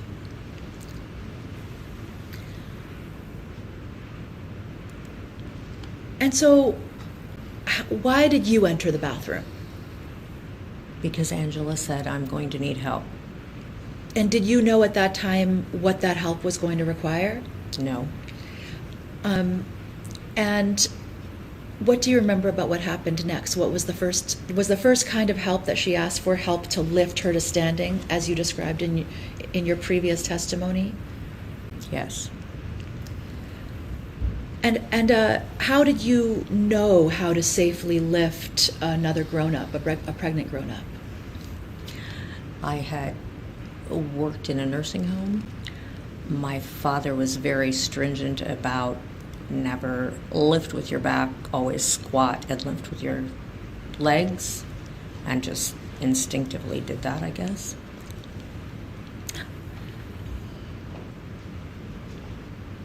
And what was Angee doing while you were helping Emily to shift into different positions?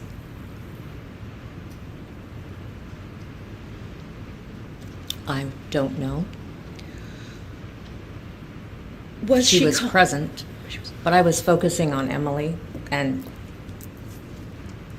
helping. Could you tell whether Angela remained calm during the emergency or if she was panicking? She was calm. And do you recall, was there a time when you remember Angela instructing Emily to lie on her back and try that position? Yes. During the times that you were helping Emily to shift into these different positions, could you see Angela working between Emily's legs at all to try to reach in and help free Vera's head from Emily's pelvic bones? I could not tell for certain what she was doing, but she was in a position that was between Emily's legs, yes. Could you see whether her hands, could you see where her hands were touching from where you were? No. I was at Emily's head, relaying the physical instructions to move. Was Emily doing all that she could to cooperate with Angela and try to birth her baby safely? Yes. And what do you remember happening when the EMTs arrived? It was, they brought with them a form of, their own, I stepped back a bit from Emily because they come up and they are there present. During your testimony today, you reviewed a picture of the bathroom. It looked pretty small. Did all 4 EMTs squeeze into that bathroom? We were in the hallway by then. Okay. When had you moved to the hallway? When Angee requested her to lay down, I believe. So then, therefore, was there a moment before the EMTs arrived on the scene when you and Angee were helping Emily out of the bathroom so that she could have more room in the hallway? Yes. Okay. So by the time the EMTs came upstairs, you and Emily and Angee had left the bathroom and were now in the hallway? Yes. When the EMTs arrived in the hallway, was it your observation that they were acting ready and prepared to take Emily to the hospital when they walked into the hallway? My impression is that they stood and observed what was going on. Did you have the impression that, did you hear them make any instructions or questions to Mrs. Hock? At some point, I believe somebody said something about an episiotomy. Did you have the impression that the EMTs wanted Mrs. Hock to get the baby out before they took anybody to the hospital? Yes, at that point. And were they looking to her to be the person who could get that baby out? Objection, speculation. Overruled, she may answer, she knows. Could you restate? In your observation, did it seem as if the EMTs were looking to Mrs. Hock to be the person who would get the baby out? Yes. Had you ever seen Mrs. Hock perform an episiotomy at a birth prior to this? No. Had you ever even heard her talk about performing an episiotomy at a No. birth? Was it your impression that everything that Mrs. Hock was doing at that time was responsive to the emergency in front of you and trying to save Vera and Emily? Yes.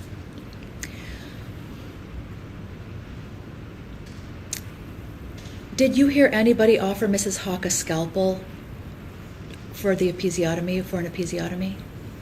I did not.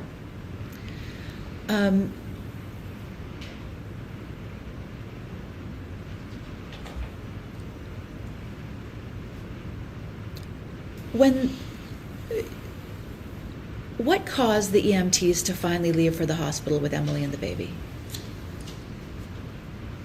Angee had said, you need to transport her now. And did she say that after she was unable to, after continuing to try to get the baby unstuck and was unable to do so? And the baby still did not come out? Yes.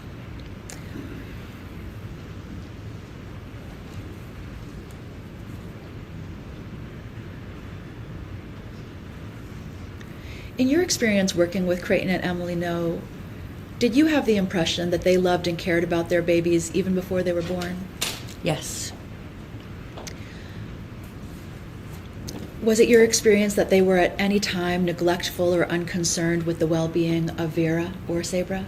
Absolutely not. Is it your experience that Angela Hock does her very best in every situation to help facilitate a safe and healthy birth for the couples she assists? Yes. And was it your impression in the birth of Vera Noe that Angela Hock tried very hard to help Vera to be born safe and alive? Objection, speculation. Overruled, she may answer. Could you restate the question? Was it please? your impression during the birth of Vera Noe, or during your time with around the birth of Vera Noe, that Angela Hock tried very hard and did her best to help Vera to be born safe and alive? Yes. No further questions, Your Honor. Redirect. Did you hear Angela Hock explain in details the dangers of trying to deliver a breech baby after cesarean? Objection, Your Honor. Asked and answered. She testified that she was not present for any such conversation. Sustained. You just talked about how Angela Hock did everything she could to help Vera. During doing everything she could to help Vera, did you ever hear her tell Emily and Crayton that having a breech birth after cesarean is very dangerous? Objection, Your Honor. Asked and answered. You may answer, then move on, Ms. Jacobson. Could you restate the question, please? Did you, during this time of her doing everything, Angela Hock doing everything she could to help Vera, did you ever hear her tell Emily and Crayton Noe about the dangers of giving a breech birth after cesarean? I am not party to any of those conversations. You were testifying on cross-examination that Crayton and Emily Noe were very good with their children, taking care, and you think they were just good parents. Is that fair to say? Yes. Okay. And in that, do you think that they would, to make sure things went well with that birth, do you think they would have done whatever Angee Hock told them to do? Objection, Your Honor. Calls for speculation. Sustained. Were they receptive to direction that Angee Hock was giving them? Objection, Your Honor. Asked and answered because she testified that she did not observe Angee Hock giving them directions or giving information and consent. Overruled, she may answer. Were they receptive to the things Angee Hock would tell them to do? My only specific instance with that would be when we were in the hallway or in the bathroom, Emily and I, and Emily was very responsive, moving the way Angee communicated and I re-communicated to her. When Angee Hock said call 911, everybody was receptive to that, correct? You called and then... I called. Okay. And Crayton was willing to talk to 911, is that true? Yes. Likewise, when Angee Hock, during Sabra's birth, said you should take her to the hospital, that's what Crayton did when Angee said that, is that right? Not immediately. He, at that time, I heard Angee talk to them about, we did not know what was going on there. It was, excuse me just a moment. Emily was not showing progress. She was not feeling the urge to push or anything like that. And at that point, Angee said, you should take her to the hospital probably because we're not seeing the progress that we need to. And in that instance, that's what Crayton did. He took Emily to the hospital, right? He and Emily visited, I believe, and they decided to do that, yes.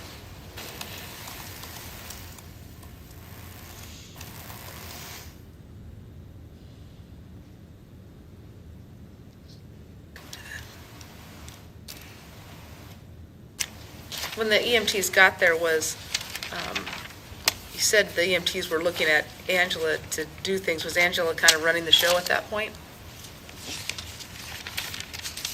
They did not react in the way I expected them or thought that they probably would as emergency medical people who had been called to attend a situation.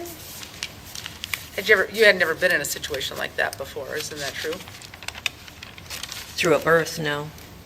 And Angela Hock, did you hear her identify herself to them and say why she was there or anything like that? Not that Objection, I Your recall. Honor, outside the scope of cross-examination.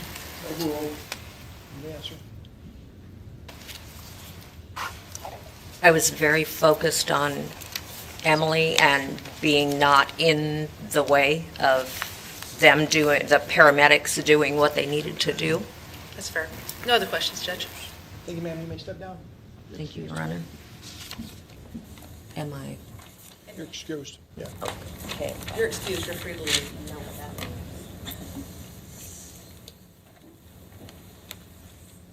Stay ready with the next witness. I would call Officer, Omaha Fire Department Officer, Firefighter Brian Strazdas. Go ahead.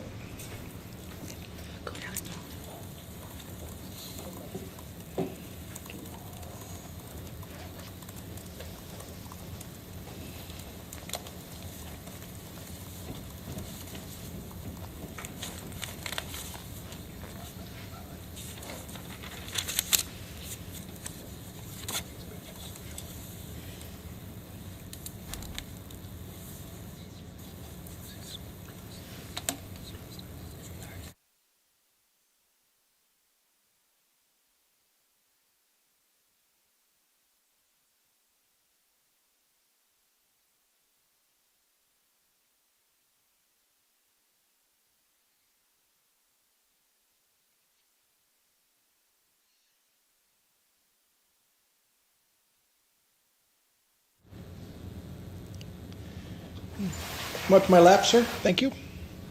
Good afternoon. And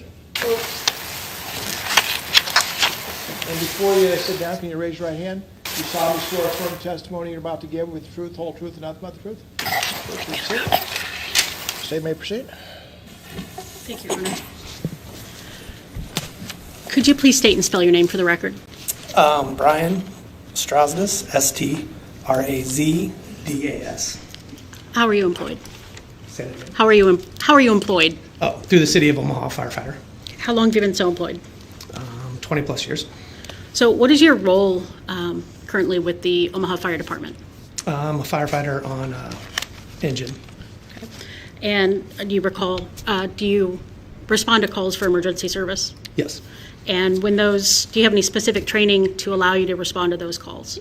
We have our EMT basic Okay. through the state. And you possess the EMT basic certification? Yes. What training, or how long was that training?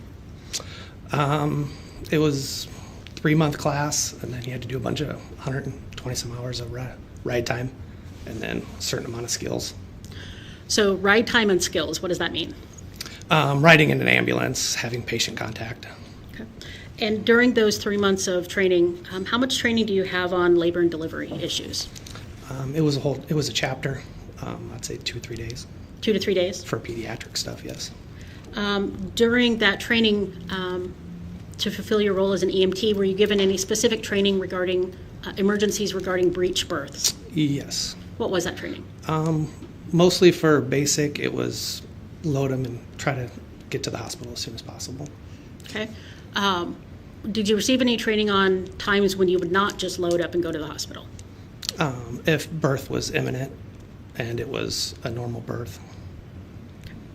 And if it was a normal birth and birth is imminent, then what would you do? We were trained how to assist the delivery head first, hold the baby, suction, cut the cord, oxygen. Okay. And what is your training on what an imminent birth is? If the head is showing, if there's crowning. Only the head? Yes. Were you received any training on how to respond if any other parts of the baby are showing during delivery, besides the head? Yes. Try to take the pressure off of mom by raising the hips and trying to get to the hospital as soon as possible. Okay. As part of your job as an EMT with Omaha Fire, do you guys have any standard record-keeping procedures? We have to fill out a report. The captain of the engine or the responding truck and ambulance have to fill out their reports and a narrative at the end of it, every run, yes. I'm going to ask you to pull the microphone a little closer because you're Right, a little sorry. soft-spoken. There we go. As part of that report, is it all manually entered or is some of that computer-generated? Some of it's computer generated, the times, there's some stuff entered by dispatch. Okay. So some of that comes pre-populated based on the nature of the call, is that fair to say? Yes. Were you on duty on June 15th of 2019? Yes. What station were you assigned to? 41s off of 61st and Ames. 61st and Ames? Yes. In the evening hours on that shift, did you receive a call for service regarding a labor and delivery issue? Yes. Do you recall what time that came in? I believe it was around 9 o'clock, 9:20, somewhere around there. Would the exact time be listed on a report? It would. May I approach the witness?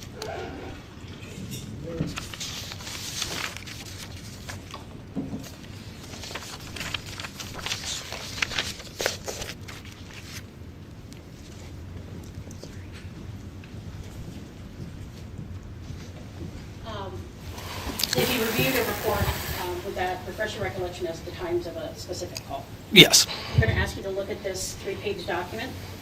Do you recognize what that is? Yes, this is a patient care report. For a call on June 15th, 2019? Yes. Does it list times that you were called for service? It does. And if you could take a moment to review that document regarding the times specifically? Yes. And look up when you're ready to answer the questions.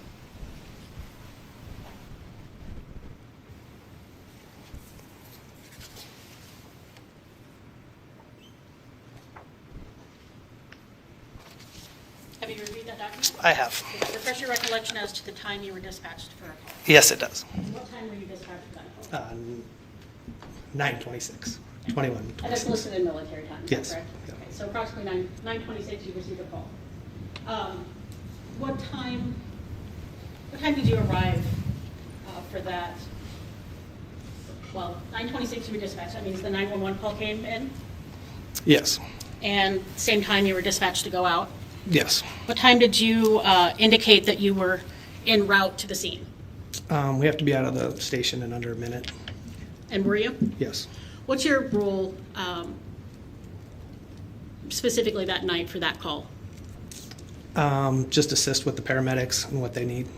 Are you riding in front, driving, riding in back? Riding in back Okay. on the way to the call. And then, do you recall what time you arrived at the scene that you were dispatched to? It was approximately 4 minutes. Okay. And where precisely were you dispatched to? 46 in Spalding. Okay. Is the exact address listed on your report? It is. May I approach the camera? If you could review your report, when you're ready to answer questions, please look up. Yes.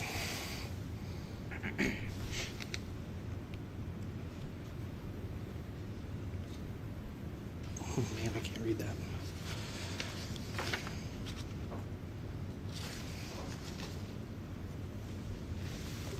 So, yes, looks like 4826 Spalding. And is that located in Douglas County? Yes. Approximately how far away was that from Station 41? I would say approximately 3 to 4 miles. And I'm going to show you what's been received as exhibit number 1. You recognize the residence depicted in exhibit number 1. Yes, I do. And how do you recognize it? From being there that night. That's the address that you were dispatched Yes. to? And what was the type of address, or what type of call were you dispatched for? It was maternity. What does that mean? Means that somebody, a mom, pregnant mother, is having problems. And when you arrived at that location, where did you go? We went in the front door, And then where? up the stairs. What did you observe up the stairs? I saw mom kneeling down with the baby out, all the way down, shoulders down to the toes with the head still in her. I'm going to show you what's marked as exhibit number 6. Do you recognize what's depicted in exhibit number 6? I do. What is exhibit number 6? Those are the stairs that we went up where mom was at the top of the landing. I'm going to show you exhibit number 8. It's been received as exhibit 8. Do you recognize what's depicted in number 8? Yes, that's the landing where mom and Miss Hock were. Anyone else present besides mom and another woman? From what I recall, Dad was at the bottom of the stairs. At first, no.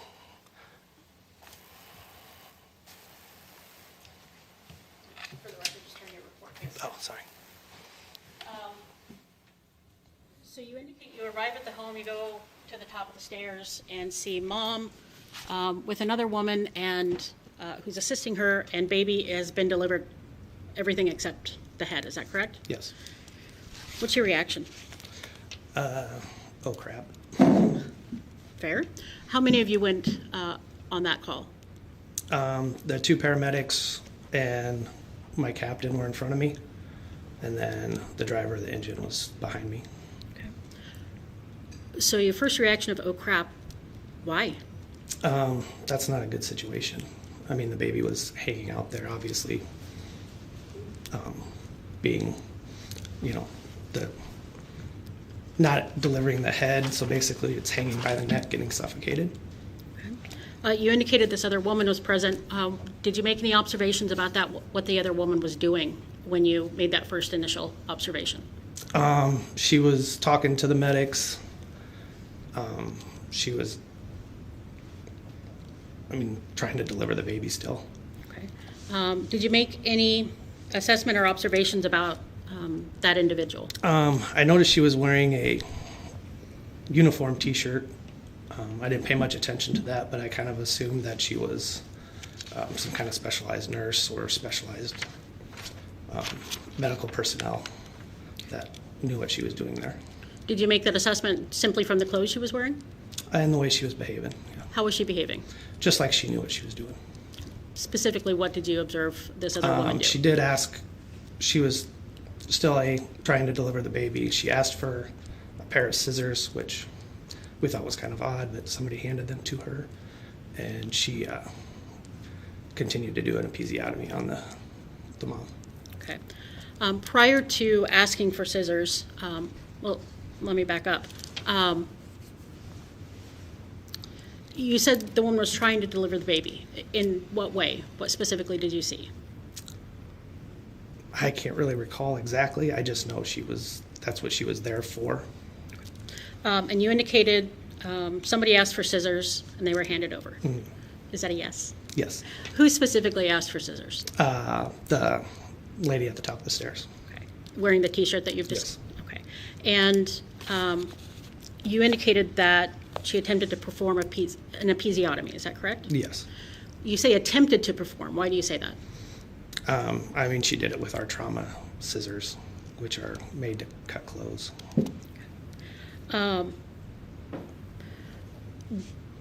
How long after you had arrived up the stairs did the woman attempt to perform the episiotomy? How much time had passed? From what I recall, I would say a minute to 2 minutes. And was she directing you and the other EMS workers? I believe so, from what I recall, yes. The two medics were at the top of the stairs with her, where I was kind of standing behind them. You had talked about trauma shears. I'm going to show you Exhibit 98. Is that what you're referring to when you say trauma shears?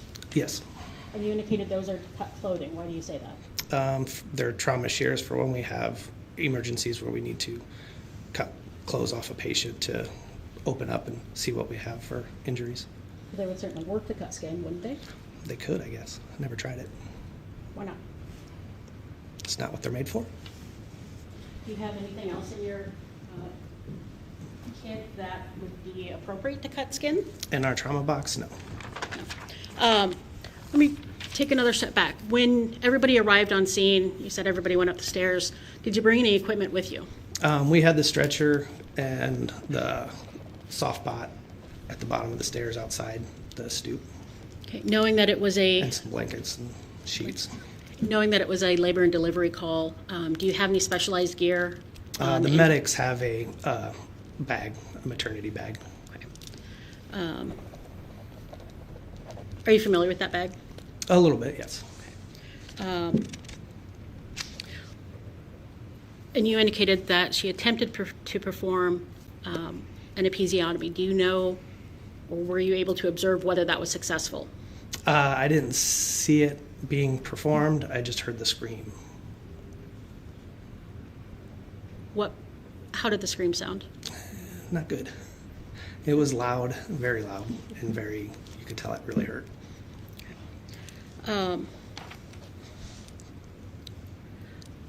Did your opinion of the individual that you described wearing the T-shirt assisting the birth change at all when you heard the scream and realized an episiotomy was being done? It struck me very strange. In what way? That she did it with trauma scissors, and also that if she was somebody who was specialized, didn't have her own tools. At this point, after the attempted episiotomy, what do you recall happening next? I recall going down to get the bot and coming up. I'm going to stop you to get the what? It's basically a soft backboard. Okay.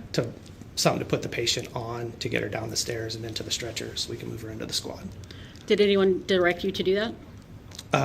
The medics did, yes. Okay. And who are the medics? Captain Hurd and Matt Carroll. Okay. Do they have different training than you? Yes. In what way? Theirs is a little more in depth. They're allowed to do a little more things that we can. Okay. And after you got the bot, I think you called it? The stretcher. How did you get the patient onto the stretcher?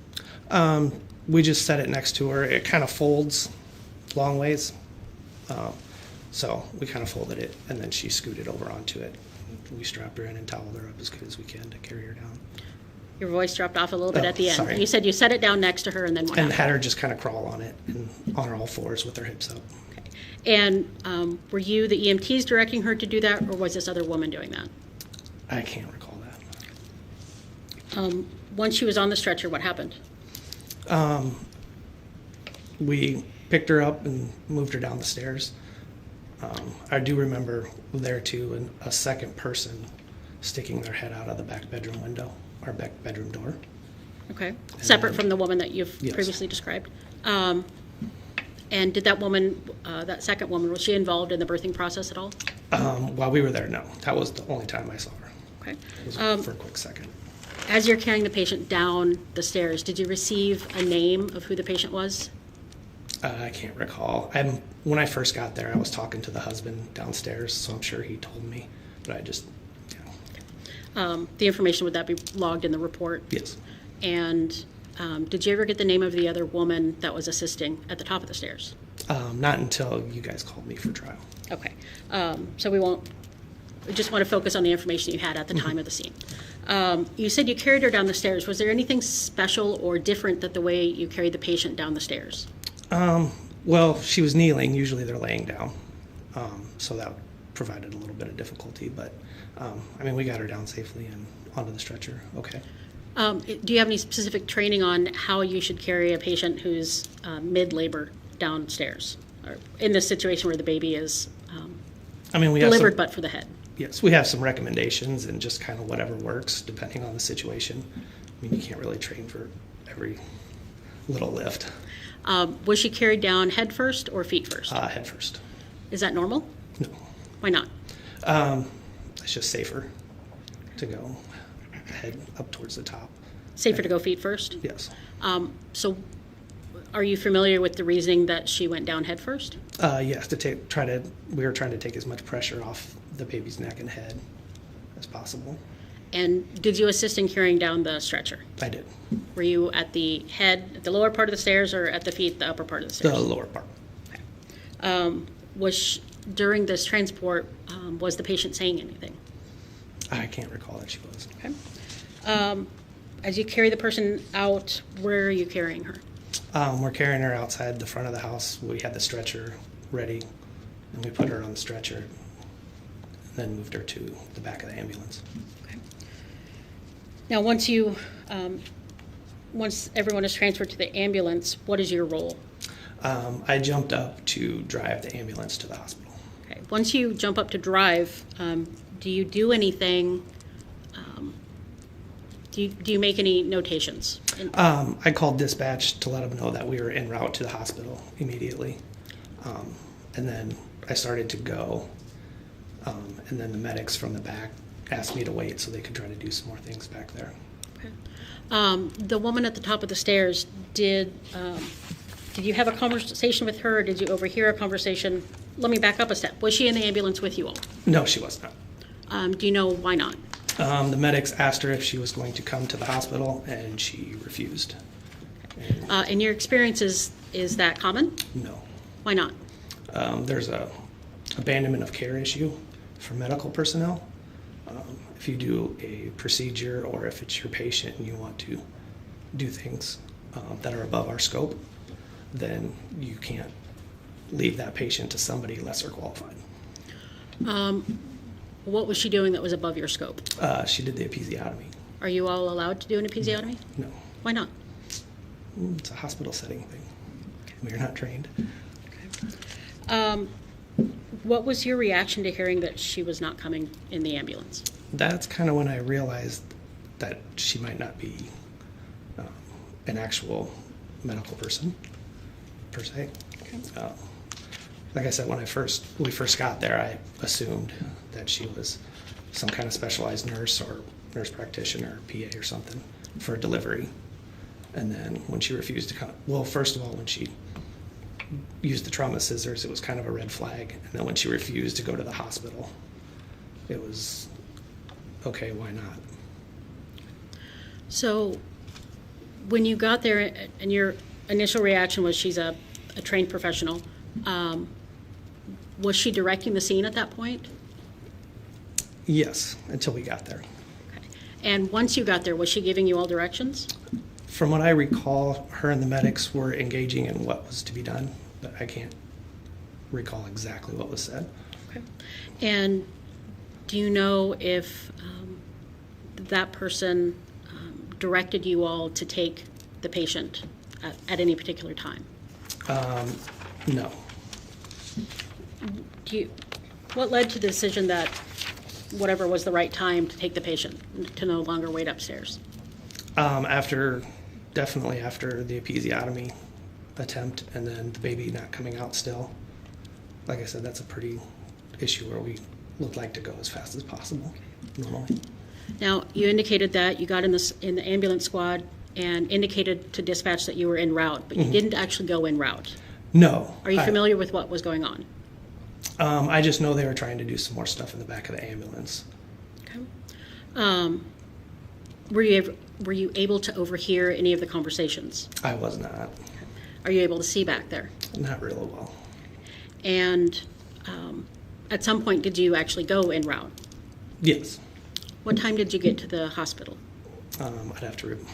Would it refresh your recollection to review your report? Yes. If you could turn the report face up, and when you're ready to answer questions, turn it face down.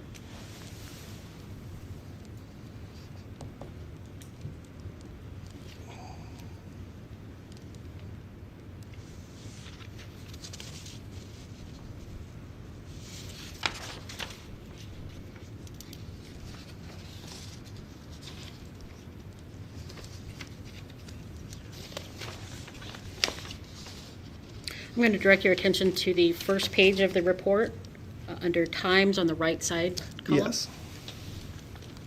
Does that refresh your recollection?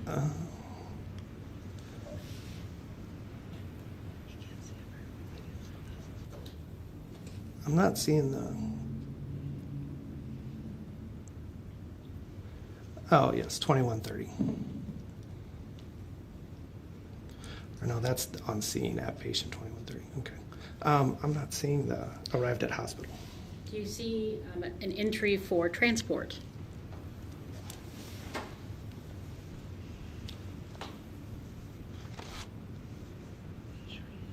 I do not. Do you recall approximately how long, I'll just ask you to turn your report face down. Do you recall approximately how long it took you to get to the hospital? From when I went en route or from when I actually started going? From when you went en route? It was approximately 20 minutes. Okay. And how far away was the hospital? Probably 6 miles, 7 miles. Which hospital did you go to? UNMC. Okay. Why UNMC? It was the closest hospital. And if that's not usual, what accounts for the additional time? Well, me going en route and the medics asking me to hold on and wait until they tried some other things. Also, there was the sewer project going on in that neighborhood, so I had to proceeded to go to 48th Street, and it was closed, so then I had to turn around, and then go back out the way we came. So road construction added Yes. a couple minutes? A couple minutes, maybe. What happened when you arrived at UNMC? When I parked the squad, backed it in, the guys in the back took off right away. From what I recall, the baby had delivered right before we got there.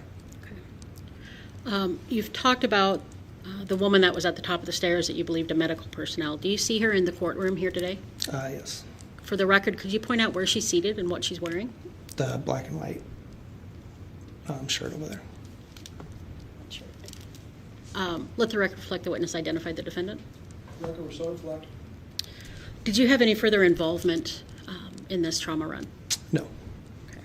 Did all these events occur in Douglas County? Yes. I have nothing further at this time.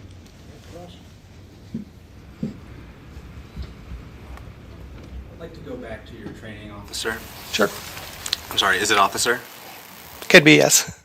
What do you prefer? Firefighter's fine. Firefighter. Or Brian, either one. If I remember correctly, you testified that you had 2 or 3 days of training in pediatrics. Yes. And how many days specifically did you train in pregnancy and childbirth? It was probably a half a day. Half a day. Also, throughout my career, we have yearly training on pediatrics and company school daily that it comes up in also. What is your experience with childbirth?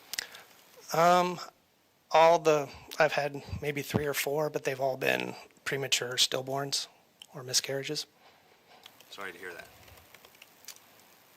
Have you ever, in your professional capacity as a firefighter, responded to a call where a patient was in labor or actively giving birth? I've had one for sure where mom had delivered a premature and the baby was stillborn.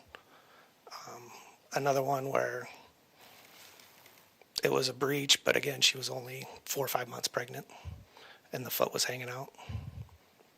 So fair to say you've never come upon a pregnancy that had gone full term and then gone into labor? No. And you had never seen a breech birth before? No.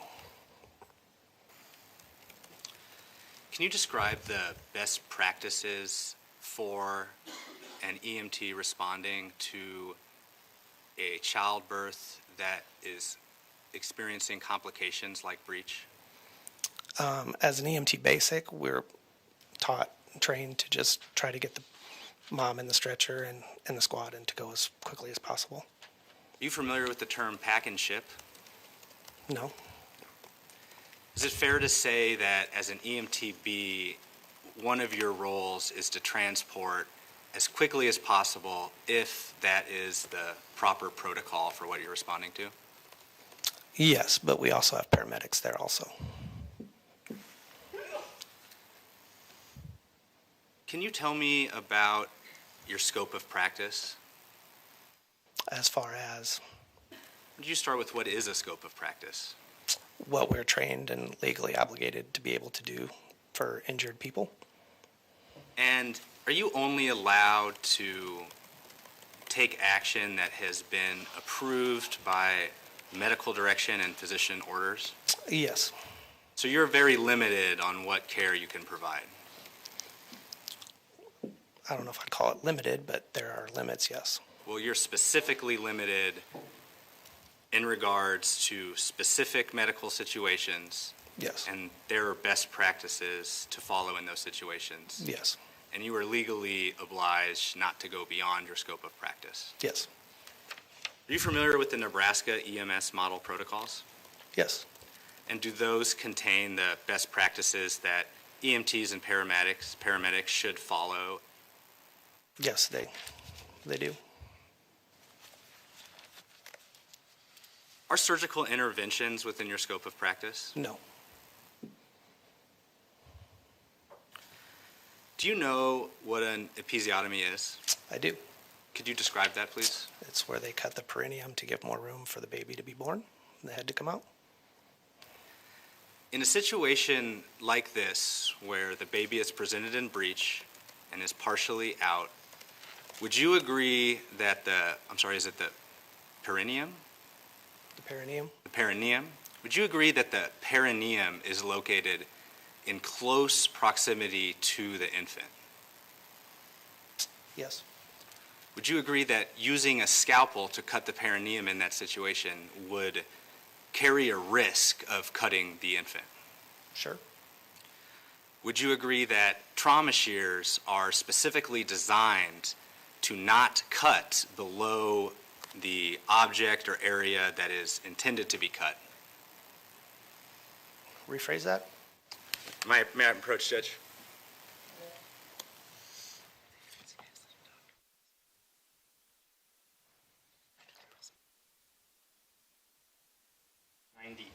Yes. Are these trauma shears? They are. And here at the bottom, is there a little lip that's designed to prevent the scissors from cutting below that? Yes, they're made to go the skin so they don't cut the skin. And that's why they're used to cut off clothes, because you can safely cut the clothes off without cutting the skin beneath. Correct.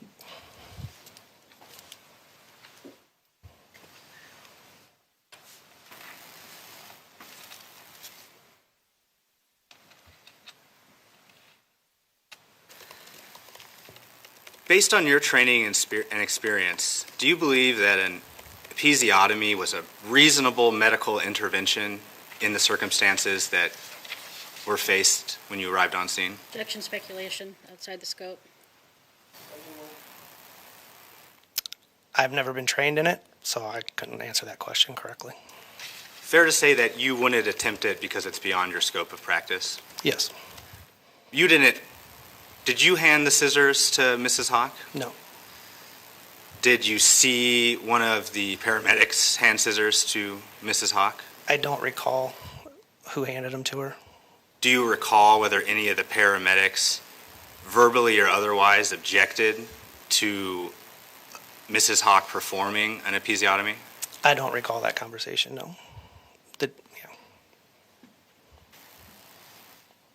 Did you see the actual episiotomy being performed? I did. You did.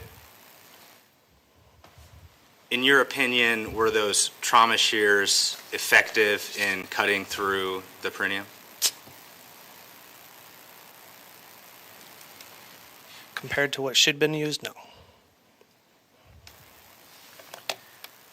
Would you agree with me that surgical scissors also are designed to protect from collateral damage similar to the trauma shears? I don't know anything about medical scissors.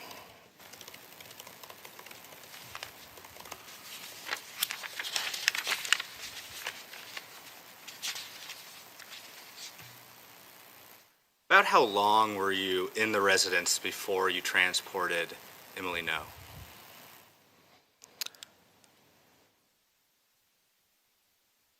I would say probably 5 to 6 minutes.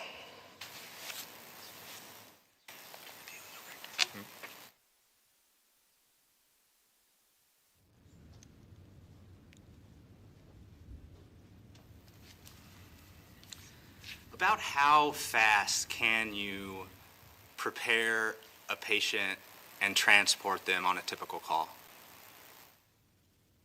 How fast can we, or how fast do we? How fast do you? It all depends on the situation. I mean, if it's something immediate, I mean, as soon as we decide that we need to transport, it can be done in a minute. If you are called to respond and the issue is a complication, a complicated delivery, would you agree with me that your best practice is to initiate transport as soon as possible? As an EMT basic, yes. But again, the paramedics were there, so it's their scope.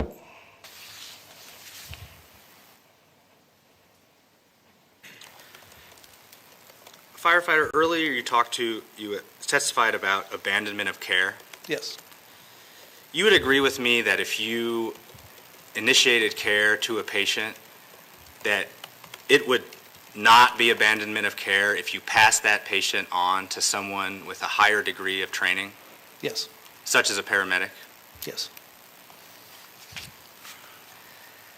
Did you ask Mrs. Hock what her training and certification was?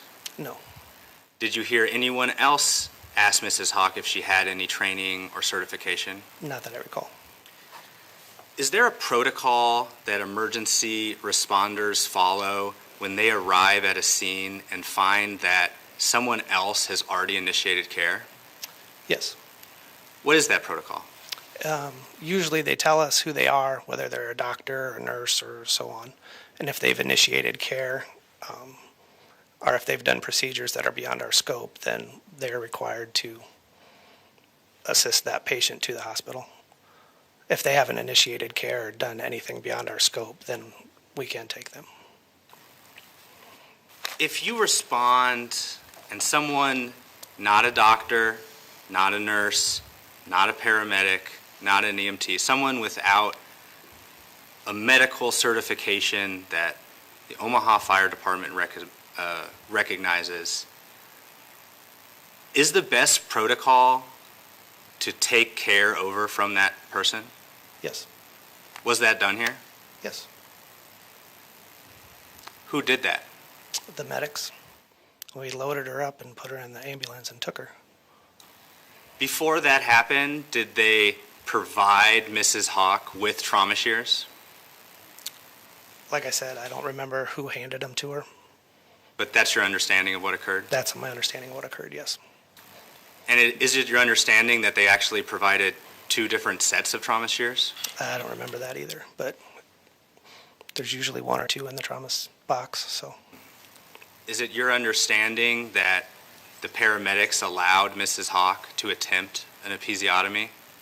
That's my understanding, yes. And they did so before they transported Emily Noe to the hospital? Yes.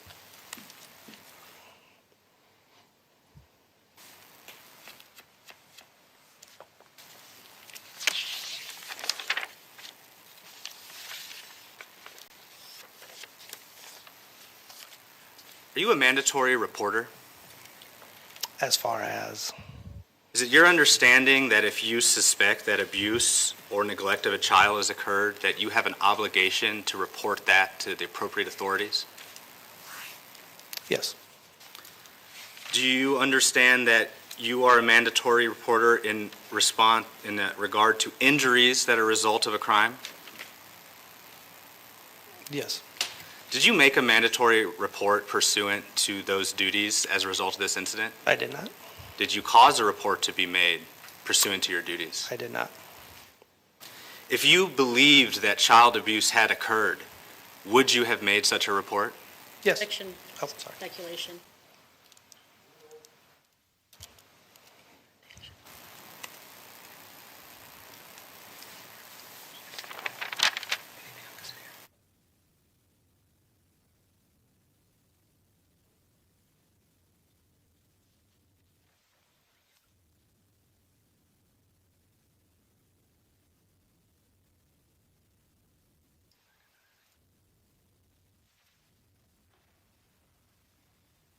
No further questions.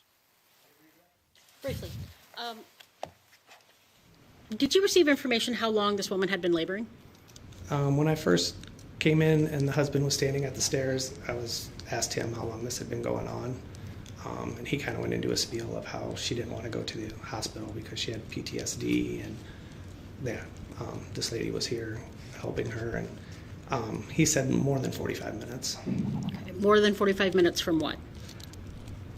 I just asked how long has this been happening, or how long has the baby been coming out? He said 45 minutes at least. And I want to clarify, so you didn't ask how long had labor been going? No. You asked how long had the baby been coming out? Yes. Okay, and the answer you got was 45 minutes? That was from the husband. Okay. And did you relay that information to the team that was at the top of the stairs? Yes. I don't know if it was not right then and there, but after we got back to the station, but not on scene. Okay. Why not? It was hectic. You were asked a number of questions about the trauma scissors or surgery scissors versus a scalpel. Do you recall those questions? Yes. Were you able to look yourself at how the baby was trapped in the birth canal? Yes, when we first got there. And what specifically could you see? The shoulders, body, arms, legs, everything but the neck and head. Did you see the umbilical cord? I did not. Did you see any space in between the neck or the shoulders and the head? I did not. Any room to get scissors in between the skin to cut? Not a whole lot. No. So my understanding for the trauma scissors, you would have to have one free side so that you can open and close the scissors. Is that correct? Correct. Whereas a scalpel, you simply drag it along the surface to cut? Yes. And in that situation, based on your training experience, did you believe scissors were an appropriate tool? I did not have any training, but I would not suggest ever using trauma scissors to cut skin. Why? It's not what they're made for. Okay. You were asked a number of questions about taking over care. Do you recall those questions? Yes. Now, you indicated that the paramedics did take over care. Is that correct? Yes. Was that before or after the episiotomy? After. And did that correspond when you had serious questions about the individual's training? Yes. Now, you were asked questions whether you asked the defendant about her training when you guys arrived. Why didn't you? Again, she was wearing a uniform T-shirt or uniform shirt, and she just acted like she knew what she was doing. And at that time, I didn't realize that having a midwife.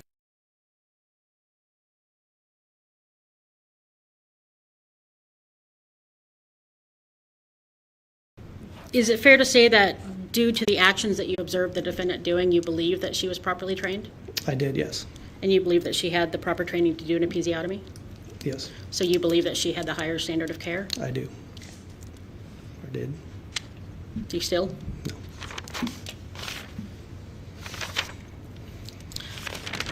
And you were asked a couple questions about mandatory reporter, that your reports are forwarded to the medical providers, correct? Is that, you're nodding your head, but I can't hear that. Yes. Okay. I don't have any further questions. So you may sit down, you're excused. Thank you. We'll be in recess for about 10 minutes. Take our afternoon recess.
Thanks for your seat.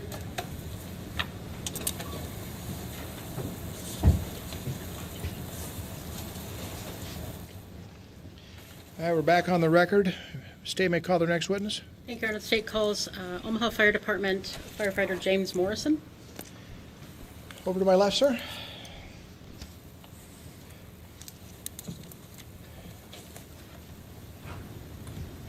And before you sit down, can you raise your right hand? Do you solemnly swear affirm testimony you're about to give, the truth, whole truth, and nothing but the truth? I do. Please see it. You may proceed. Before we start, would you pull the microphone a little closer? Okay, you don't have to speak into it. Could you state and spell your name for the record? James Morrison, JamesMorrison. And what do you do for a living? I'm an Omaha firefighter, How long have you been so employed? 19 years. And do you have any special certifications? I have EMTB certificate, Firefighter 1 certificate, hazmat training. But as pertains to this case, the only medical training I have is EMTB. Okay. And what, as it relates to your EMTB, is that EMT basic? Yes, ma'am. As part of that training, how much time did you spend on issues relating to labor and delivery? There's an 8-hour block in that class on labor and delivery. And as part of that 8-hour block, does it cover breech delivery? No, ma'am.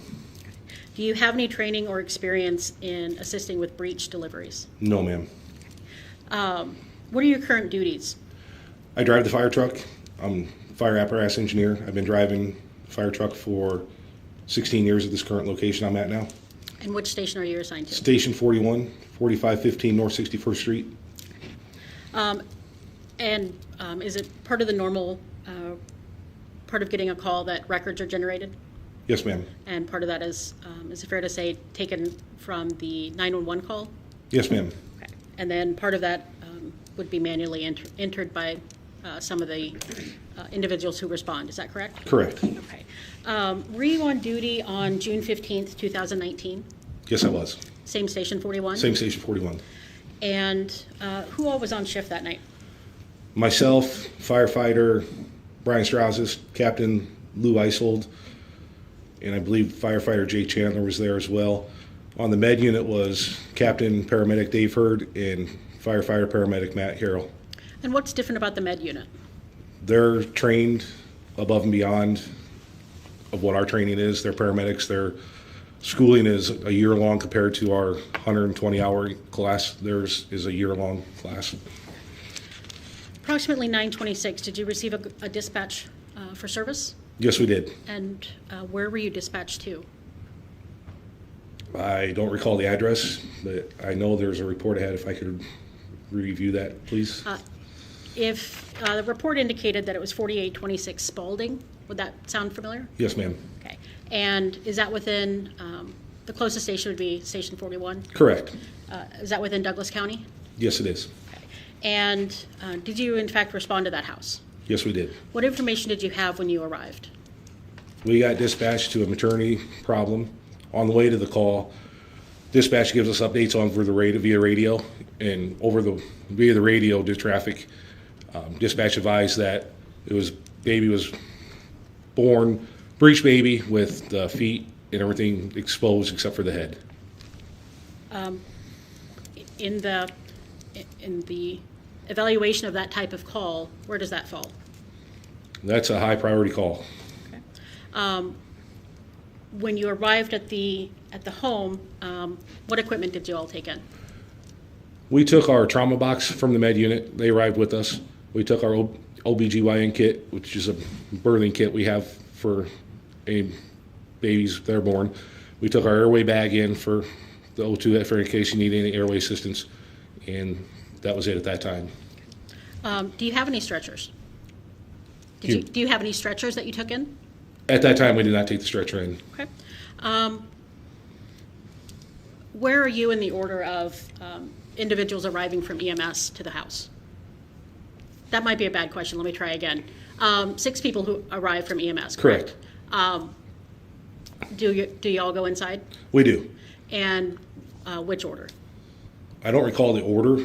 I know I was second or third in line. I was carrying the trauma box up the stairs to the second floor of the house. It was a 2-story house. When you get to the top of the stairs, what do you see? I see a female on her hands and knees with a baby hanging out and the birth person holding the baby at that time. Why do you say birth person? She was wearing a pink shirt that said Nebraska Birthing Center or Clinic. I can't remember the name of that. If report indicated Nebraska birth keepers, would that be correct? Yes, ma'am. Okay. When you observe this scene, what's your first reaction? This ain't good. Okay. Why do you say that? Well, a breech baby is not a good situation anyways. You don't want to spend much time there. You want to try to get the baby out if you can. If you can't, then take the baby to the hospital, get it as best care as possible because it's not receiving the kind of care it needed at the place it was at that time. When you first make this observation, do you see the woman wearing the pink shirt doing anything? I don't recall that. Okay. Did you receive any information whether any procedures had been done to try to assist the delivery? There were no. Well, we got to the top of the stairs, and at that point, the female in the pink shirt asked for a pair of scissors. At that time, firefighter paramedic Matt Carroll advised we have scalpel in our OBGYN kit. It's a sterile scalpel. The scissors we have in a trauma box are unsterile. They're trauma scissors used for traumas such as shootings, car wrecks, to cut clothes off people, not to cut skin and tissue. Okay. So the woman in the pink shirt, do you see her in court here today? Yes, I do, ma'am. Could you point out what she's wearing and where she's sitting? She's wearing a white and black polka dot, leopard print shirt and sitting next to the gentleman, the beard, and the female with the jacket. Let the record reflect the witness identified the defendant.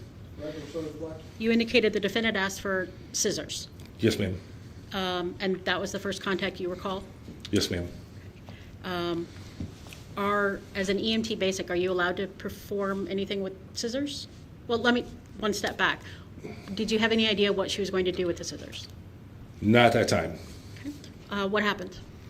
She performed an episiotomy on the female at that time with them scissors. Was it successful? I'm not a trained professional, ma'am. I don't know if it was what a successful episiotomy is and what unsuccessful. I apologize. Were you able to observe whether the patient had any reaction? Yes, it was a horrific scream that I will never forget. Did you learn the patient's name? I don't recall the patient's name. What happened after the scream you'll never forget? We attempted one more time at the top of the stairwell to deliver the baby. That attempt was unsuccessful. At that time, Captain Hurd ordered me to go down and get a bot. It's basically, we call it a big orange thing, the nickname bot. It's a soft stretcher, like a soft hardboard. You know, like if you guys seen on TV, people get put on a hardboard. This one's a soft one where it's more flexible and we can maneuver around the stairs and stuff to carry someone out on. Okay. Did you get the bot? Yes, I did, ma'am. And once you got the bot, what'd you do? Took it back into the house. At that time, we assisted putting the mother and the baby onto the bot. How'd that happen? Laid her on her back. And then I don't recall what firefighter was supporting the baby at that time. Put her on the bot, strapped her in, and they carried her downstairs and then put her on our stretcher that was out in the front yard. How did she go down the stairs? Feet first or head first? Feet first, I believe. Okay. Do you recall carrying that stretcher? Carrying the stretcher or the bot? The stretcher. The bot once the patient backboard was loaded. I'm sorry. Yes. Yes.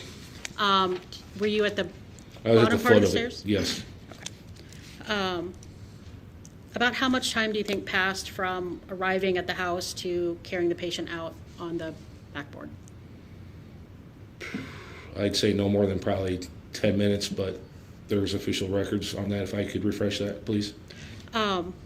Is that information logged in your report? It is. There is a copy of a report in front of you. If you could turn it over and review that, when you're ready to answer questions, turn it face down and look up.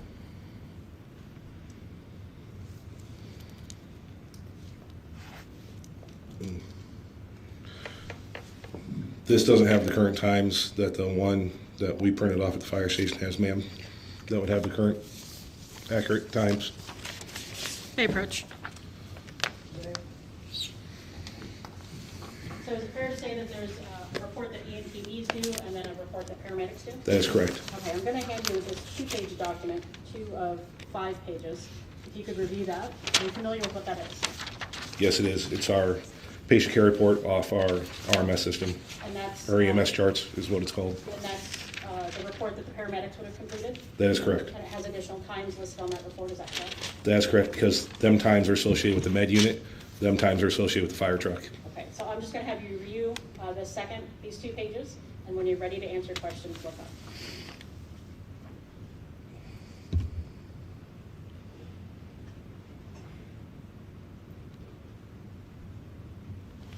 It was 9 minutes, ma'am. And what time do you guys log arriving at scene?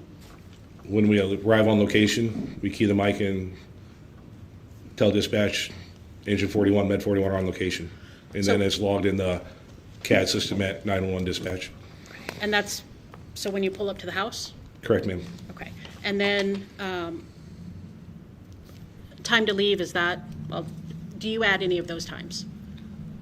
Manually, or Do you, what was your... You notify dispatch of when you're... Correct. When you The arrive? person driving the med unit, it will notify dispatch, med 41's en route, med center, and give what code they're going. Okay. At the time, and I want to slow this down just a little bit, at the time that you loaded the patient onto the bot, was the defendant providing any information to you? No. And did she come in the ambulance? No, I personally advised her that we were going to go to the med center and that she should ride along with us because she stated, or she did a procedure that's above and beyond our protocol. Anytime that happens, it's required by our protocol that the person that initiates that care is to ride along, such as there's a car wreck, a doctor, a nurse that initiates medical care above and beyond our paramedic and EMT protocol. They ride along and continue that care, so it's not abandonment of that patient. Okay. And what was the procedure that was above your care? Episiotomy, that's above the paramedic care as well. And based on the episiotomy and the defendant's actions when you arrived, did you believe that she was a trained medical professional? Yes, ma'am. That had additional or more training and certification than you or the paramedics? Yes, ma'am. Okay. What was her response to your request that she ride along? She was not going to the hospital. What did she say? No, she was not going to the hospital. How did you respond? I said, okay. Is that unusual to you? Yes. Why? Someone that has... Move on.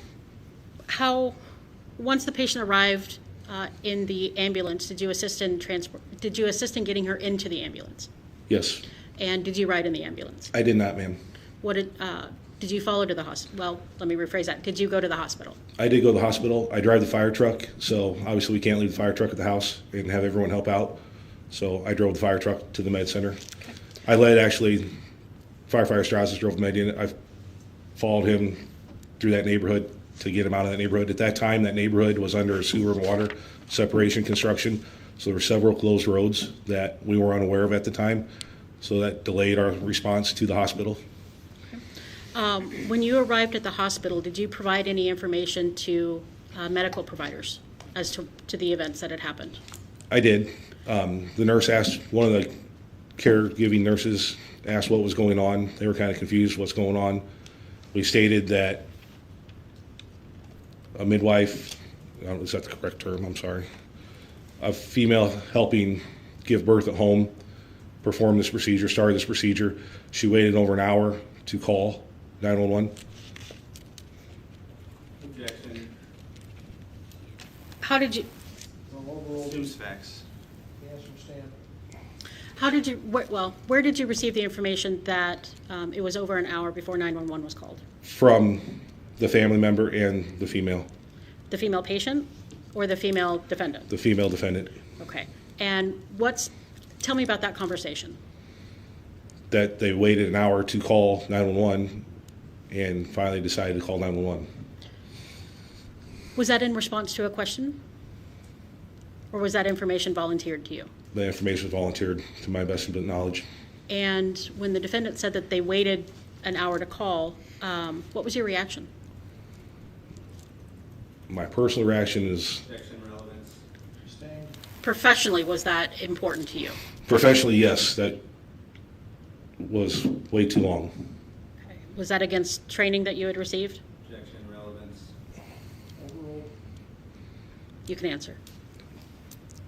Yes, that was against any training that I would have received. And at the time when did this conversation take place? At the top of the stairwell. Before or after you got the bot? Prior. Did you have any other conversation with the defendant? Other than advising her that we're going to the med center, if she needs to ride with us, no. Did the defendant instruct you to take the patient to the med center? No, that the med center is, I don't recall if she advises take us there, but the med center is the catchment center hospital. And it's a trauma center, level 1 trauma center, and it was the closest hospital at that time. Okay. And a poorly formed question. So at the time that you and the paramedics decide it's time to take the patient out of the home, was that at the direction of the defendant? I don't believe so. I believe it was in the direction of common sense of getting the person to the best medical care that was required. Is it part of your routine duties to update the medical staff at hospital as to what had happened on scene? Yes, that's called transfer of care to the facility. And was there any other information you provided as part of the transfer of care? Not myself personally, other than letting them know that the female that started this procedure would not come to the hospital. Paramedic Hurd and Paramedic Mac. Your only information was that the person who started the procedure would not come, is that correct? Correct. Okay. And then perhaps some of the other squad members would have provided other information? Correct. Okay. After you updated the hospital for the transfer of care, did you have any other involvement in this run? No. Okay. Did all these events occur in Douglas County? Yes, ma'am. I have no further questions at this time. Ross? Can I take a drink of water?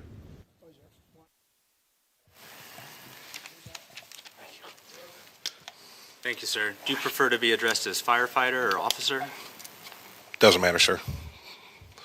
Officer, during recess, before you took the stand, did you have a conversation with Brian Strazdas in the hallway? Yes, I did. Who was present for that conversation? Strazdas. That was it. No one else was present for that conversation? Not when him and I were carrying on a conversation, no. What did you talk about? I just asked him how the case went and what it was like in there, and he said it was good, that's all. Were you advised of the sequestration order in place here? I don't know what that is, sir. So fair to say you weren't advised that there was a sequestration order in place? I still don't know what that is, sir. Officer, when you arrived at the house, you stated that you were the second person in the door, is that correct? Up the stairs, Up carrying the the trauma stairs. box. Is that correct? Yeah. Who was in front of you? Captain Paramedic Hurd. And paramedic Hurd immediately initiate care with the patient?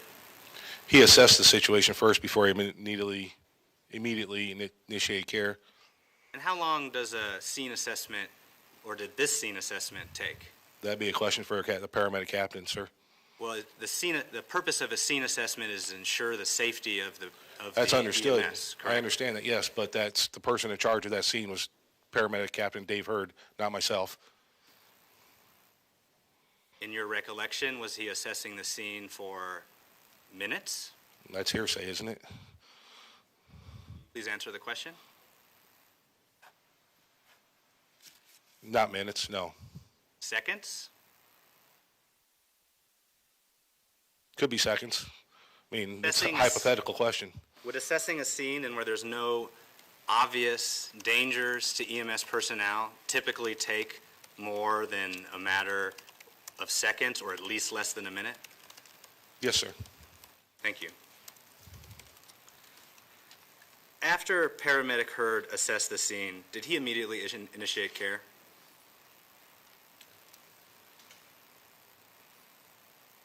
I believe he did, yes. That's a question for him, not for me, sir. Was your observations of his actions consistent with the paramedic who was initiating care? Yes. Officer, you testified that you had no training or experience in breech birth, is that correct? That's correct, sir. Are you familiar with the Nebraska EMS model protocols on a complicated delivery? What edition of that, sir? The one that is revised on 12/7/2012, originally last revised 6/7/2019. No, sir. I took my EMT class in 2003 before that edition. Are you aware that there are protocols that apply to your conduct as an EMT on the job? Yes, sir. And are you aware that there is a protocol concerning a complicated delivery? No, I was not aware of that, sir. No. Like I said, that was before my training I took. Is it your understanding of the protocols for an EMT responding to a breech birth that transport should be initiated as soon as possible?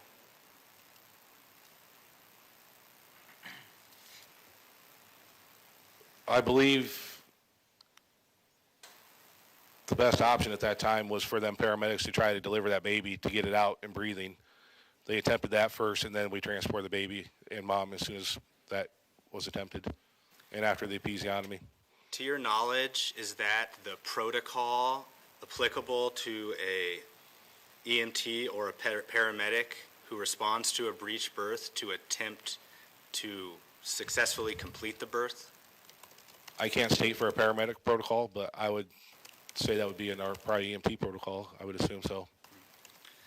Are you familiar with a procedure that EMTs are directed, that is in the protocol for EMTs, where 2 fingers are inserted vaginally, making a V shape and pushing the vaginal wall from the nose or mouth during a breech birth to try to create an airway? Are you familiar with that procedure? I am not familiar with that procedure, but Captain Hurd attempted to insert some fingers in the vaginal area, and there was no room at that time. He attempted to do that, a paramedic. And from what you could see, that was not possible. From what I was seeing, correct, that is not possible. When in the sequence of events did Captain Hurd attempt that maneuver? I would say after your saying of the assessment of the scene, right after that. Before the attempted episiotomy? Yes, sir. So if Captain Hurd attempted this maneuver we just described, you'd agree with me that he definitely initiated care prior to the episiotomy procedure?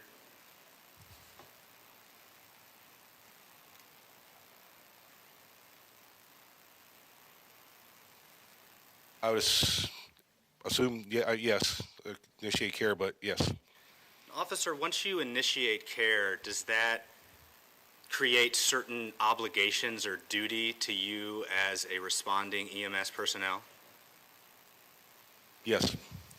Is one of those duties to protect your patient? Yes. If you believe that a third party present at the scene was attempting to do something to your patient that was harmful to them, you would attempt to stop them, wouldn't you? Objection's hypothetical. At that time, I thought it was a trained professional medical personnel that was there. That was above and beyond our protocol and care, so I didn't have any concerns. Did you or anyone else ask Mrs. Hock what her training might be? At that time of chaos, no. Is it fair to say that Mrs. Hock was acting in a manner consistent with someone who knew their way around childbirth? From what I've seen of childbirth, yes, at that time.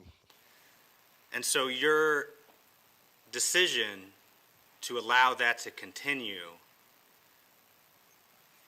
excuse me.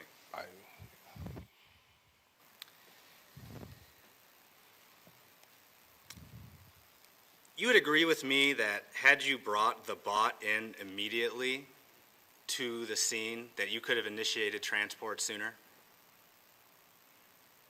There's only so many people to carry so many things. We had to see what we were getting into at first. We don't know what we're getting into. Once we realized what was going on, we went out and got the bot. Well, you testified that you received word on the radio that this was a breech birth, correct? Correct. And you testified that that was an urgent emergency situation? Correct. High risk? Correct.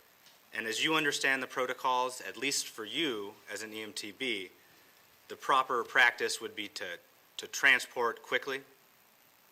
That is correct. But from the time of dispatch to the time we got there, we didn't know if the baby was born, if the baby was still breached. We're not relevant to that information until we get and assess the scene. You had 6 EMS personnel on the scene, correct? Correct.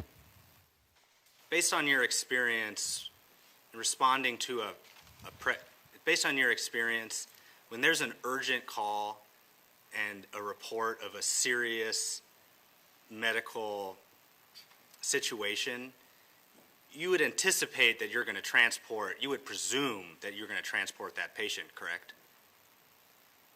That's correct. Is it your testimony today that none of the 6 EMS personnel who responded had a spare hand to bring this bot in immediately upon arrival? Objection argumentative.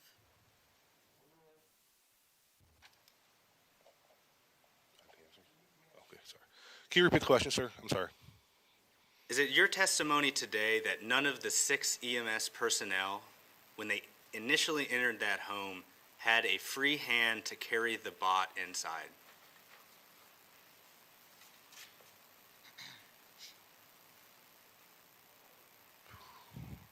Someone could have grabbed the bot, yes, but at that time that was not the priority of getting the bot into the house. The priority was assessing the situation with the time of lapsed of being breached into the time 911 was called for us to get the baby, see what was going on. So you'd agree with me that the act of you being told at the top of the stairs to get the bot required you to take time to go down the stairs, go out the door, go to your truck, get the bot, and reverse that journey back up the stairs? Yes, in a matter of 30 seconds. It's not that far, sir. It's down the stairs to the front yard and back upstairs. That doesn't... You'd agree with me in an emergency situation, every second can be precious. Yes, but patient care was still going on at that time. It wasn't effective. Didn't matter if the bot was there or not there at that time. You'd agreed with me that you couldn't transport the patient without the bot. That's true.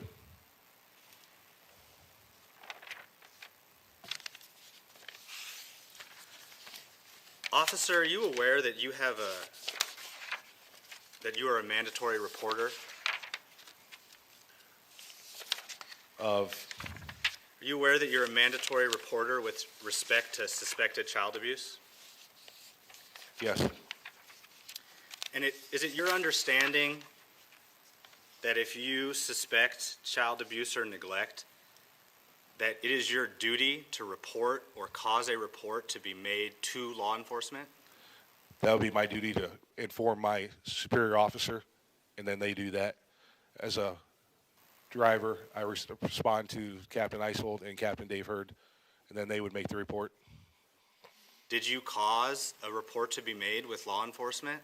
I did not know. If you believed that child abuse or neglect had occurred on a call you responded to, would you make a report to law enforcement? Again, I would have to follow the chain of command. So your understanding is that you aren't directly required to report to law enforcement, but that it is sufficient for you to inform a superior? Objection asked and answered. In a work environment, we follow the chain of command, kind of like the military. You respond to your superior officers. That's what we would do. In a non-work environment, yes, I would. If there was something on my day off and something that occurred, I would initiate law enforcement to make a report.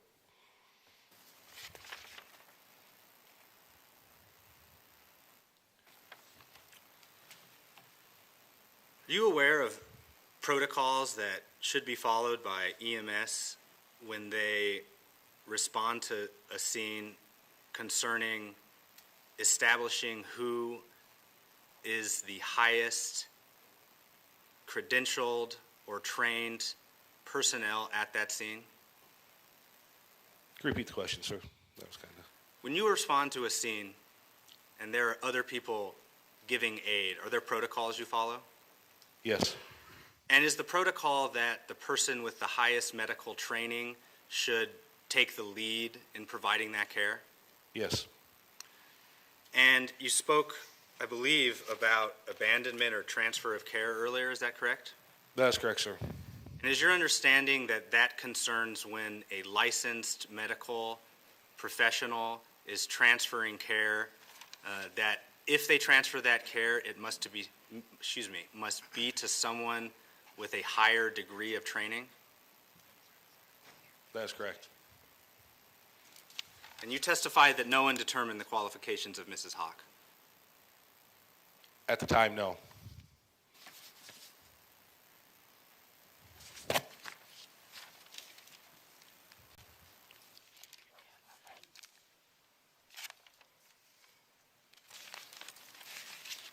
No further questions.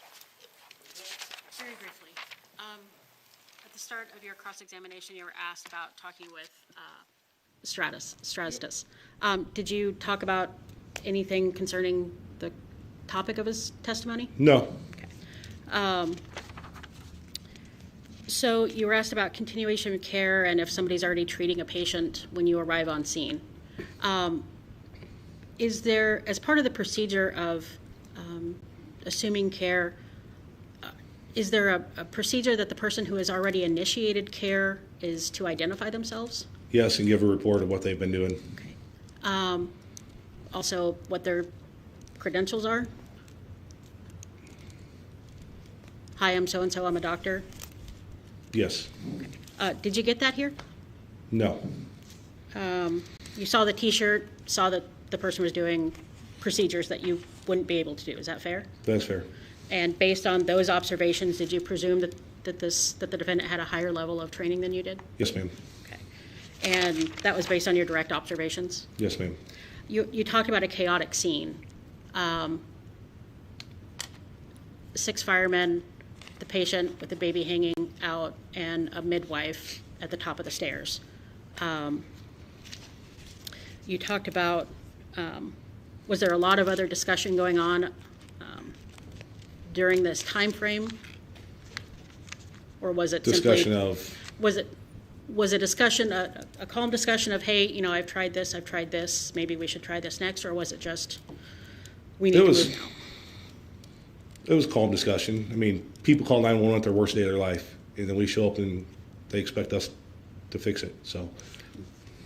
You indicated you were asked a number of questions about that 30 seconds it took you to go get the bot, and you stated that there was ongoing patient care at that time. Yes, ma'am. What specifically was going on when you went to get the bot?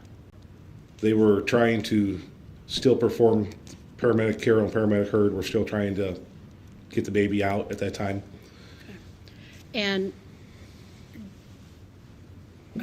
And then my last question, you were asked by defense that you can't transport somebody without the bot.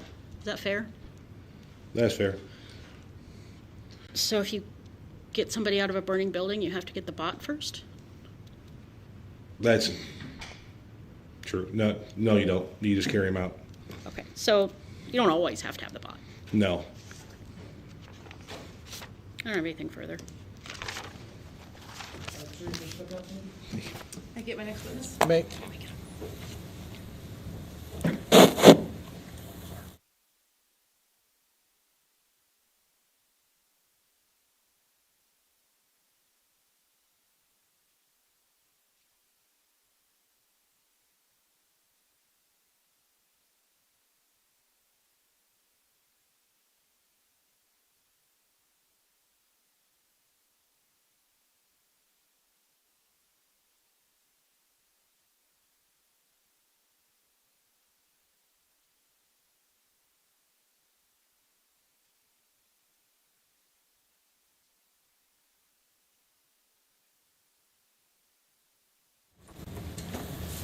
State may proceed.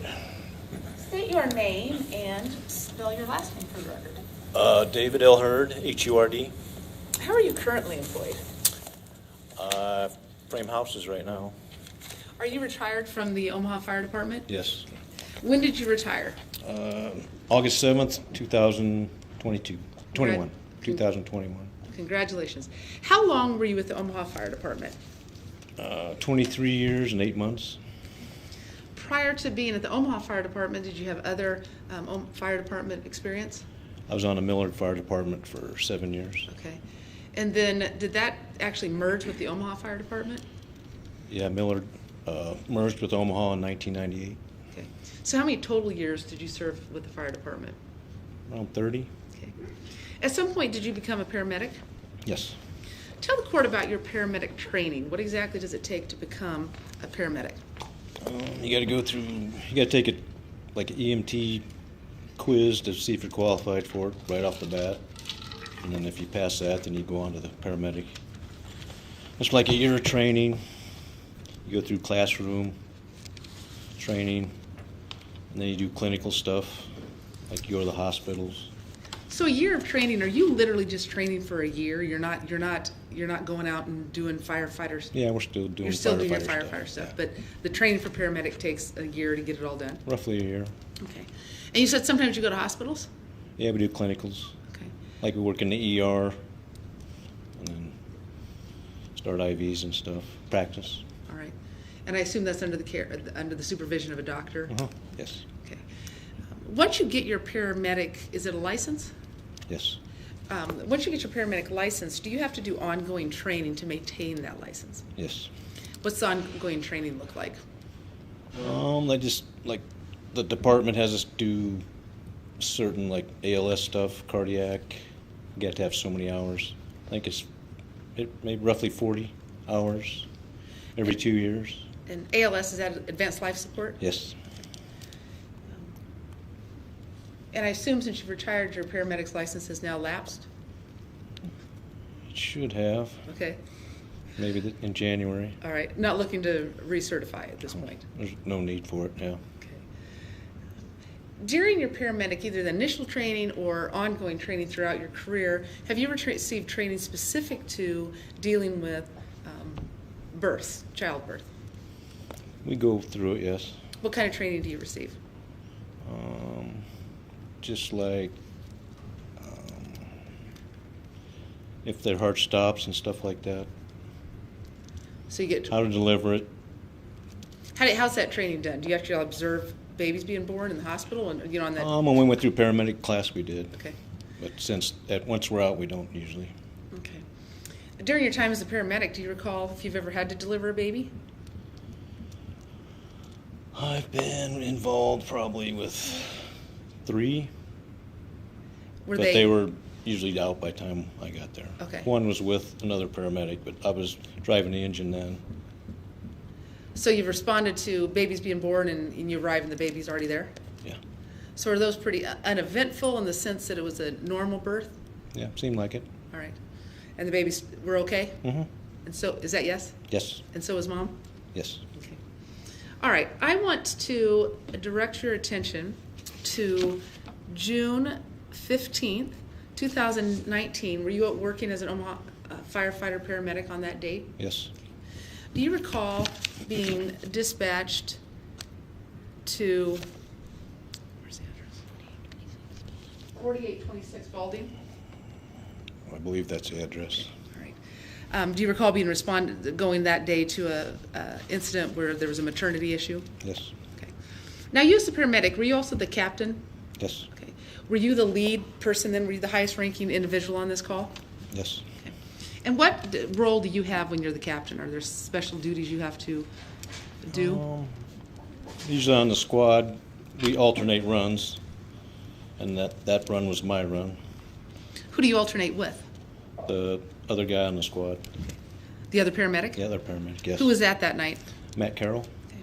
So by alternate, meaning one person's in charge of the call, and then the next time around, the next person's in charge of the call? Yes. Likewise, is that how you do your reports? The person in charge of the call is going to be the one that writes the main report? Yes. Yes. What information did you have en route? It was dispatched as a maternity case, and then additional information en route was that the feet were starting to come out. 25-year-old female is full term. Okay. When you learned the feet were coming out, is that what you learned, or did you learn that the baby was breech? What did you actually learn? When? What did you actually learn? Did you actually hear feet are coming out, or did you get the words breech? What information did you have? We just heard the feet were coming out at dispatch. What did you think when you learned that? Might not be good. Okay. Why do you say that? Because usually the head delivers first. Is a baby being born breech considered a pretty serious situation for you as a paramedic? Yes. Did you receive any specific training about helping deliver a breech baby? Not really. Just we're supposed to load and go. Okay. Why do you say load and go? There's not much we can do for the baby. Okay. And is that just in a breech situation or any childbirth situation? Mostly in a breech. If it's a normal delivery, it just depends what happens. I mean, if they're not breathing, then... If you're there on a normal delivery and it looks like the baby's getting ready to actually come out, are you going to try to get that baby delivered? We'll stop and get ready to deliver it. Okay, all right. So when you arrived, what happened next? We arrived, and we were met at the front door by a male, like he was holding a child. He directed us up the steps. Who was first up the steps? Do you remember? I think it was me. Okay. What did you observe when you were up the steps? Went to the top of the steps, and there was a patient to the left of me. She was on all fours. Was that the mom? Yes. Okay. What did you see next? There was another lady there. She was holding the baby. The baby's all the way out except for the head. Okay. How was the woman holding the baby acting? I don't know. I wouldn't say she was panicking a whole lot, but she wasn't hysterical or anything. But she was concerned. How about the mom? I think she was just crying. Okay. Did you see anybody else up there? At that time, no. I was just focused on the baby. What happened next? I think I said we probably better get going because this doesn't look good. Did you ask her inquire what was going on, or did you try to get information about what had happened so far? Yeah, I think I asked what her relationship was here. And did you learn what the relationship was?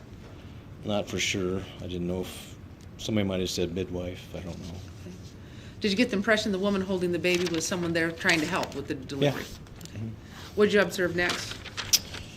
I don't know. After I said we probably should get going, I don't know if she said maybe let's try one more thing. And then she asked for, I thought she said she asked for a scalpel. When you say try one more thing, were you doing, what was she trying? Manipulating the baby a little more to see if we could get it out before we moved her again. All right. Just one more time to. And did you try to do that? I think I assisted. Okay. And what do you think you did? I just held the baby. I don't know what she was. Okay. All right. Trying to do. So you say she wanted to try one more thing, and you think she asked for a scalpel? Yeah. Okay. And she didn't get one, or we didn't have one.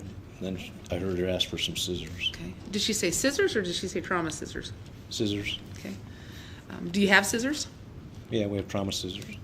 What are trauma scissors? They're they got like an end on them for safety, and they usually cut clothes off with them. I'm going to show you Exhibit 98. Is that a picture of trauma scissors? Yes. Okay, so you say end on for safety. What do you mean end for safety? Like you can't puncture anything with it. It's like rounded. Are they specifically designed not to cut into skin? I suppose you could if you wanted to, but they're designed not to puncture skin. All right. Did you get the impression when she was asking for the scissors that she knew what she was doing? Or what were you thinking when I had an idea if she's asking for scissors for some reason that she had some medical training. What did you think she was going to do? Or did you have any idea? Not for sure, but she might be trying to cut the peritoneum, I think, because that's the only other thing you could do. So what happened? Go ahead. I'm sorry, I didn't mean to talk That's over you. fine. What happened next then after you gave her those scissors? We heard a scream, which came from the mother. And then after that, I think we just got her loaded up and went because the baby didn't respond to anything. It stayed the same. Okay. Could you see what she did with the scissors? Not really. She was kind of in front of me. I was kind of holding the baby off to the side. Did you see anybody else up there? I did not. Okay. At some point, of course, that you had the other paramedic, Matt Carroll, was up there, correct? Mhm. Is that yes? Yes. Okay. And at some point, did the other firefighters come to the top as well? They were probably in the hallway. Okay. So after that, did you,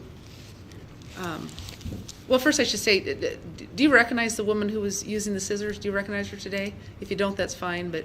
No, I could Okay, you couldn't. tell you what she looked like. Too long ago? Yeah. Or didn't get a good look, maybe? I didn't even get a good look at her. Okay. All right. Now, were you directing the scene? If you're the captain and it's your call, are you giving directions to people? Somewhat. Okay. What do you mean by somewhat? I'd ask for stuff like the equipment. I'd ask for what we needed. Okay. But Matt was there too. He was we kind of worked together. Okay. Do you know who handed her the scissors? No.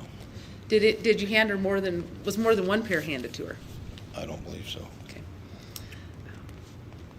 All right. So after that, you decided you need to get her loaded up and out of there. Is that right? Mm-hmm. Yes. So what did you do to get that affected? We got a bot. It's an orange thing. It's like a flexible stretcher. We got her on that. And then we took her down the stairs. How quickly was that bot able to get up the stairs? I think we took it up when we went. We usually take it up when we go. Okay. How was she loaded up on the stretcher? I think we laid her on her back. What did you do anything to support the baby? I kind of held the baby as we went down the stairs the best I could. Is that important to do? Yes. Why is that? To keep control of the neck. Now, were you paying all attention to where the cord was at this point? I didn't see it. You didn't see the cord? Mm-mm. Okay. Did you take her down feet first or head first? I want to say feet first. What did you do once you got downstairs? Took her out the door and put her on the stretcher. And did you get her up in the squad? Then we took her to the squad. Did you? Is it typical to start IVs when you put people into an Yes. ambulance? Why do you do that? In case we got to give them some fluid or medications. Okay. Once you get an IV in, is that something that the hospital personnel then can use your same IV that you started? Yes. Yep. Were you able to give her an IV or did she refuse? She refused one. Okay. Did she say why she was refusing? She just had a bad experience some other time. So in light of the fact she refused that IV, did you force the IV or did you? No, we can't force it on them. Okay, all right. Once you got in the squad, did you do some other efforts to try to get her to deliver before you were driving away? We thought we'll try to see if she can push one more time and see if it'll come out or not. But what did you do to help the push? Did you help lift her legs or put her into any position to get her to push? At that time, I think we just had her try to push, put her legs up, and then had her push. You did put her legs up? Had her do it. Had her do it, okay. And did that work? Okay. Did you do anything to try to get oxygen to the baby? Normally we put a non-rebreather or some airway down there by the area where the baby is, just to get it a little oxygen if we can. Okay. And at that point, the head was still inside of Mama, is that right? Yes. Yes. All right, so head to the hospital. Did it take a while? Do you recall? I don't know how long. We had a few roadblocks we ran into. There was construction in the area. What did you do on the way to the hospital back there? We just tried to maintain what we could, keep the baby warm, and held it. Keep the baby warm? Yeah. How do you do that? We put blankets around it. Okay. What, at some point, was the baby able to deliver? As we turned on off Saddle Creek and going up Farnham to Med Center, I think Matt had an idea, just put her legs up as far as you could. They kind of pushed them up and then it delivered. Okay. And so had an idea, going to help actually extend her legs up? Yeah, okay. As far as they could get them. And is that what they did? Yep. And what happened? The baby delivered. Okay. How did the baby look? As we were going to the hospital, it had good color, but as time went on, the extremities started turning blue. Is that a pretty serious thing to see that? Yes. What does that mean? It's not getting oxygen. Okay. So when the baby was delivered, how did the baby look? Bluish. Okay. Was the baby breathing? No. Okay. What did you do? Started CPR. And by CPR, what do you mean? I was compressing his chest. We just grab it around the thing and use our thumbs to. So it's compress it. small, so it's not like we see with adults. You're literally No, just using use your our thumbs. Yep. Okay. You don't have any, I don't know. It's a manual thing. You don't have any equipment that does No, CPR for a no. baby? No. All right. What about the umbilical cord? You're trained to cut those umbilical cords, isn't that right? Yes. So did you cut the umbilical cord? No. Why did you not do that? At the time, I thought that was the only survival thing it had. Since it's been, I didn't want to cut it right away. Okay. Felt like hopefully maybe the baby could still get some nutrients and oxygen from the mother. Okay. Did you do anything? Did you, was the umbilical cord beating at all? Do you recall? I don't recall. Okay. And so, sounds like that happened fairly quick before you were getting her at the hospital? Yeah. Right. Yes. Once you got at the hospital then, what'd you do? We unloaded the stretcher. Nurses met us as we backed in, they met us outside, right at the doors. And then we, I don't know if I think we went into the room and then they cut the cord right away and took the baby to a different room. At that point, are you finished with your role once you turn At that over to the time. hospital? Yeah, I just got to do the report after that. Okay. Such a terrible witness. I don't.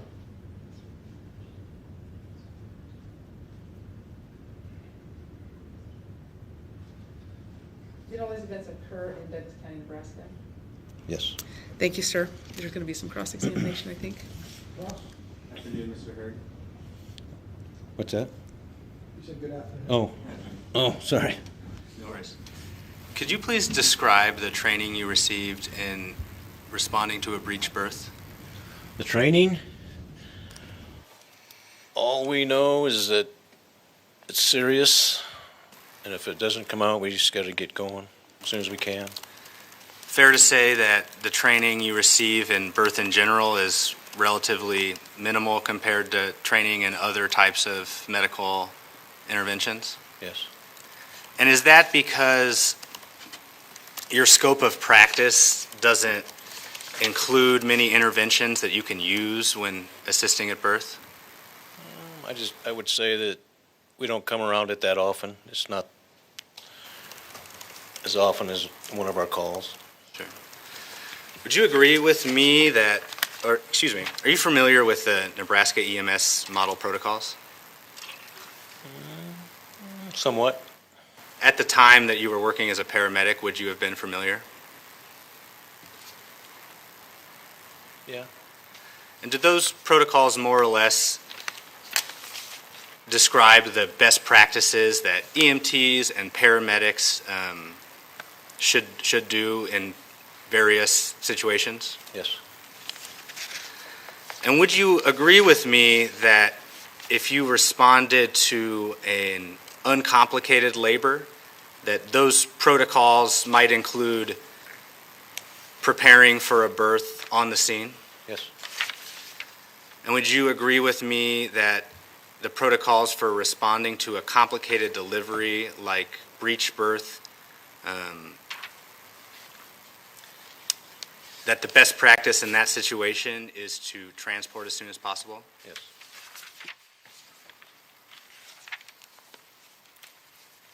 Mr. Hurd, when you arrived and walked up the stairs to the patient, did you immediately initiate care? Yes. I assisted. Did you or your colleague, is it Carol? Yes. One of you immediately initiated care? We assisted with the baby at first, yeah.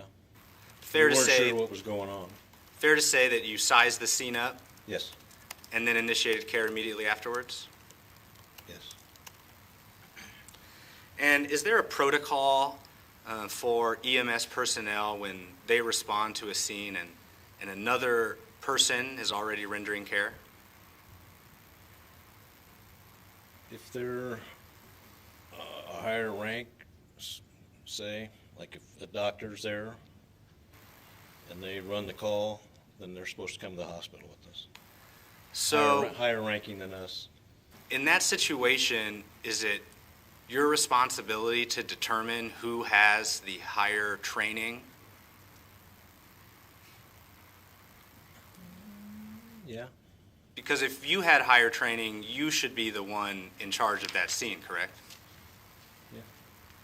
And did you determine what training Mrs. Hock had? Not at first, no.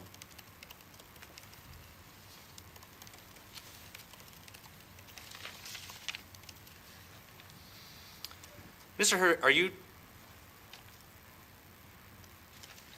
can you describe again what exact maneuvers you attempted to assist Emily with the birth of her child? I was just holding the baby at the time. You tried no maneuvers? No. Mr. Hurd, once you initiate care, does that create a duty for you in regards to your patient? Yes. And does that duty include keeping them safe? Yes. And does that duty preventing them from coming to further harm? Yes. And was it your belief, your judgment at that time, that the actions of Mrs. Hock were a reasonable response to this emergency situation? I didn't know what her rank or status was. I didn't know if she was a nurse or whatever at the beginning. If you thought that the actions, did you understand that she was going to try to do and I apologize, I struggle with this word, episiotomy? I had an idea. And you did nothing to stop that? No. I didn't know if she was qualified for it or not. You didn't ask her if she was qualified, did you? No. Is it your testimony that besides holding the baby and assisting Mrs. Hock, that you provided no interventions that you learned as a paramedic? Interventions? I mean, there is no other interventions besides go. And you'd agree with me, and I think your words were load and go, Yes. that was the priority in a situation like this. Yes. Because time was of the essence. Yes. And you'd agree with me that you learned that this was a breech birth en route to the scene, correct? Yeah. Yes. So you knew even before you entered that house that the best practice in your profession would be to load up the patient as soon as possible and transport her to the hospital. If it didn't deliver, yes. There's a chance it could deliver.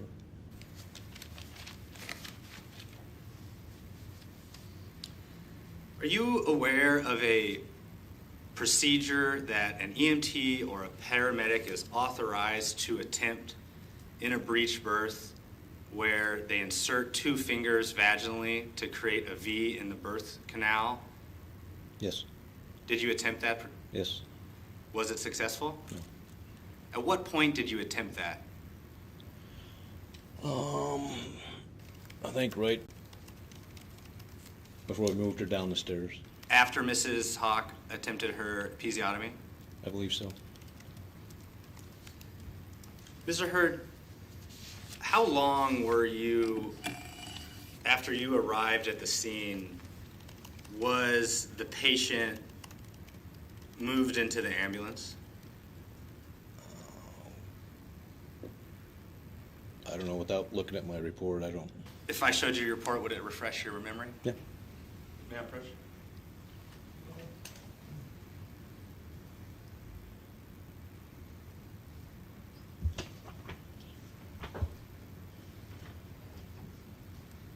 I'm handing you a patient care report. Do you recognize that? Yes. Please review that, and when you're done, put it down and look up at me.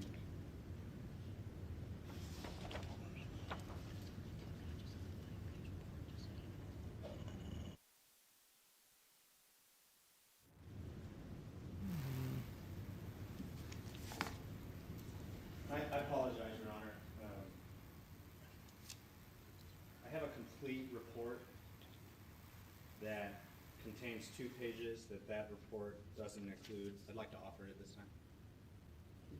Sure. This is the complete report. That's fine. I should have brought my glasses.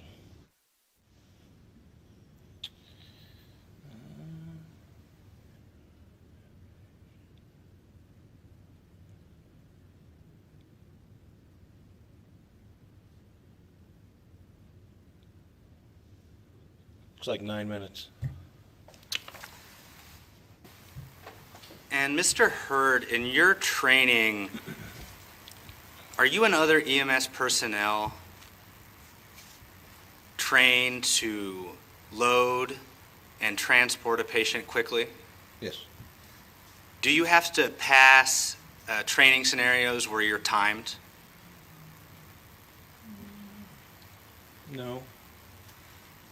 Is there a standard in the Omaha Fire Department that EMS personnel are held to as far as the quickness with which they are able to load and transport a patient? Depends on the situation. How long does it take to put someone on a bot, strap them in? Depends where they're at. If it's accessible, like in the hallway, it'd take probably longer because there's not that much room. Trying to get people in there to help lift and move. You'd agree with me that several things happened in that hallway before that bot was brought up the stairs? I think the bot was already up at the top of the steps. Is your recollection that that bot was brought in immediately with the crew? Yes.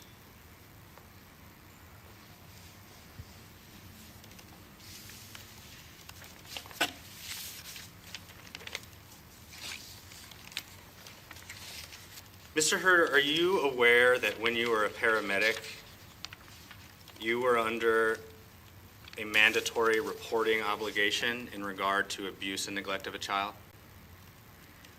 Yeah. Yes. And is it your understanding that if you suspected the abuse or neglect of a child, that you were required to report that to law enforcement? Yes. Did you make a report to law enforcement about this incident? No. Did you cause a report to be made to law enforcement about this incident? No.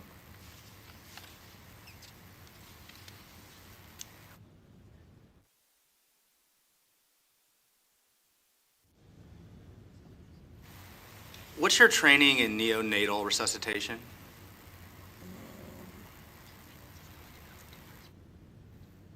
If they're not breathing, then we just bag valve mask, breathe for them.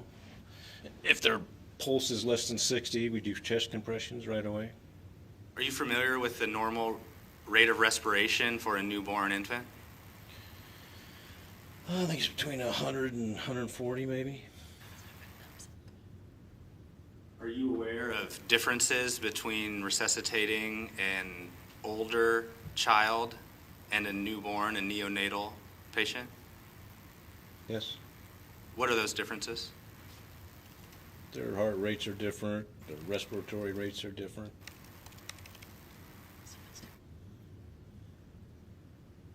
But basically we treat them the same.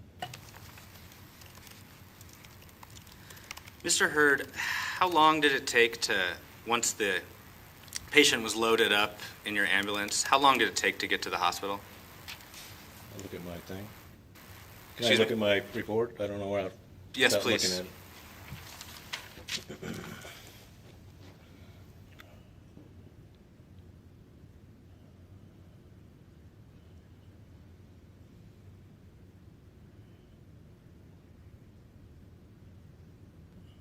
Looks like 19 minutes. 19 minutes. Mr. Hurd, what's your understanding of your scope of practice in regards to responding to a patient undergoing childbirth? What do you mean? What type of things are you allowed to do under the scope of practice when responding to childbirth? Assist with the delivery. Any other interventions? If they're not breathing, we can give medications.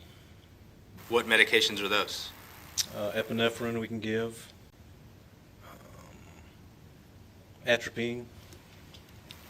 To the infant? Yes, if they're not breathing.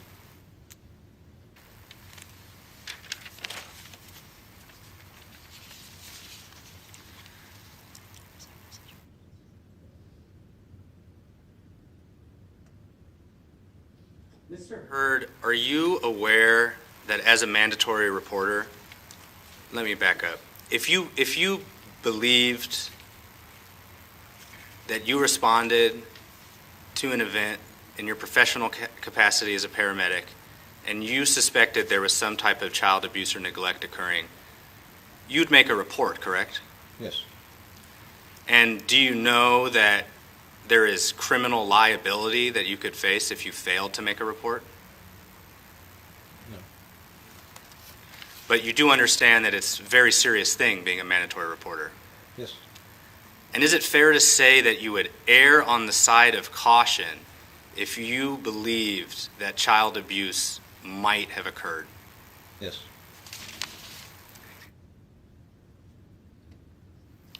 Thank you. No further questions. No, Judge, thank you. Okay, thank you. Sir, you may step down. You're excused. We're going to be in recess for the afternoon, so we'll start back up at 9 o'clock.